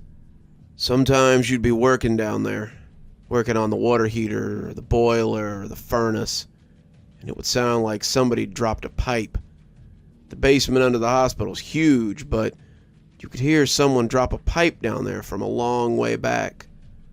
Other times it sounded like somebody yelling, somebody really screaming down there. But when you went to look, there was nobody there. I asked some of the other guys about it, and they all told me that it sounded like I'd run into the boiler man. I asked them who the boiler man was. They all started grinning and asked how I hadn't heard about the boiler man yet. I was just a kid, a little younger than you actually, and when I said I never heard of him, they told me the whole story. Sometime back in the 30s or 40s, there was a maintenance guy who was responsible for the boilers and the furnaces down there. The hospital was a little smaller then, but it still needed heat and hot water to operate. So that was this fella's whole job. Day in, day out, all he did was work in the basement and mind the boilers and the furnaces. Got to the point that he got to be kind of a hospital spook, and some people claim that he never left at all. Some of the other maintenance guys said he had a cot down there, and he just slept down there next to the boilers and kept the place running all day and night. Well, he did, till the place took care of him in the worst way possible. They say that one winter there was a terrible noise from the basement. People went to the stairwell that led down, and all you could see was smoke and steam boiling up out of the guts of the place. The other maintenance guys went down there to see what had happened, and they found that one of the boilers had fallen over and taken out the one next to it. They had taken out 3 boilers and a furnace, to be specific, before the wall had stopped its destructive rampage. The more they looked, though, the more they realized that that wasn't all it had taken out. As they looked for the boiler man, they started getting nervous when they couldn't find him. Had he been down there when the whole place blew? Had he taken the day off, maybe? As the emergency crews started clearing stuff away, they found the poor guy smashed between 2 boilers. He'd been trying to stop it from falling, and they had returned the favor by smashing him flat. He was burned almost beyond recognition, and they found that some of the rumors about him had been true. There was a little alcove with a cot and a bookcase, a little hot plate, and some food for his dinner. He'd been living down in the basement, and it appeared that it had been the death of him. That was the way I heard it, at least. And any time there was a weird noise down in the basement, the other maintenance guys just said, "It must be the boiler man." I'd never really believed in him, not right on top. I've seen enough weird stuff in this hospital to make me not question too much of the other spooky stuff that happens. That being said, I'd never seen any evidence of the Boiler Man in the almost 30 years I've been here. I've seen the Ghost Girl. I've heard enough people talk about Shaky Leg Mary that I have to believe it. I've checked the phones up on the 3rd floor for your buddy Mark enough times to know that something's going on up there. But the Boiler Man, that was never something I put a lot of stock into. At least, till this morning. So the new boilers are all on a switch. They're like Christmas lights. If one of them goes out, they all goes out. It's an interesting system, and it'd be a pain in the ass if it weren't for the fact that the computer that's down there can pinpoint exactly which one is messing up the system. It doesn't happen very often. They've got that system pretty tight, but there's about 15 of them down there, and 2 of them were the culprits this morning. So, I took my toolbox, checked the computer, and pinpointed the 2 that were giving us trouble. I got to work on the first one, and it wasn't a real hard fix. Some rats probably got into the wiring. They usually look for somewhere warm to sleep when it's cold, so I started fixing the wires so I could get home and get some sleep before I gotta come back tonight. I'm working on the circuit when suddenly I hear something hit the ground towards the back of the basement. It was like a big metal pipe being dropped, real loud. It rattled all through the basement, and I jumped about a foot and hit my head on the underside of the boiler. I probably taught the Boiler Man some new words that day, but the bastard had it coming. I listened real close, trying to figure out what the noise was, but after a few minutes I just chalked it up to rats and got back to work. I've almost got it hooked up and ready to flip back on when I hear another pipe hit the ground. This one's a lot closer, maybe next row over, and I holler out to make sure somebody's not down there playing games. I would've thought maybe it was the daytime maintenance guy, Lou. He's a bit of a trickster, but I heard the way he was snorting when I called him on the phone, and I know he's laid up in bed with the flu. I got up and looked around with my flashlight a little, but I couldn't see anybody. It was just me and a lot of quiet old machinery. I closed up the boiler and went to check the computer. Wouldn't you know it, I only had one left to go. I turned back to find the next one, and that's when the lights went out. That ain't really nothing new. You'd be surprised how often the lights go out in the basement. I figured it was the same problem that probably tripped those boilers, and just kinda got back to work. I took my flashlight out so I could see to work, and expected that the power would come back on about the time I got done. If there's one thing you can count on down here, it's that the power's gonna come back on at the least opportune time. So, I set to work on the next one, and God almighty, is this thing screwed up. If it was rats, they had really been at this one. But I kinda doubted that vermin had anything to do with it. It looked like someone had been trying to take it apart. The front panels were off, and some of the fuses and wires were sitting on the floor. The whole thing was a took-apart mess, and as I started putting it back together, I got that feeling I always got when I worked down here. The feeling of being watched. That feeling of something on the ceiling looking down at me. I looked up a few times, shining my flashlight around as I tried to find the source of it. I didn't see nothing, but as I worked, I became aware of a weird shuffling noise. Like I told you, there are definitely rats down in the basement, but this sounded different than that. This sounded more like footsteps. Sounded like when you were a kid wearing flip-flops and your dad told you to pick your damn feet up.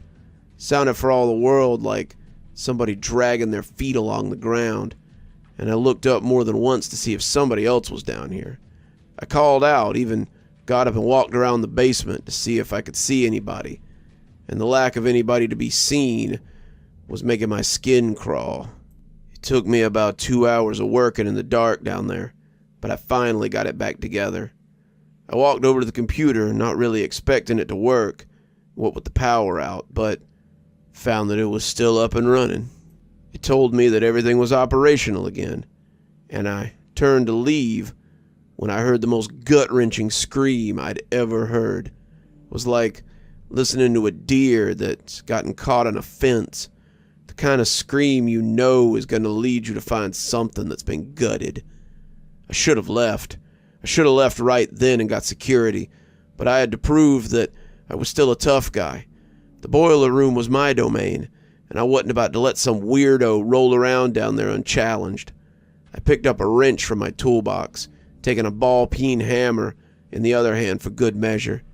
Then I made my way out to see if I could find the source of the noise. As I walked between the furnaces and the boilers, their little pilot lights winking in the gloom, I held the wrench out to defend myself if someone should jump out at me. I didn't expect that they would. I'd searched around down here a few times and found nothing. In my mind, I was just being paranoid. There was nothing down here. It was all just stories that I felt I was too old to believe in anymore. There was no boiler man, no spooks down here to jump out and scare me. And soon, I'd go back upstairs and go to bed and not think about any of it till the next time I had to come down here. When the thing shambled out between two boilers, I thought for sure I was having a hallucination. It looked like one of those things in a Romero movie. Its skin was burnt and broken. Its head was hairless and scabby. Its eyes were white and sightless as they stared off and did nothing. When it turned its head to regard me, I could see that its mouth was open and full of broken teeth. It was wearing the tatters of a uniform, and I could see that it was the same one I'd worn when I first started. There was a name stitched over the breast on the left side, but it was charred. I could barely make it out. When it screamed at me, I turned and ran as the wrench hit the ground. He chased me through that murky blackness for what felt like hours. Being stuck in the stairwell was the worst experience of my life, but this was a close second.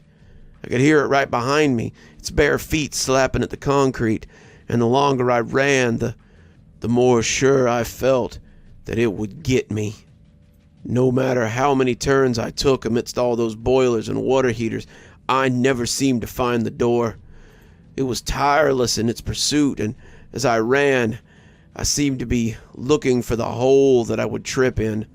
I've seen enough horror movies to know that there's always a hole or a pipe or something to trip on so that the monster can eat you up.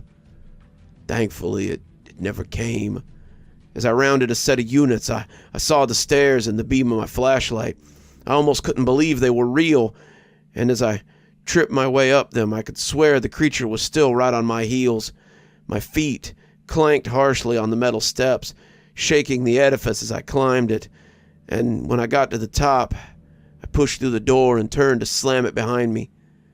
He was 2 or 3 steps back, his feet leaving little red splotches on the grates, and when I slammed the door, he shrieked in fury.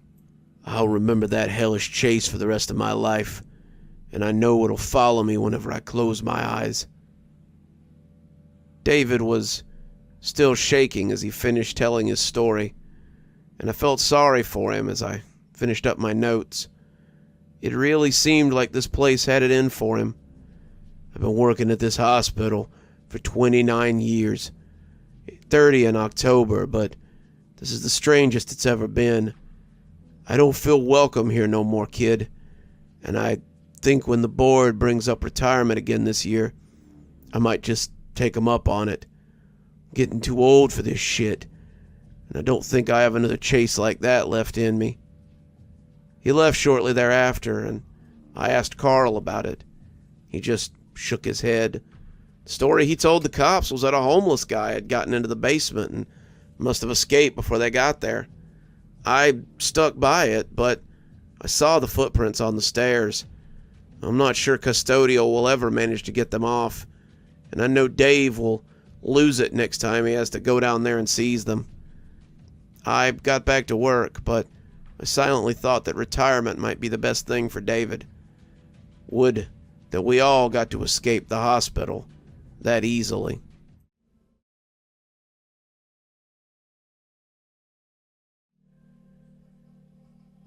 Socialism is no more the answer to capitalism than hedonism is the answer to starvation.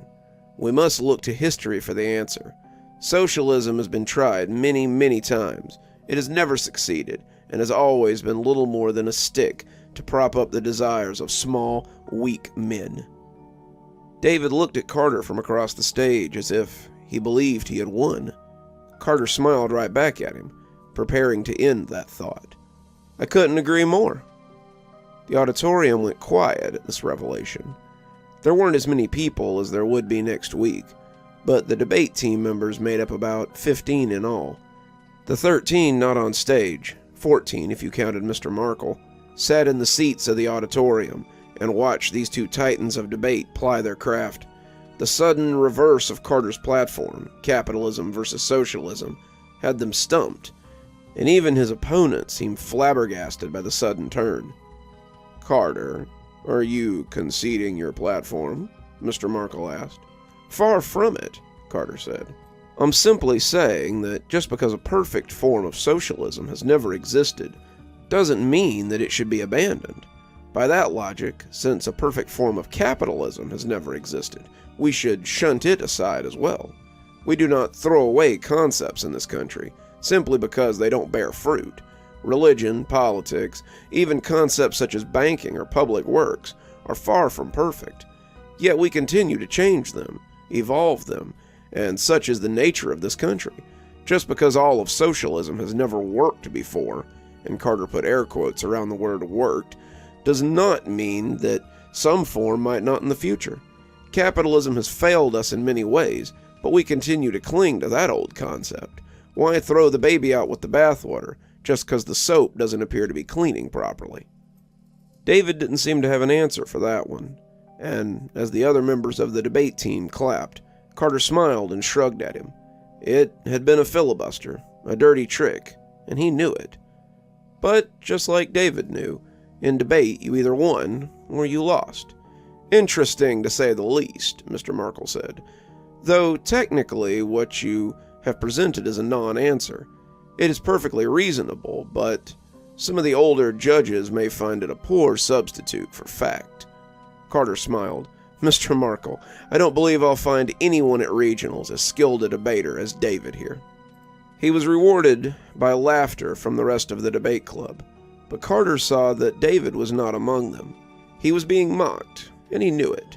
Carter did not intend to mock, but still he was. In reality, Carter had a lot of respect for David Brown, and his passionate, if not aggressive, debate style. David had a lot of skill at debate. His problem was that he was also a hothead who could be put off by unorthodox answers or questionable gambits. Carter's answer had technically been a cheat, but David's lack of rebuttal would have been enough to net him a victory. Well, Mr. Markle said, I'd say you two are both definitely in the semifinals as our best debaters. We'll see which one of you will progress to the finals after next week's debate with West Central. Until then, study your prompts and prepare for anything. Judges at the semi-final level have been known to use material not present ahead of time, so I advise you to cast your net wide on a multitude of topics. There was some light rumbling as they all grabbed backpacks and book bags and made their way towards the exit to the auditorium. Carter collected up his notes, but when the shadow of David Brown fell over him, he'd been expecting it. He smiled up at him placidly. David was a sore loser, always had been, and ever since he decided that Carter was his rival in the 10th grade, he had taken every loss very personally. That was a dirty trick, and you know it. Mr. Markle might let crap like that fly in his debate club, but the judges at regionals will. David, unlike you, I've been to regionals before. I was chosen last year to go to regionals, while you sat on the bench and watched. I've been pulling crap like that since I started debating in the 7th grade. I'm fully aware of what I can and cannot get away with in this competition, so why not hit the books a little more instead of lobbing insults at your betters? David turned red as a tomato, but instead of swinging one of those impotently balled fists at Carter, he turned and stormed out of the auditorium. Carter slid his notes into his pocket. He had won his second debate that day, it seemed. The usual Carter? Carter smiled at the pretty barista as she reached for a new cup. He'd been coming to Jelly Beans for most of his high school life, and Michelle was part of the reason. She was a little older than him, maybe 19 or 20, but she seemed to remember all her customers, and often acted as a coffee-scented therapist for her regulars. "Of course," he said, giving her his winning smile. "I'm celebrating a little, so why not make it a large today?" She laughed as she put the small cup away and got out a bigger one. "Oh, what's the occasion?" "Unrequited dreams, I'm afraid," he said, staring at the counter. "That bad, huh?" she said, adding espresso. "My mom called me after debate club and told me there was a letter from Dartmouth waiting for me on the counter." "Hey, that's good news." "It would be, but no matter what the news, I'll have to refuse them." "And why is that?" Carter turned to look at the speaker, who had rudely barged into his conversation with Michelle, and instantly regretted it. The man was somewhere between 40 and 60, and appeared artlessly handsome in that way that middle-aged men sometimes do. He wore a suit, the cut making Carter think it was tailored and not off the rack, and he could have been a businessman or some kind of stockbroker. But when he smiled at Carter, he felt a cold chill run through him. The smile was too big, taking in most of his mouth, and made Carter think of sharks hunting fish. "Well, not that it's any of your business, but I don't really have the money for college." Michelle set the drink down in front of him, and when their eyes met, he could see that she was pretty put off by this guy. She seemed to be trying to warn him, but also didn't want to insult a customer. Whatever instinct had sent fingers of cold up Carter's spine had apparently affected her as well, and now she was simply hoping this hyena would leave her den without tearing her to shreds. "And why is that?" the man asked, taking a sip of coffee as he put his full attention on the boy. "My parents aren't wealthy. In fact, they work multiple jobs just to keep me in private school. I know it's nearly beggaring them to keep me there, not to mention to pay the mortgage and to feed my other 3 siblings." Carter immediately felt foolish as he admitted all this to the stranger, but it seemed like he'd lost control of his talented tongue. Despite all the warning bells going off about this guy, he brought something out in Carter that he didn't feel often. Did mice tell snakes their deepest secrets before they devoured them? Would this man wring out all his shameful secrets before he swallowed him whole? Aren't there scholarships? No means by which you can get yourself there? I don't play sports. My grades are above average, but nothing that would net me more than a basic scholarship. Debate is really all I have, and unless I can go to state, I don't really have much of a chance to pursue it in college." "What if there was another way?" said the man with the hard-to-look-at face. Carter raised an eyebrow. "Look, sir, I don't know what you're about, but if you're suggesting something improper, far from it, lad. I represent a group of individuals who are interested in talent. They pay good money for said talent, especially in those who may not have the means to utilize it to its full potential." "I see," Carter said, suddenly deciding it might be best to take his coffee elsewhere. "Well, I wish you luck in your pursuits, but I'm not disposed to whatever it is that you may be suggesting. Good day." As he left, he expected the man to attempt to stop him. He expected the man to get angry, or to try to put his mind at ease, when really, what he wanted to do was trap him. He had heard of people like this before, those who came to those in need and tricked them into deals they weren't quite prepared for. This man was likely some sort of purveyor of predatory loans, and Carter had no desire to be in debt to anyone for the rest of his life. He was an intelligent young man, gifted with a silver tongue, and he meant to keep his talent out of the hands of those who might misuse it. Instead, the man only shrugged. "Suit yourself, young man, but I'll be here if you change your mind." Carter did not believe he would be changing his mind on the matter, but youth is often trapped by its folly. Carter was sitting on the commons the next day, when David Brown approached him with his group of hangers-on. David, as he had said many times, did not have friends. What he had was a group of admirers and lackeys, people who would have evaporated like smoke if his father had not been rich and David not been popular. Carter had few friends, but at least he knew they were not the simpering followers that David had. "Preparing for your next dirty trick?" David asked heartily, earning him some chuckles from his minions. "Just imagining your dumbfounded face when your father's money doesn't earn you a spot in the debate finals, David." David began to turn red, the anger always so close to the surface with this one. "I'm getting that spot this year, and there isn't a thing you can do about it. Your dirty tricks and foolish pride won't help you this year. I've got an ace in the hole, and I know I'll get the spot." Carter ignored him, leaning his head back as he basked in the midday sun. "We'll see," was all he offered, and when the boys walked away, he felt a pang of frustration worm its way inside of him. What did it matter? What did it matter if he or David went to the debate finals? There would be another David at Dartmouth. There would be many Davids in his life, and all of them would get exactly what they wanted, because they had what Carter did not. David could get into any school off his father's name and the amount in his bank account. Carter had to work twice as hard just because his parents didn't have that luxury. What good would it do to debate when in reality all debates were solved with checkbooks instead of words? He took out the letter and read over it again. "Dear Mr. Mason, congratulations on your acceptance to Dartmouth College. We will have freshman orientation on the second week of August, and enrollment will begin at the end of your current semester. Financial aid is available for those without means, but you may want to look into other sources of payment if these are not amenable. Thank you for your interest in Dartmouth College, and we look forward to seeing you this fall." Alternate sources of payment. That was a nice name for a noose that would hang around his neck. It was his dream school, and he had wanted to go there since he was in the 7th grade.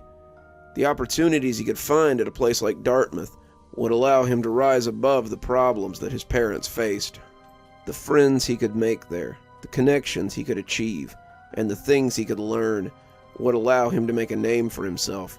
Carter had often thought he could use his gifts to enter politics, maybe even some kind of job with the embassy, but without connections and proper schooling, he couldn't hope to achieve any of those things. Politics was likely already closed to someone without means, but there were ways that he could work himself into such a position. It would take hard work and a lot of determination, but he could succeed on his own merits. Merits that would mean nothing if he didn't have the name of a prestigious school behind him. He closed his eyes as he lay across the picnic table, already contemplating the words the strange man had spoken to him the day before. "I'll be here if you change your mind." Carter tried to push the thoughts away, but he suspected that his mind might be wobbling on the subject. "Mr. Mason? Mr. Mason, your rebuttal." Carter shook himself, having been lost in his melancholy again. His teammates were looking at him, waiting for his flawless delivery, but his mind just wasn't in it. The auditorium wasn't full by any means, but the studious individuals who had come to see the semifinals were looking at him expectantly. He realized he was blowing this, about to blow his chances at the finals, and forced his mind to settle on his counterpoint. The correlation between wealth and success is inseparable. The idea that someone of the working class can obtain financial stability through hard work is a pipe dream. The days when someone can simply work hard to succeed are beyond us. And without outside means of wealth, the working class must be comfortable under the heel of those with wealth and power. He couldn't help but look at David as he finished, and grinned when he rolled his eyes. David should be very familiar with the premise, though maybe not from the appropriate viewpoint they were supposed to be defending. Carter had stayed up late studying for this debate, and the sleep he had gotten was far from adequate. He kept going back to the coffee shop again and again, and the smiling man was always there in his dreams. In reality, he hadn't seen him in close to a week, but the man seemed to burn in his thoughts nonetheless. He haunted his dreams, his words haunting his waking hours, and Carter was becoming frustrated with his dangled offer, though no more frustrated than he was with himself for considering it. Yes, but what about the American dream? What about the hopes that someone can come here with nothing and gain success? The number of immigrants who come here and start successful businesses has never been higher. People with barely more than the clothes on their backs can be financially stable within a generation. People willing to put in the hard work often do succeed, and I believe that such disparities can be bridged through hard work and perseverance. Look at the fluctuating numbers of YouTube content creators, people who have taken an idea and made a living at it. Look at the number of banks ready to extend loans to small businesses. This is the land of opportunity, not a place where the rich eat the poor, his opponent rebutted. It was Carter's turn to roll his eyes. West Central must surely be hurting for debaters if they let this girl get to the semifinals. Mr. Mason, your rebuttal? Why bother? Carter asked, and he could hear Mr. Merkel suck his teeth from the front row. My opponent clearly can't hear me from her mountain of idealism. Indeed, immigrants are no longer stoned when they come off the boat, but the argument was for the disparagement between the wealthy and the middle class, not the means to gain upward mobility. To say that a man who owns a restaurant or starts a YouTube channel is as comfortable as a man whose father's father bought oil stock is ridiculous. The opportunities held by the rich are as numerous as they are unknowable. You can look no further than the antics of our latest president, or Jeffrey Epstein. We live in a society where the rich do indeed eat the poor. They simply take small bites so we don't feel it as much. They whittle away at our time and our labors, and we are left with the scraps. To believe anything else is fantasy. The crowd clapped, but Mr. Merkel was shaking his head. Carter had pulled it out of the fire, but he was starting to lose some of his touch. We're driving up this weekend. Dad's got some golf buddies in New Hampshire, and he wants to visit the country club while he's up there. Carter had been changing out of his gym clothes when he heard David talking loudly with a few of his friends. It had been a few days since the debate semifinals, and Carter hadn't been sleeping any better. They were getting their towels ready to shower, something he had done as quickly as he could, and talking about weekend plans as Carter slid back into his regular clothes.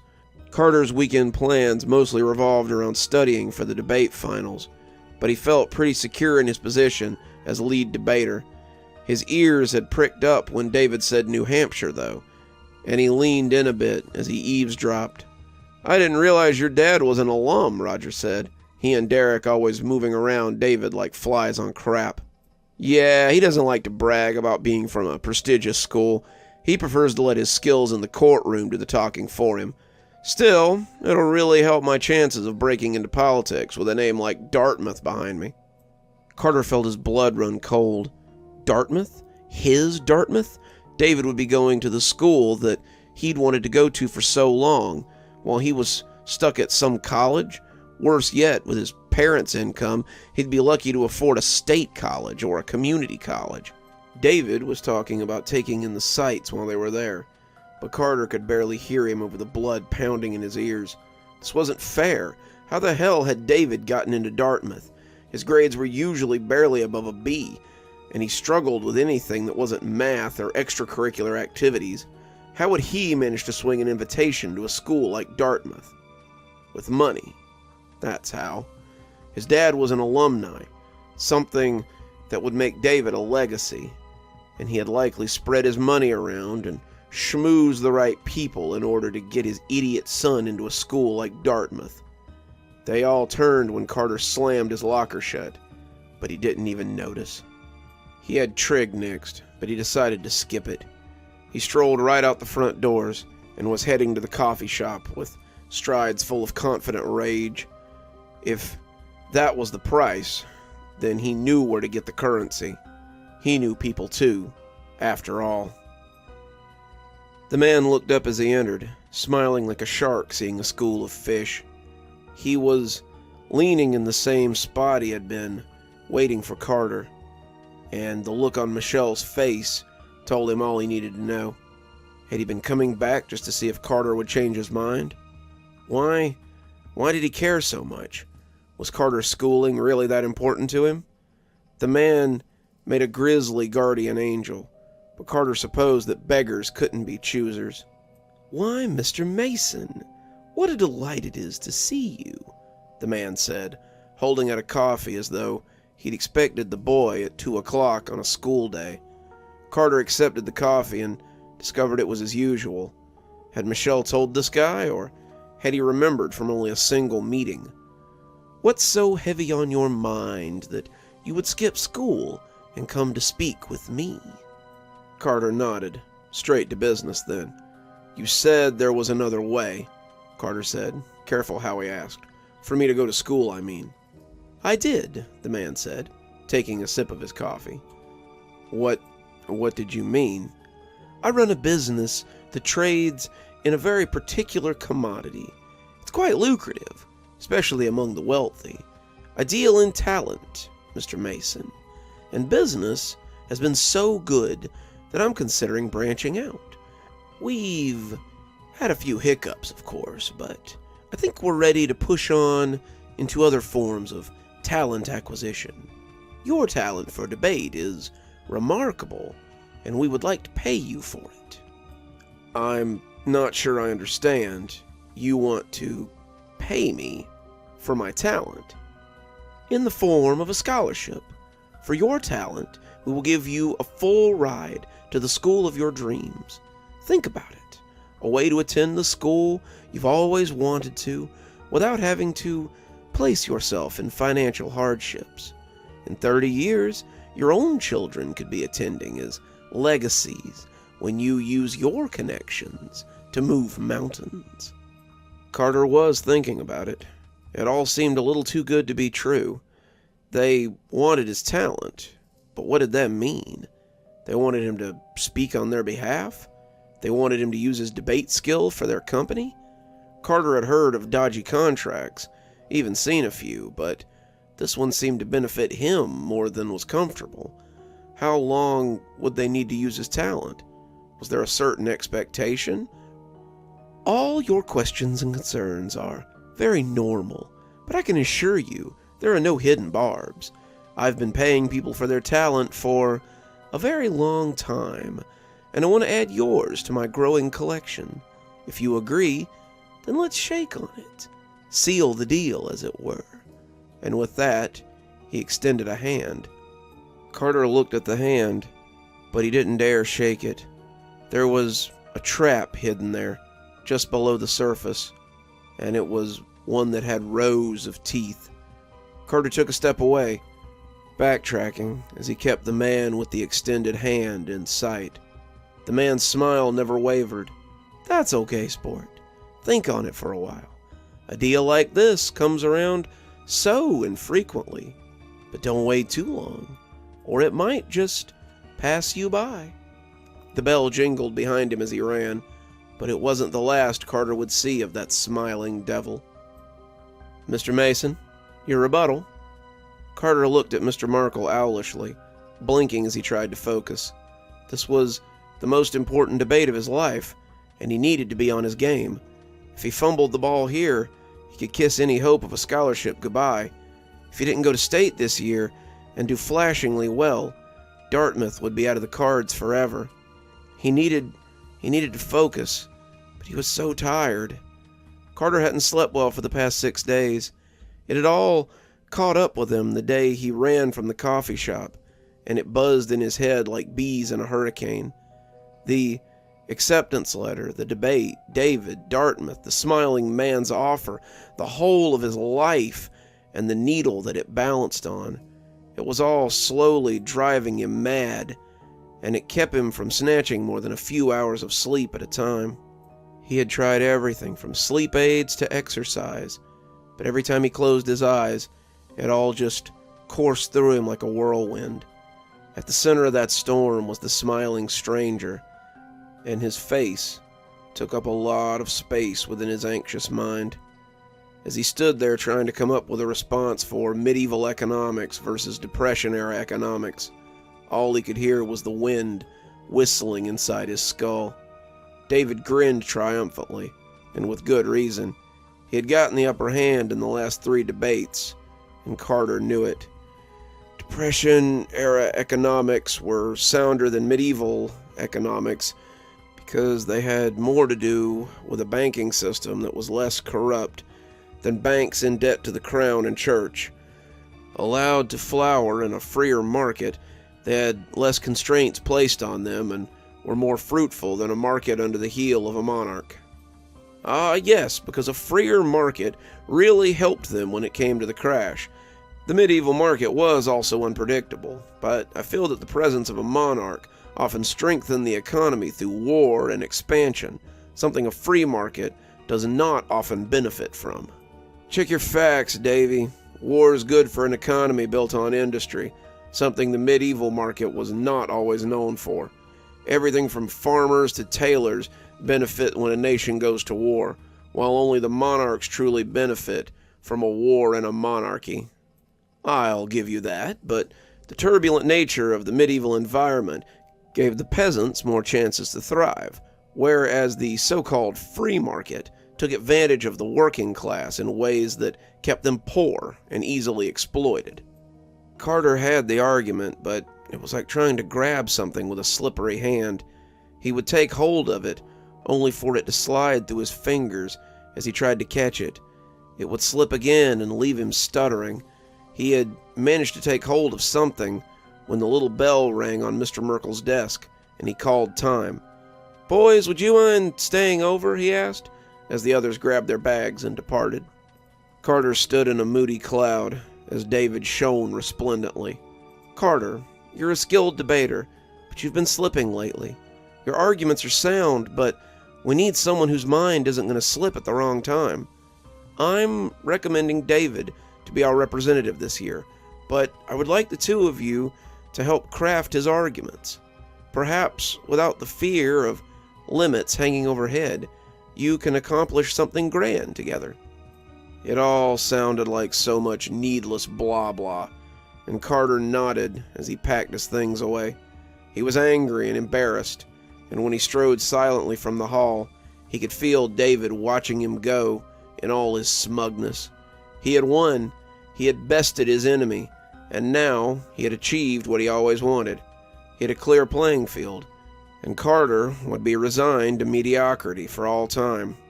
Well, maybe not, Carter thought.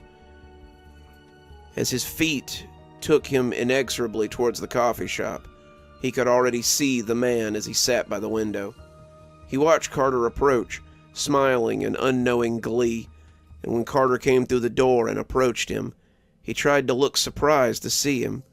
The illusion wasn't there, however, and he just looked like a cat who spied a fat rat for his supper. "Deal," Carter said, extending his hand before he could think better of it. "Deal?" the man said, cocking his head as though he wasn't sure what he was agreeing to. "I wish to make your deal. I will accept your scholarship for my talent." The hand shook only a little, and when the man extended his own and wrapped it in his cold embrace, Carter shuddered only a single time. There was a feeling in his throat then, and Carter felt his breath stick. Something was happening to him. Something was happening to his throat, and as it coursed over his tongue, he tasted putrescence in his mouth. It was as if he had regurgitated a rotten fish, and when he tried to gag, his mouth wouldn't obey. He was choking, his throat working, but nothing came out. Black spots appeared at the edges of his vision, and as he fell back and out of the stranger's grip, he heard Michelle call his name a single time. He woke up in the hospital. He woke up in a paper gown with an IV in his arm, and his mother dozing beside him. He tried to ask her what had happened, but as he opened his mouth, nothing came out. He reached for his throat, but it felt fine. He opened his mouth and turned to the nearby mirror, but everything appeared to be intact. His mother came awake as he checked his mouth and told him how happy she was that he was okay. "You fainted at the jelly beans. No one knew what had happened, and that young girl behind the counter was very..." But that was when she realized that he couldn't talk. 3 doctors and a score of professionals later, and no one seemed to be able to explain what had happened. All they knew was that Carter was now a mute for whatever reason, and it was likely to be for the rest of his life. An X-ray showed that his vocal cords had been damaged by something, and his tongue had been injured. No one could explain it. No one even ventured to guess, but Carter never spoke again. He was mute for the rest of his days, and he didn't remember the man until he got home and found the envelope on the counter with his name on it. The one from Libris Talent, extending him a full scholarship to the school of his choice. In exchange for your talent, take this chance to better yourself and to soar as high as you can in your current state. Yours, Mr. Sereph. It wasn't until then that Carter realized what he had meant. Carter's talent had been his debate skill, his eloquence, his way with words, and Mr. Sereph had taken it from him. He had taken his gift and left him with a Magi's gift, and now Carter would have to figure out how to use it. The next few months would be hard, but Carter would overcome them. He would spend the summer in physical therapy, and despite his mother's urgings, he would start school in the fall. He would go to Dartmouth. He would study whatever he damn well pleased, and that son of a bitch would foot the bill if he knew what was good for him. It was 2 years into his study of ancient history that he saw David again. It was 2 years before he discovered the other half of the puzzle. Carter was heading for his class when he happened past an open door and heard someone he had never expected to hear again. The dilemma of the pen being mightier than the sword is that while swords cut a man to death, a pen may cut a man's reputation to shreds as readily as it might cut his throat in the night. A pen may ruin a man in so many ways and never mark him physically. The sword may have the common decency to kill a man, but the pen will mortally wound a man for years to come. He stopped at the door and looked in to find David and another student engaged in a debate. He hadn't seen David since freshman orientation, and that had been a kindness. David had truly been his last great rival, and it shamed him for David to see him like this. He also couldn't stand the way David looked at him whenever they met. It was a knowing look, a knowing smile, and it reminded Carter of the man who had taken his talent from him. Now, as he listened to David shred his opponent with his argument, he realized what it had been for. The longer he listened, the more he heard his own words beneath the swaggering voice of David Brown. David looked up as the crowd clapped and noticed Carter for the first time. He smiled, and Carter realized who had bought the talent that it made it possible for him to go to Dartmouth. After all, had he not already known that money made the universe move? Had he not known that with wealth, anything was possible?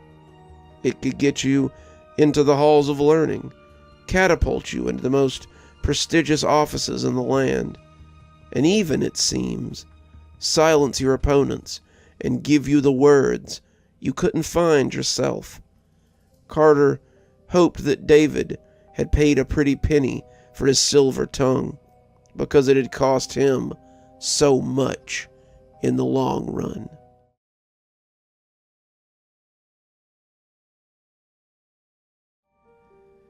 Hey everybody, it's been a minute, but I figured I'd bring you up to speed on everything that's been happening. So needless to say, I got out, but the story of how it happened is wild. So there we were, me and the little potato dude, just waiting for the security dude to call us back when the little guy got chatty again. "Do you think he can get us out?" he asked, not seeming sure. "I mean, if anyone can get us out, it'd be him, right?" "What do you base this on?" I had to think about that for a minute. "Well, he's security. It's their job to protect people, right? If anyone should be able to get us out, it should be them." It was the little dude's turn to think, something he did by slowly breathing in and out as his body puffed up and shrank again. I will have to trust in your experience on this matter. The only thing I know about security is that they give people tickets and yell at people for parking where they shouldn't. I laughed. Sounded like some of Doc C's assistants had run afoul of campus security a few times. What do you know? I asked suddenly, kind of interested in what this little guy had collected. What do you mean? He asked. I mean, like, you take in all your knowledge through people's thoughts, right? What kind of information do you have? Even if you could get out of that tank, what would you do? Could you take care of yourself out there? The creature seemed to consider it for long enough that I wondered if he was going to answer me or not. He mostly just floated there, bobbing in his little tank like one of those gross toys I used to see at KB when I was a kid. I turned back to my phone thinking I'd struck a nerve, and when he spoke up, it made me jump a little bit. I know lots of things academical. I can solve great mathematical problems, decipher scientific formulas that would leave your peers drooling, and compose written works that would rival the greatest minds of this and many other times. What I cannot do, however, is remove my own lid, take myself from this place, or, I'm coming to doubt, breathe the air that you take for granted. I do not know these things for a fact, but I've come to suspect them heavily. I may need your help more than I suspect. As little as I know, you want to help me. I shrugged, not needing long to think about it. The little potato dude was gnarly looking, but he and I had grown a little close, despite myself. If he helped me out here, I wouldn't mind helping him do the same, even if it meant finding him a place in the world. That's what you did for someone who helped you. At least, that's how it always been for me. We would see if I still felt that way when the time came, but as far as I was concerned, I was as much in his debt as he was in mine. I had just opened my mouth to say as much when the phone rang from the corner of the card table. The number wasn't one I had saved in my phone, so I figured it must be the security dude. "Took you long enough," I said, picking up the phone and realizing it was just about an hour since I spoke to him. "I mean, I can go back to my desk and let you manage on your own if you'd prefer." He must have taken my silence for acknowledgement of my error, and I heard keys jingling as he hopefully tried to open the door to the R. Ashley Science Building. "So, where are you then? I don't see any footprints in the dust that's laying pretty thick everywhere, so it's not like I can trail you." I looked at the little potato dude, needing his help for this part. I'd always been blindfolded when the doc brought me down here, so I was next to no help. The little dude closed all his eyes for a minute, contemplating his next move, and when he opened the largest pair again, he sounded sure of his directions. "Tell him to go down the hall and find the 5th door on the left." "Go down the hall and find the 5th door on your left." "All right," the security guy said. I could hear his footsteps over the phone as he walked. "Hey, you said it was just you in there. Who's that I hear with you?" I started to tell him it was the experiment I had told him about, but decided against it. "Just a friend. We're both trapped in here and need to get out." He said, stopping suddenly and taking his keys out. The jingling over the phone was maddening, but as he slid it in, I heard the creak of an old door and found I remembered something. I remembered walking 30 steps. I started counting just to have something to do, and then hearing a spook house creak as the door opened. I didn't know where he was, but I knew that creak. Okay, I'm in one of the old science labs. Now what? I could hear his feet scuffing as he moved inside, and I looked back to the little potato dude for further instructions. "Tell him to go into the broom closet behind the teacher's desk and find a door in there." I conveyed these instructions and heard him scoff as he took out his flashlight. "There's no door in here, just bookshelves. If this is a trick, I swear I'm gonna..." "Tell him to pull on the left one closest to the door, The hidden door is behind that. It's the left one, closest to the door. It's behind there. I could hear the security guard sighing in exasperation. Sounds like some Scooby-Doo bullshit to me. But when I heard the scrape of a shelf coming off the wall on hinges, I knew he was on the right track. After the door creaked, there were more steps followed by a scrape of wood on tile as something slid open. It was freaky to hear it all from someone else's end, but it gave me confidence that he might actually find us. Okay, there's a door here, and he opened it, creating a metallic sound. There's a stairway that goes down into a basement.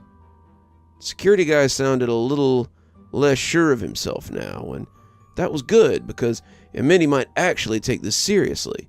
If he thought we were college kids running a goof, then he would probably leave us to our fate. If he believed that we were real and that we were being real with him, then he might come and save us. I heard him descending the stairs with slow, deliberate steps, and when he came to the bottom, he gasped a little bit. "What the hell is this?" What do you see?" I asked. "Some Frankenstein shit. There's coils and glassware and all kinds of things. It's not dusty down here either. Looks like someone might have been living down here until very recently. This is wild. I guess you kids weren't kidding." "There's a door on the left-hand side of the room. Tell him to go through there." "Go through the..." I started, but when I heard the thump of an old door being pushed open, I knew he had heard the little guy. "Holy crap," he said. Suddenly there was a rush of air and a loud clatter. The heavy breathing I'd been listening to was gone, and the silence that replaced it was worrisome. Had something gotten him? Did Doc C have other experiments roaming around other than the little potato guy? Were they maybe a little more dangerous? Hey, are you okay? What's going on?" There was nothing. "Hey, answer me, are you okay?" Still nothing. "Seriously, dude, are you..." "He's fine," the potato guy said, and I looked up in surprise. "He's close now. I can sense his mind. He's very surprised by what he's found in that room. It's made him think a lot, made his mind create images." I felt a little sick watching the potato dude talk about it. His deformed tongue was sliding over his little stone teeth, and he'd have been salivating if he hadn't been floating in water. I realized this was how he ate, how he fed on others, and I was suddenly very glad that he couldn't do that to me. It was like watching something intimate, and it made me feel dirty. "Hey, you still there?" Security dude yelled, and I put the phone back to my ear as I told him I was. "Good, sorry about that. It's just, some of this stuff is wild. I've never been in a science lab like this before. This is the weirdest place I've ever found myself in." "Tell him we are on the far side of the room, the third door with the padlock on it," the potato dude said. I didn't bother to relay the message. I stood up and pounded on the door with my fist, shouting for him to come get us. I yelled that it was me, the guy on the phone, and he needed to get us out of here. I heard running on the phone, and then a minute later, I heard his voice as he spoke through the crack in the door. "Hang tight, buddy. I'll have you out of there in a jiffy. I have to find something to break the lock with." The phone line went dead, but I hardly needed it anymore. I could hear him on the other side, rifling through things as he tried to find something to break the lock with. It was pretty clear that he believed us now, and the knowledge that we were actually in trouble made him remember his duty. Saving a couple of students from danger was probably one of those things the school gave you an accommodation for, and he wanted to look good for his boss. "That's right," the little potato thing whispered to itself. "You'll be a hero once you get us out of here. You'll let us out, and they'll know how great you are." "You okay?" I asked. But he shushed me as he continued to whisper, "You'll be a hero. You'll be the boss. and you can finally get a spot on the force with a feather in your cap like this, just like your father always wanted you to. From the sounds on the other side of the door, whatever the little guy was feeding him, it was working. After about 10 minutes, I guess he finally got desperate. "Step back from the door," he said. I'd taken only a couple of hesitant steps back before a loud bang came from the room. It was followed by 3 more loud pops, and I started to wonder if security dude had pulled out a gun. Whether he was a bad shot or the lock was just too thick, I don't know, but after the 4th shot I heard something thump against the outside of the door, followed by the door opening to reveal our savior. He was young, 19 or 20, with khaki pants and a dark blue polo that said campus security on it. He still had the gun in his hand, something I wasn't sure I'd seen any of the others carry. His blonde hair was all stuck up and his face looked flushed, but he was a welcome sight nonetheless. "Thank God," I breathed, walking over to shake his hand. He had opened his mouth to say something, but when he saw the little dude in the jar, his face turned like bad milk. Jesus Christ! What the holy hell is that?" he said, raising the gun to point it at the tank. He's a friend, I said, trying to assure him. He helped me guide you here. He won't..." But as I looked at the tank, I realized I might be wrong. The little dude had all his eyes open, and they were focused on our new friend. Security dude was staring back at him, and I saw that he'd begun to shake a little. The hand with the gun had especially began to shake, and he seemed to be losing a battle to keep it at his side. His eyes were locked on the little creature, whose multiple eyes were locked on his in turn. The veins in his head were starting to bulge. I took a step back, not sure what was going on here, and when the security dude started to scream, I saw his eyes roll up to the whites. His eyes began to leak, looking like he was crying blood, and when he fell over, I saw that blood was coming out of his ears too. We stood in silence for a few seconds before I could find the words to speak to the little dude. "What the hell was that?" "Sorry about that," the little potato guy said. "I was so hungry that healthy brain waves were too much to pass up." "So you killed him?" "To be fair, he was thinking about shooting me. It was right on top of his brain, and if I hadn't acted, he would have shattered my tank and possibly ended my life." He turned to look at me then. The feeling of those eyes on me was extremely unsettling. "I had to kill him, you understand. He was threatening me.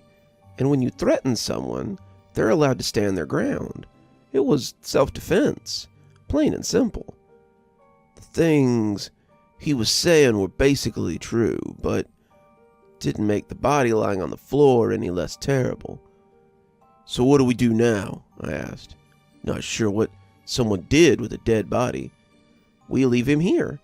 I would venture a guess that he isn't the only body down here.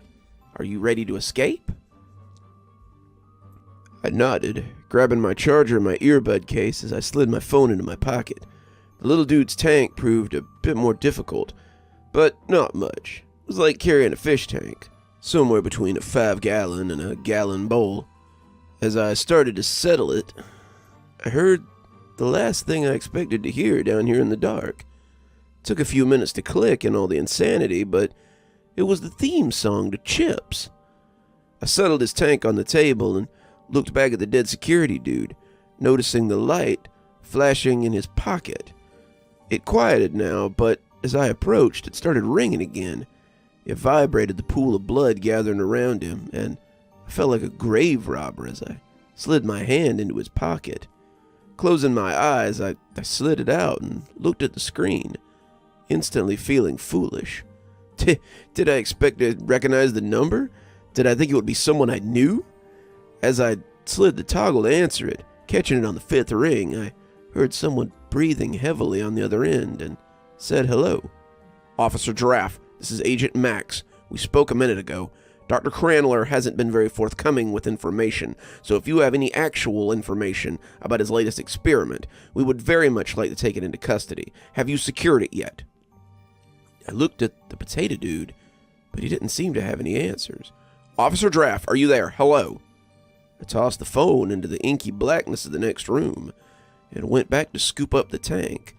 It appeared that our times table had been moved up a little bit, depending on what security dude had told the Fed dude. "Get the keys," the little guy whispered, nodding his lumpy head at the officer dude. I nodded, seeing the wisdom in it as I unhooked them from his belt. I settled the tank in my arms as we headed into the room beyond. The security guy had been right. It was certainly something to see. There was a dim light that shone from the top of the ceiling, and I could see all kinds of things in the dark space. Silver tables, big tanks filled with liquid, small trays with instruments, and shelves upon shelves of things too small to make out.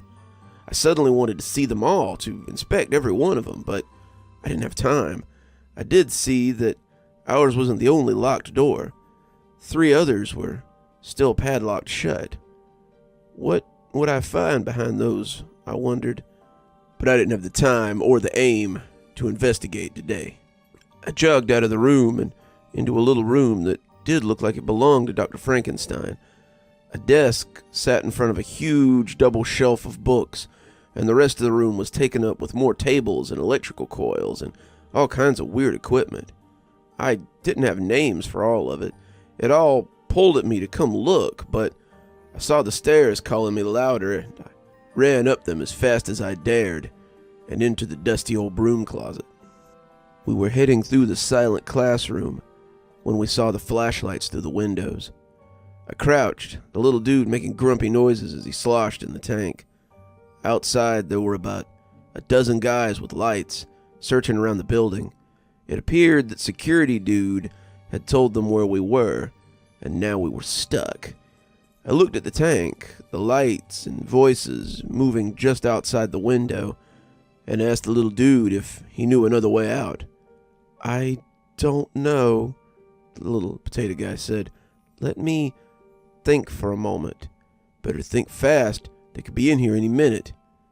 He floated in thought, all his eyes closing again, and I was forced to listen to the chatter just outside the window. "He said the R. Ashley Hall, right?" said a voice I recognized from the phone. "Yes, sir. He definitely indicated this building." "I can't raise him. It's possible he went in by himself, and whatever was in there eliminated him. We need to get inside. One of you go see if anyone else works security. I need keys to the building, and..."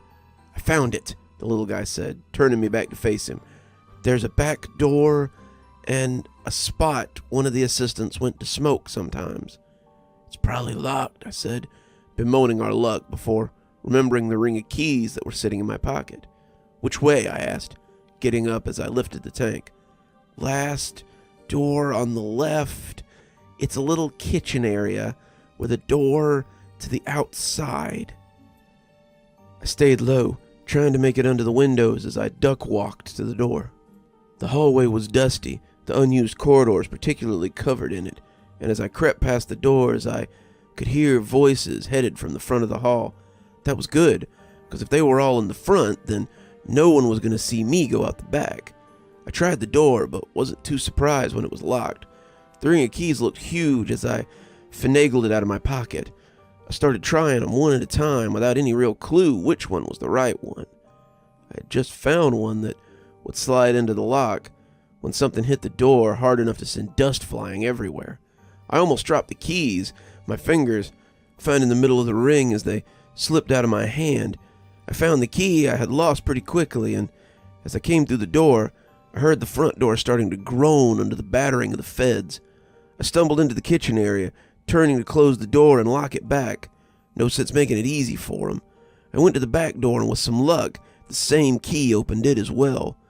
We went out the door and onto the lawn of the college before anyone was the wiser. We must have looked pretty wild as we made our escape through the low shrubs. We were staying low, me still hanging onto the tank for dear life, and when a little dude shouted at me to get down, I sat down and put my back against a nearby tree. I sat there catching my breath, wondering why he'd told me to stop, when suddenly there was a flashlight around the back. I dared a little peek and saw a woman in a suit waving the light around as though looking for something. I popped back behind as she started sweeping our location and held the tank tightly as I prayed she wouldn't see us. The potato dude could roast her, but that would certainly draw attention. Our best bet was to stay clear and hope they moved on. Agent Fiss, report. Sir, the back door is open, and I held my breath, breathing slowly as I tried to keep my breathing from giving me away. Excellent work. That explains why the front door was locked. Officer Draft must have gone in through here. Let's go. We have our entry point. As they piled in, I noticed that her light was still trained on the area we crouched in. Sir, I was thinking that a search of the area might be in order. If the subject escaped through the back door, we could... There's no sign of forced entry on the door, Agent Fiss. It's more likely that this was how the officer entered the building. Come on, we may need every hand to bring this creature in.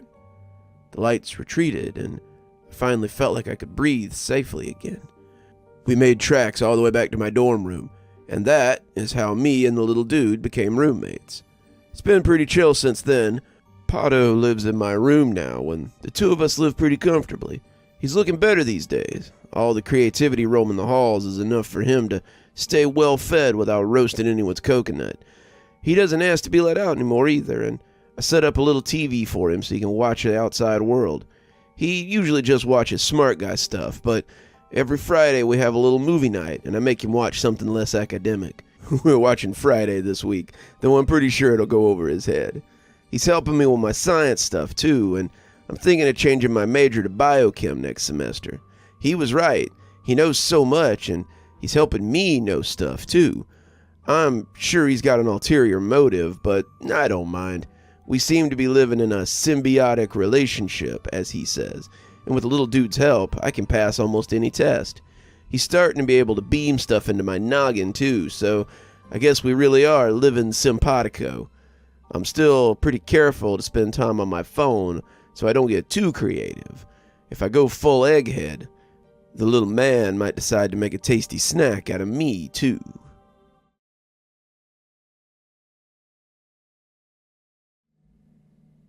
Grandpa and I were sitting in the living room when we heard the noise. Grandpa had just finished a breathing treatment, which may or may not have been why we didn't notice it sooner. He'd been prescribed 2 a day until the remains of his cough were gone, and he hated them. The little machine was too noisy, Grandpa said. The medicine tasted bad, Grandpa said. It was all a lot of fuss over nothing, but I saw the difference in his cough. Ever since the doctor had put him on the treatments, I had heard him cough maybe once or twice, but never with the volume he used to. He was practically back to his old self, and that was good. With summer already upon us, Grandpa was making plans that would take us out of the house and into the nearby woods quite often. This also made it a great incentive to take his medicine. If he wanted to go out adventuring, he needed to get his treatments finished. Grandpa had just put the little mask back on the machine when we heard an almighty rumble from just outside the window. I looked at Grandpa, wondering what it could be, but after hearing it a second time, Grandpa laughed and picked up his crossword. I had put my book down, wondering if we should be concerned about it, but Grandpa just waved it away. It's nothing, just a bear sleeping under the back porch. A bear? I said, my fears not dampened in the least. They do that from time to time. It's probably a young bear who's away from his den for the first time and just looking for a spot to sleep for the night. It was getting dark out there, the sun dipping below the trees as Grandpa and I whiled away our evening. I'd been thinking I might go out and call Glimmer so we could meet up for a walk, but the presence of a bear made me think better of it. The bears around here aren't usually keen on people, and I had little doubt that if I went messing around by the porch, I'd invoke his ire. Grandpa looked up, snorting at my look of trepidation. It's not a big deal. Least, it's outside. Heck, I once drove about 70 miles with a real beast in the back of my truck. The one in the front yard? I asked skeptically. No, when I drove in Alaska. I was already on my way to the kitchen to get a couple of beers. We probably couldn't go drinking on the porch, but we could enjoy them and Grandpa's story right here in the living room. I'd opened them up and came back in, and we clinked bottles as I took a seat and settled in. Well, if you insist, it all started with my first trip to Nome.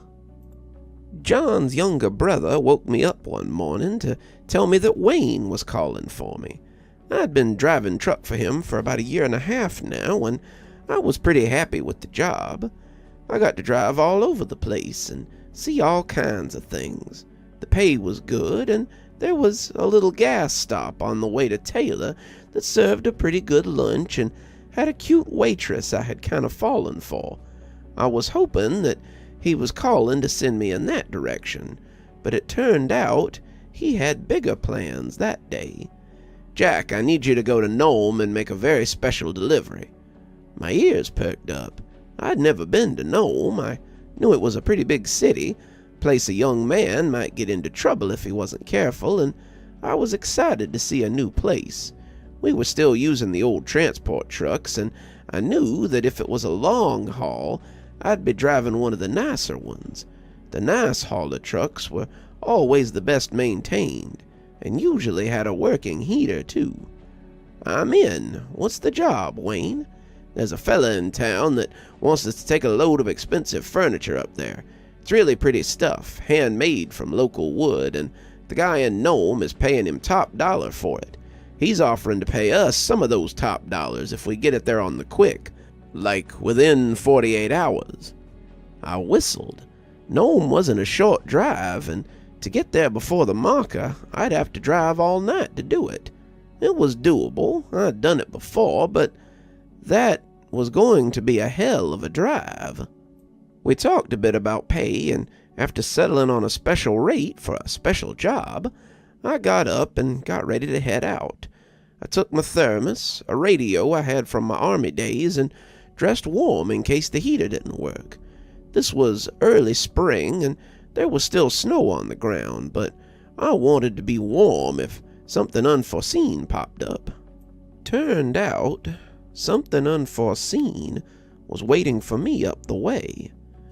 Wayne had Tallulah ready for me by the time I got there. Tallulah was our best rig. It was the closest thing to a semi-truck that we had, and the back was big enough to carry all the furniture and then some. Wayne asked if I wanted scrap, but I told him it would be a bad trip to take the dog on. Time was of the essence, and scrap was likely to slow me down. I checked the back, pulled up into the cab, and told Wayne I'd see him in a couple of days. Once you drop off your load, feel free to stop for a rest. Don't be stupid and try to cruise all the way home. You're only human. I told him I'd be careful, and one thermos of coffee later, I was on the road to Nome. The road, like I said, wasn't really a road like you'd think back then. If it was on concrete, I was in a big city or a major town or a military installation. Most of the time, I was driving on dirt roads packed tight from many wheels. The going was only bad in a few places, and the truck was heavy enough that the ice never really slowed me down much. Braking was always a harrowing experience, but it was something I'd gotten used to. Even when you weren't trying to stop on snow, the ground was stony, the dirt was flaky, and you were just as likely to slide off an embankment in the summer as winter. The trip to Nome was pretty uneventful, though I did get lost once and had to find a workaround. Luckily, a sign popped up before I got too turned around. I made it to Nome in just over 42 hours, and it was one of the first real cities I'd seen in a while. It wasn't as grand as it would become, but given that I hadn't seen a big city since driving through Atlanta to get to Basic, I was certainly impressed. It took me another hour to find the fella's address, but I soon had the furniture unloaded, with some help from his sons, and I was on my way again. I should have stopped in Nome, but after looking at what the hotels wanted for the night, I decided to head back out and just sleep in the cab after I'd gotten down the road a piece. Turned out that piece was only about an hour out of town, and By then, my eyes were trying to snap shut like cheap window shades. I pulled over to the side of the road, made sure everything was as secure as it could be, and stretched out across the seat to catch a little rest. I had slept for about 6 hours when suddenly something rattled the truck. I was pulled awake by a sudden jolt, and as the wheels settled, I wondered how much of that had been a dream and how much had been reality. I looked around the cab and realized I wasn't going to get any answers in there. Stepping out into the cold March air, I checked the truck for damage. The trailer was fine, the wheels intact, and everything appeared to be ship-shape. I checked the inside of the trailer and saw that the big blanket that had covered the furniture was still there, but whatever had jounced the truck had knocked the flaps loose that kept the back covered. I retied it and got back in the cab, now fully awake and ready to roll again. I had driven a while, heading for home, when something moved in the back of the trailer. It wasn't much, just a little shift, but it made me wonder if the blanket was the only thing back there. I thought about pulling over to check, but opted against it. I could feel the way the wind was hitting the side of the trailer and just knew that it would be colder than a witch's tit out there. I was hoping to make some miles before stopping again, and as we rolled along, it seemed like smooth sailing. I had a few more hours of easy driving to go, but eventually my luck ran out. I was navigating some tricky turns, the road narrow and a little icy, when I took one of them a little too hard. I heard something slide in the back, and when it connected with the side of the trailer, it loosed an angry roar that sounded huge. I was so surprised by the noise I nearly ran off the road. I wondered if I'd fallen asleep at the wheel when something slammed into the other side of the trailer. It hit the wall, bouncing like a pinball as I tried to keep the truck from tipping over. Whatever it was huge.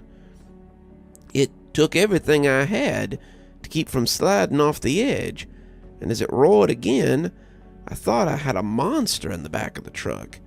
It was heavy enough to jounce the trailer, but not quite heavy enough to tip it over. I could hear the angry sound of metal as it grated long claws over the inside, and I expected to see holes at any minute.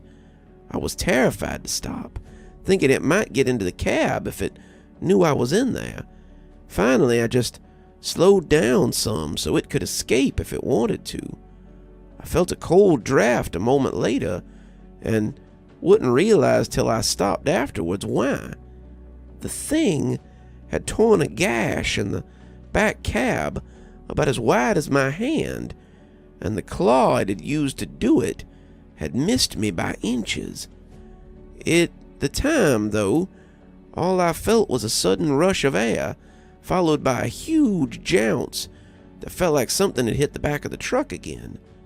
I looked in the mirror and saw the length of canvas that covered the back of the trailer flapping in the middle of the road, and the body of an absolutely massive grizzly bear barely visible beneath it.